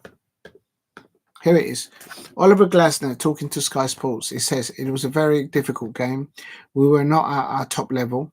It's because of Jurgen Klopp. Anyway, he goes on to say, especially with focus. Hello, with the focus and mentality. It looked like we were mentally tired, but it was nothing to do with our attitude. We fought until the last second to get the equaliser. He goes on to say it's important to keep going and believing. We keep going, and even after scoring, we wanted to win the game. He goes on to say the points is from the character of the team. We know we can play better, but sometimes it's not to perform at the best level, but to keep to fight and to keep going until the last minute. It's very important at that point. We're missing accuracy in the final third, and the final pass or cross was sloppy. On Matheus França scoring his first Premier League goal, Oliver Glasner says his first goal for Palace, his first game in it was 1.5 years, injured for 10 months. He also had his birthday this week. Yeah, it was his birthday. It was great for him. Yeah, it is what it is. So, love the duck's expression. Yes, the duck is happy. I'll give you a close-up. I don't know where they are. I don't like to move them because it takes me forever to set them up. But there's the comical expression of these two, and they take the piss because they make one of them has been eating all the biscuits. I don't know who it is. I don't think it goes in focus.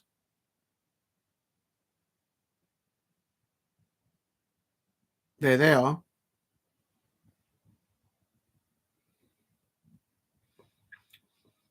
The duck is telling Jurgen Klopp to stop talking about Oliver Glasner. That's what the duck is saying. The duck is saying, Jurgen Klopp, please, please stop talking about Oliver Glasner. We'll talk. That's what's happening.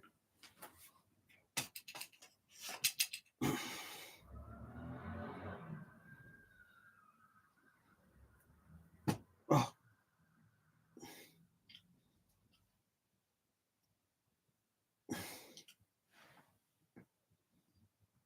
There, can you still see them? The spinach is in the way now. Alicia says the dinosaur is very delightful. The dinosaur's not interested. The dinosaur's saying, Jurgen Klopp, stop talking about Oliver Glasner. That's what the dinosaur is saying. Yeah, the cow and the darling duck are inseparable. The boss, Unai Emery, speaking on, it's all about Marcus Rashford.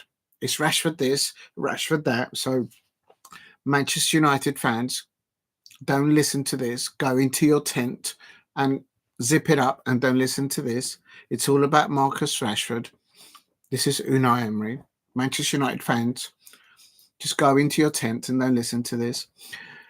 Aston Villa, Unai Emery manager says on Match of the Day, good evening. He did have to say that. Good evening. We competed well. We're trying to reduce conceding goals because our numbers haven't been very good this year because you've been playing against Crystal Palace and we love scoring goals against you. And the fact of the matter is, Jurgen Klopp, stop talking about Oliver Glasner. He doesn't want to go to RB Leipzig. Okay? Talk about your own manager at Liverpool, Jurgen Klopp. Talk about Arnold Slot. Yeah? Get the hint. Anyway, goals because of the numbers that we've been good this year. We achieved a clean sheet today. It's because you're not playing against Palace.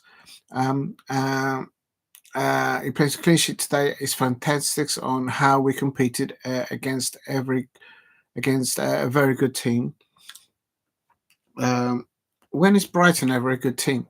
Anyway, okay, we move on. He says we achieved a clean sheet, and today is a fantastic how we competed against a very good team. Brighton is not a good team. We've had chances to score in 90 minutes, and we're very clinical. This is very important for us to try to reduce the distances in the table. On Marcus Rashford, this is the challenge he has. Oh, that means he didn't have a challenge at Manchester United. Anyway, he's getting better and feeling confident, understanding our demands. Well, maybe Marcus Rashford didn't understand the demands at Manchester United. We are trying to get the best out of our players. His qualities and experience are very important. in our squad. Each match he plays for us is very important. We are trying to get stronger than we did during the season in the Premier League. We have to try to get the balance now. The players were committed to the demands. We have, and we can feel proud of how the players work today. That's Unai Emery on Marcus Rashford. It's all about Marcus Rashford. And Alicia says, I love when the cow and the duck get a close-up, huddle, hug. Yes, they're inseparable, those two. I have to say, they're inseparable. Then the Dino is a Northern Sutton in disguise. You're not going to take the dinosaur as well. Dinosaurs were discovered in south of England, in South London, before they were found up anywhere near that St Helens or in the St Helens area. Dinosaurs were first found. We've all seen the Channel 4 series Time Team. The best digs is down here. The horse is enjoying the apple. Yeah, you know what? I hope he leaves me a little bit of that apple. It's a sweet apple, that one.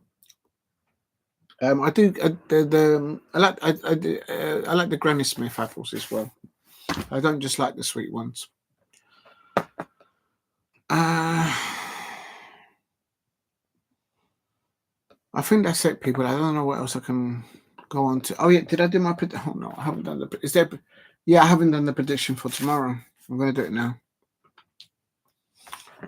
Okay, quickly, and then I'll wrap up. Unbelievable. We dropped 2 points against the Saints. Unbelievable. All right, so for tomorrow, tomorrow's what? It's Thursday, isn't it? Thursday, the 3rd of April.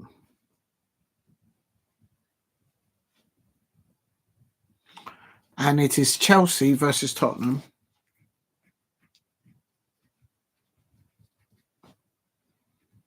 Versus Tottenham.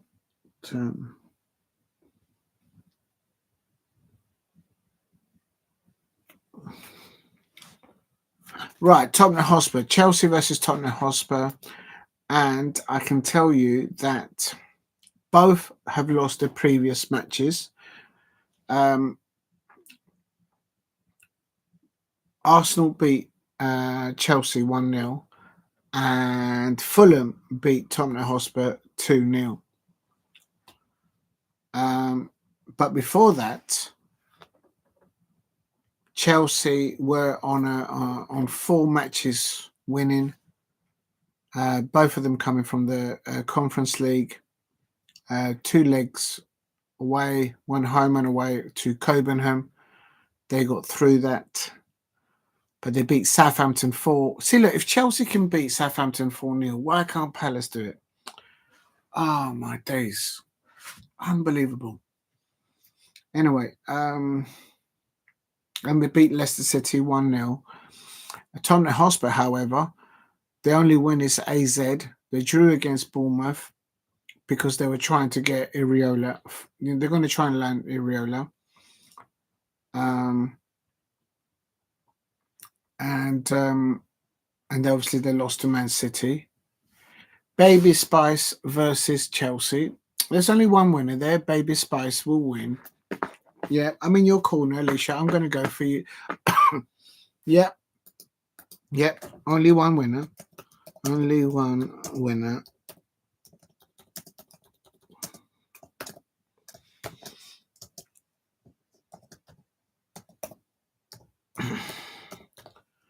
Baby Spice 2 and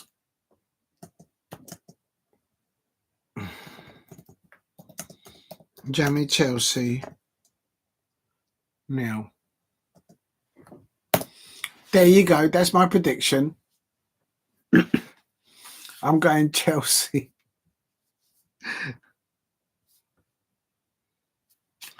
There you go. Is there Chelsea at the bottom? Chelsea 0, Tottenham Hotspur 2. That's my prediction.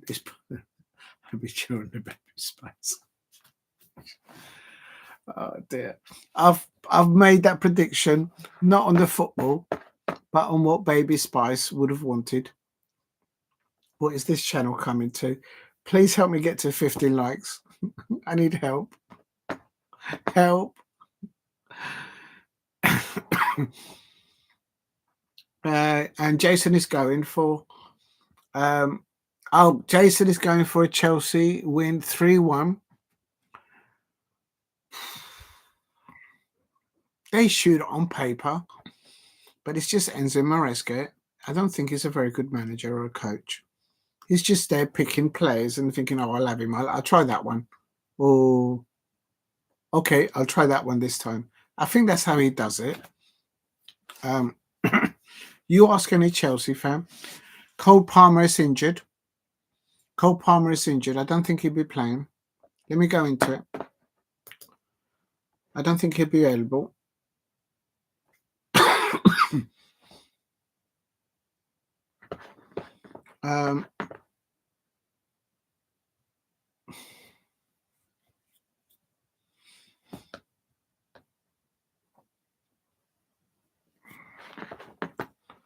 I can't see anything on it. I think Cole Palmer's still. I think Cole Palmer's still injured.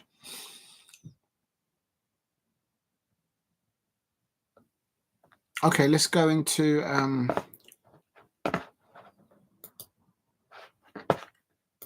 Let's go into this. See what's happening. I'm going to wrap it up now because I'm a bit tired.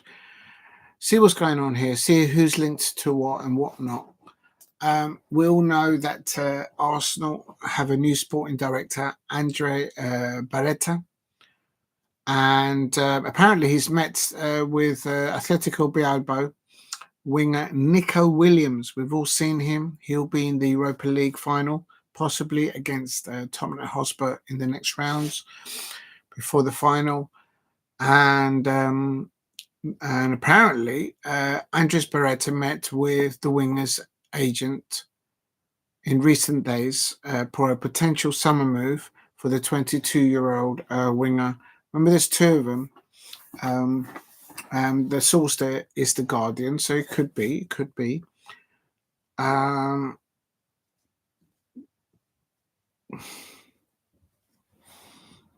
Good. Oh, here we go. Apparently, Newcastle United are going to renew their interest on Mark Gahey. Oh, leave me alone. Leave me alone, please. You can't have Mark Gahey. Unbelievable. On one hand, I've got Tottenham Hotspur fans, then Manchester United fans, then Chelsea fans, and then City fans, and now apparently Newcastle want Mark Gahey. Injured Kelman, Jackson, Gu, Madueke, Palmer, and Latvia. There you go. That's what I'm going for, Baby Spice. Baby Spice is going to dance rings around the players that Enzo Maresca is going to choose. I'm going for a Tottenham Hotspur 2-0 away win, and there will be emergency meetings from Chelsea fans because they do not want to lose against Tottenham tomorrow. Remember that Newcastle United have just knocked Chelsea out of the top 5 in the table. Top 5 going to Champions League football next season. And then the other end is, thank you very much, Jason, for that. I'm actually going to take that. I'm going to put that in my notes. I'm going to read this tomorrow. Thank you, Jason, for that information.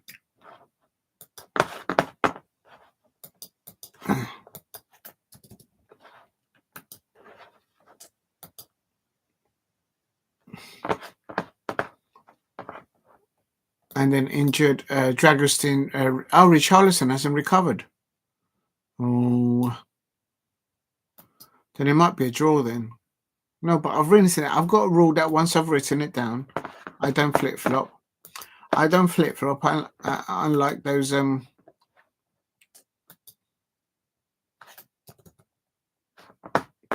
I don't flip flop unless unlike those Liverpool and Manchester United and Arsenal fans and St Helen fans. I don't flip flop. Once I make a decision, it's made. We'll talk.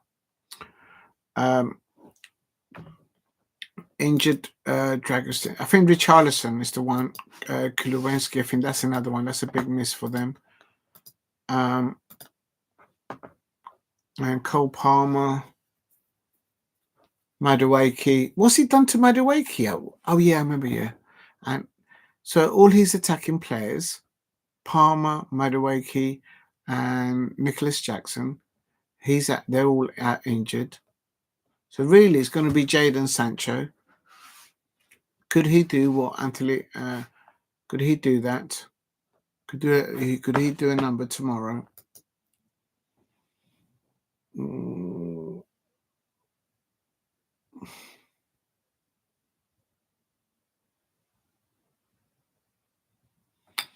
That's quite interesting. I was after this player, the Liverpool 19-year-old Scotland defender Ben Doak, who I wanted at Crystal Palace in the January transfer window.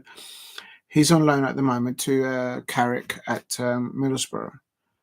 He could be on a move to Everton for 30 million. That's the player that we're going to get. He's from up north, so he'll probably suit him there. But he'll be playing for Everton. The Liverpool players, youngsters, sometimes go over and play to Everton. I wonder if that lands. Diego C CRUZ. He doesn't need flip-flops.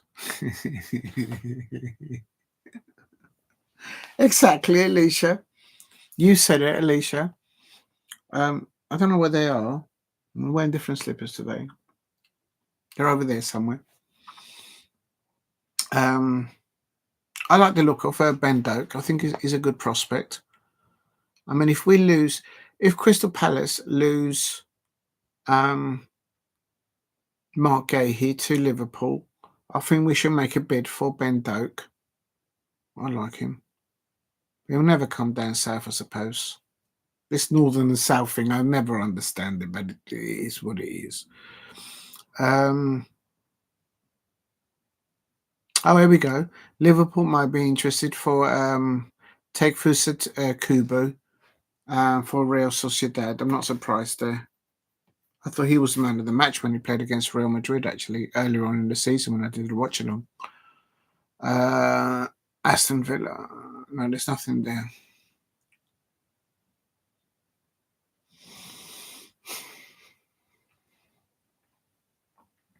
That's why he doesn't get anything to call up. Good players, but soft on the legs.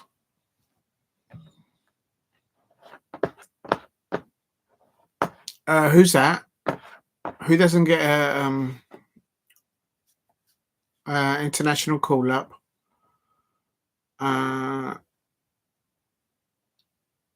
Ben Doak. He's only 19 though.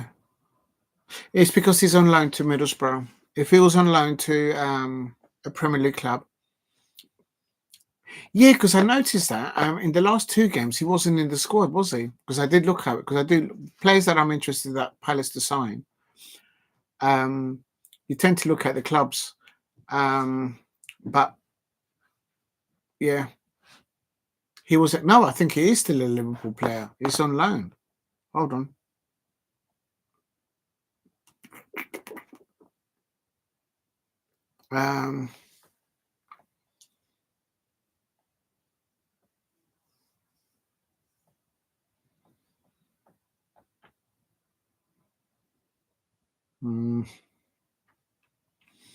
Yeah, no, it's interesting with that.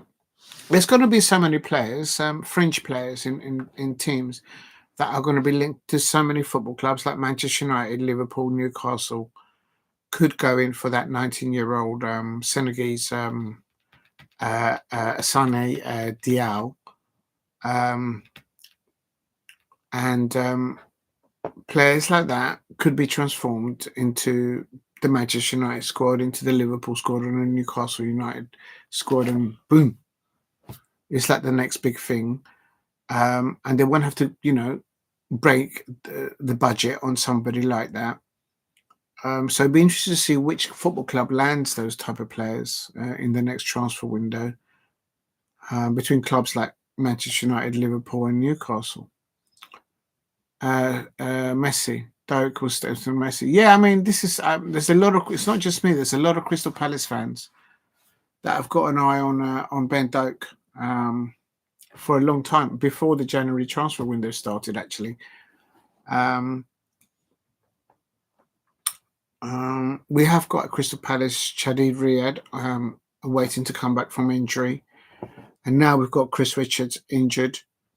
That's why Nathan Klein took that role. So we are short there in defence.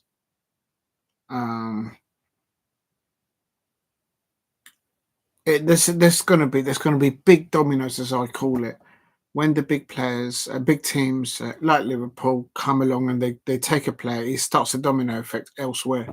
That's the way I see it. And but I'm just still.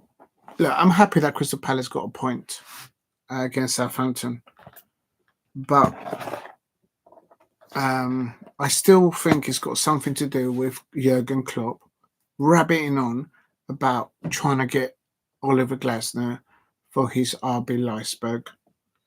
Just get it in your head. He's contracted to Crystal Palace, not just to the end of the season. Oliver Glasner said on Palace TV that he still has this season and next season to go. So he's not, he's got work to do. Things these days, contracts on through. The duck has only got eyes for the crystals. There you go. Why would why does Jurgen Klopp think that Oliver Glasner wants to go anywhere else? At Crystal Palace, we have the darling duck. We have the crystals. We have the best match day performances at Crystal Palace with the Crystal Palace players. What's he going? He's not going to find that. He's not going to find any ducks at RB Leipzig. There's nothing there. In any case, Jurgen Klopp, just stop talking about Oliver Glasner. Stop talking about him. Talk about Arnold Slot. Let's see if you want Arnold Slot. Oh yeah, you don't want him, innit? Because he's not good enough. Right, I'm going to call it an evening. I was going to do all the info on the channel, but I'm too tired, and I'm not going to stay up till 1 o'clock because it messes up my sleep too much. Oh wow, you lot are amazing. You got me up to 13 or 14 likes. Let me just quickly say thank you to everyone in the chat. Thank you all for the 13 likes. I think that's the only predictions I've done. So I've done the prediction for Chelsea. Oh yeah, there is a lot of Botafogo. The majority Crystal Palace owner. He owns that football club. Texter. Yeah, 1:30. No, I'm not staying up. I'm too tired. And that's probably free on YouTube as well.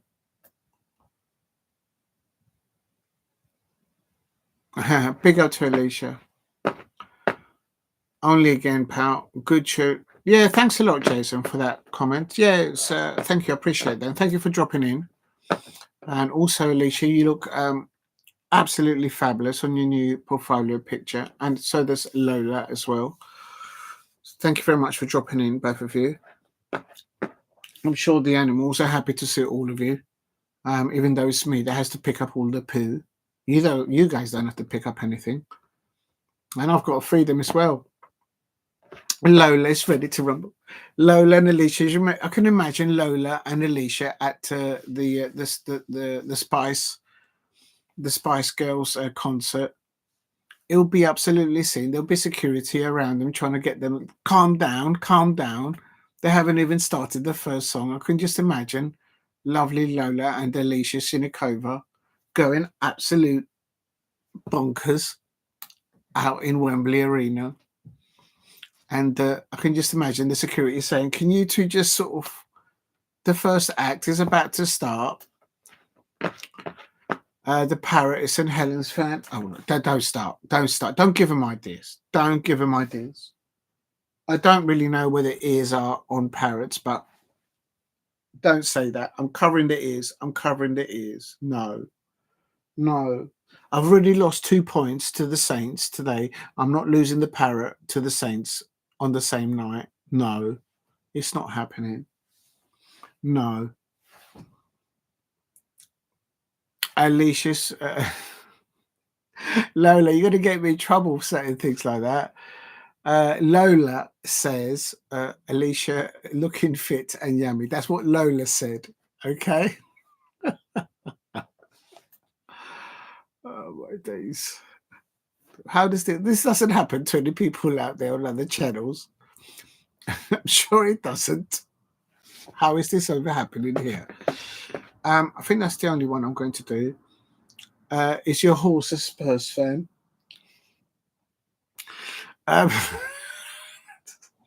go and ask the horse. The horse is busy eating the apple. Let the horse eat the apple. I think the horse had a bit of a nightmare with the mascara.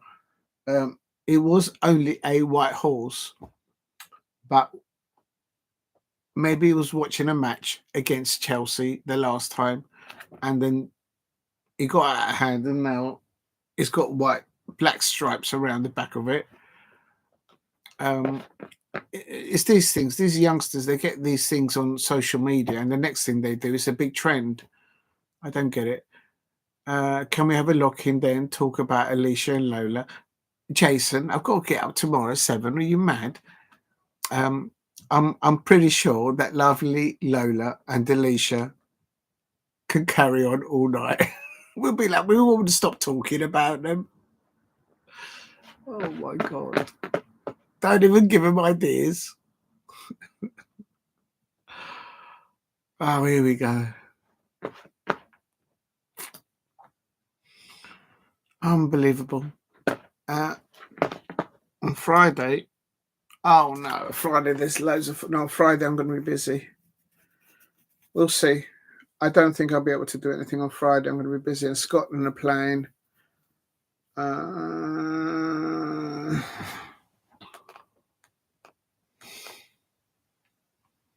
England are playing Belgium at 10 o'clock. I might do that one. Oh no. We kept you all night. What you like, Lola? What you like?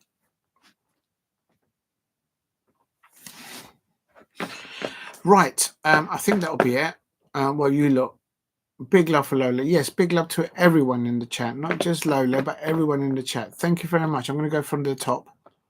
Thank you to Nick Knack, Shay Arsenal. Let me just pin their comment. I can't even see it now.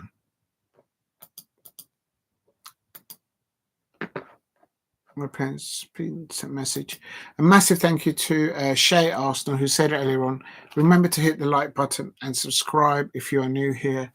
Also, massive thank you to Nick Knack. Big up to Damo1168. A massive thank you to Daniel, trying to ask if Eze is available. Eze is not available for Tottenham. It's not happening. It's not happening. I'm trying to stop Manchester United fans from signing the Crystal Palace players, and now I've got Tottenham Hotspur fans. I'm doing that, and it's like I can't. It's too much. It's too much. It wears you down. Nick Knack is big up to Nick Knack. Also, thank you to Shay Arsenal for all those predictions. Quickly. Big up to Goals Galore. Go and subscribe to Goals Galore, Swansea City content creator. Big up to Damo. Yeah, Arsenal are the new Spurs. Absolutely. If you know, you know. They're just content of just finishing in no trophies. They just want to qualify for the Champions League. Nothing else matters. Massive thank you to the dog. The dog was there. I forgot about the dog. I think I missed the dog's chat earlier on. And thank you to Jason Ciambini there in the chat. I think at St Helens Saints fan. Unbelievable. The Crystal Palace turned up to play football at St Mary's Southampton players were playing rugby against us and the referee didn't see none of that. Absolutely shocking. A massive thank you to Alicia Shinikova, who changed her portfolio picture today and looks absolutely fabulous and amazing as always. But I love the set that you've got behind you as well. Brilliant. And a big thank you and a massive heartfelt thank you to lovely Lola. That's the one that started. Lola started talking about snacks, and Alicia Shinikova, and then I started eating stuff as well. I wasn't really hungry. We'll talk, and it seems that went in. Big up to I can't see anybody else in there.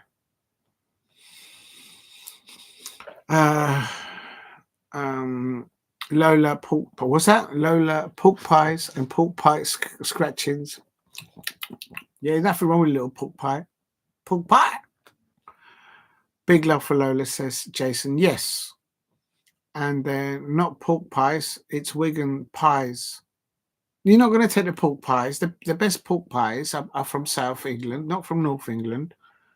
I guarantee you. Even better up north, says Lola. Oh, I'm outnumbered now.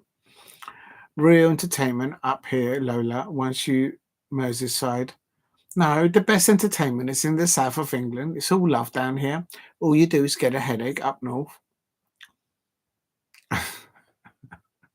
Lola's already packing her bags. Oh, here we go. Thank you very much, everyone. I hope you've all had a wonderful evening tonight. I'm absolutely shattered. And tomorrow I'll try and do the watch along for Chelsea versus Tottenham Hotspur. It is. I'm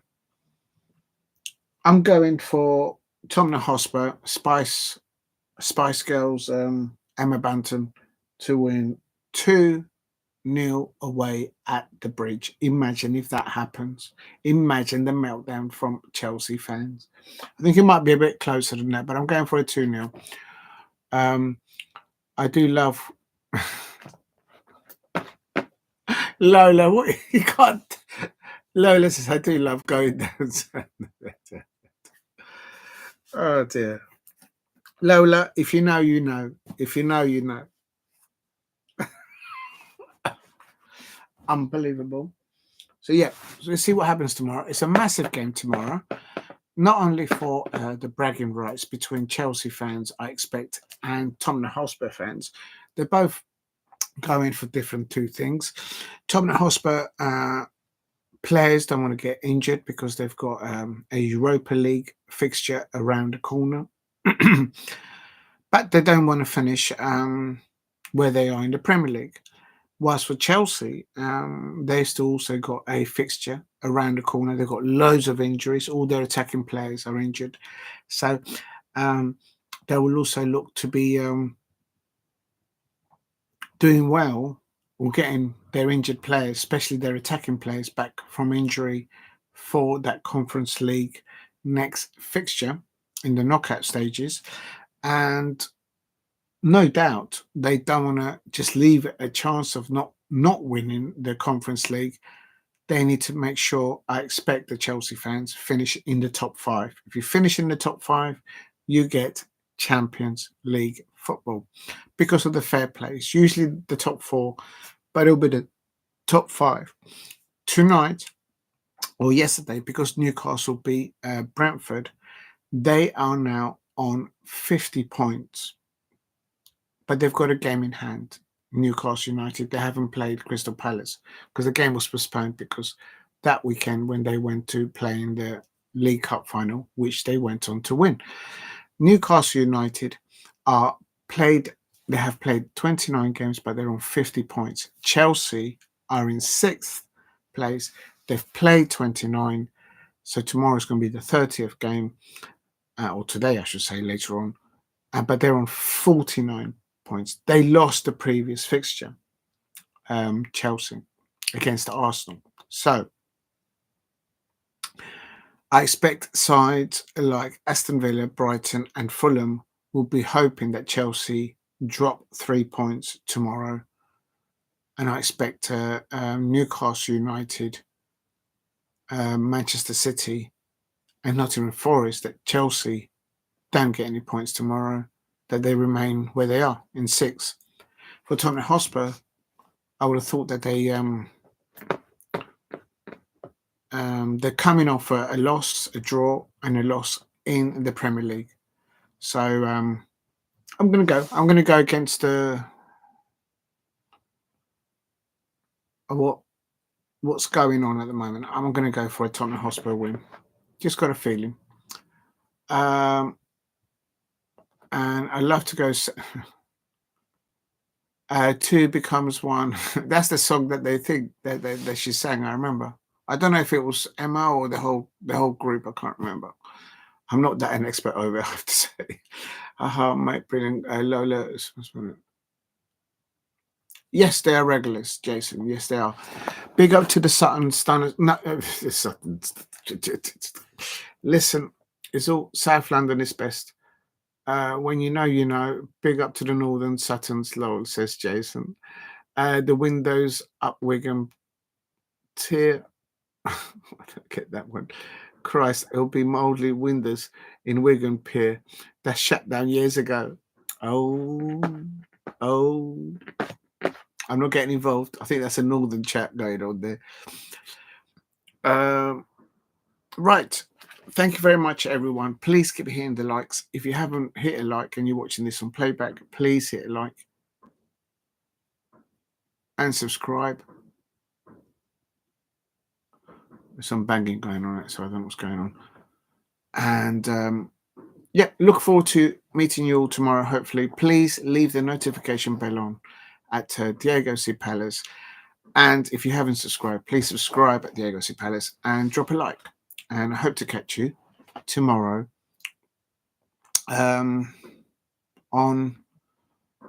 on today, I should say, for the Chelsea versus Tottenham Hotspur. Yep, see you next time, Lola. Thank you for all the comments and you changing your picture again. And the same, big up to Jason and to Alicia Shinikova as well. And yeah, see you later, hopefully, for tonight. Thank you very much, you two.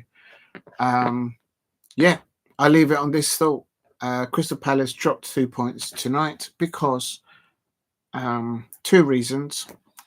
Reason number 1, the Crystal Palace players were trying to play football, but the Southampton players, with the nickname the Saints, were playing rugby. The referee didn't see any of the hard tackles by the Saints. Absolutely shocking. And the second reason why Crystal Palace dropped 2 points is because Jurgen Klopp keeps rabbiting on, moan. That's all Jurgen Klopp has been doing for the last week and a half, talking about how he wants Oliver Glasner to land at RB Leipzig over in the Bundesliga. Absolutely shocking. Liverpool fans, can you please tell your Jurgen Klopp to stop talking about Oliver Glasner? Ask him to talk about your manager, Liverpool fans. All right? Just leave Oliver Glasner alone. I'm putting it down that we dropped 2 points today because of Jurgen Klopp talking about Oliver Glasner and the Saints players, the Southampton players turning up to play rugby, and the referee just didn't see it. Absolutely shocking. Thanks a lot. Good night. Take care. Thank you very much, everyone. Take care. Good night.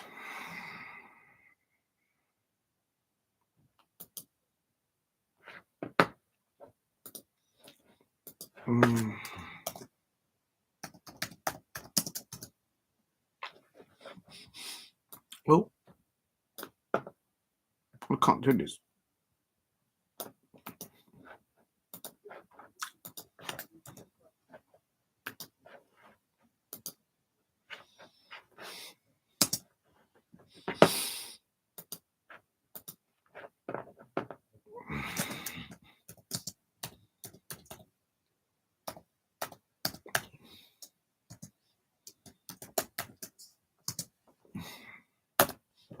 Take care. Good night, everyone. Catch you up later on, hopefully.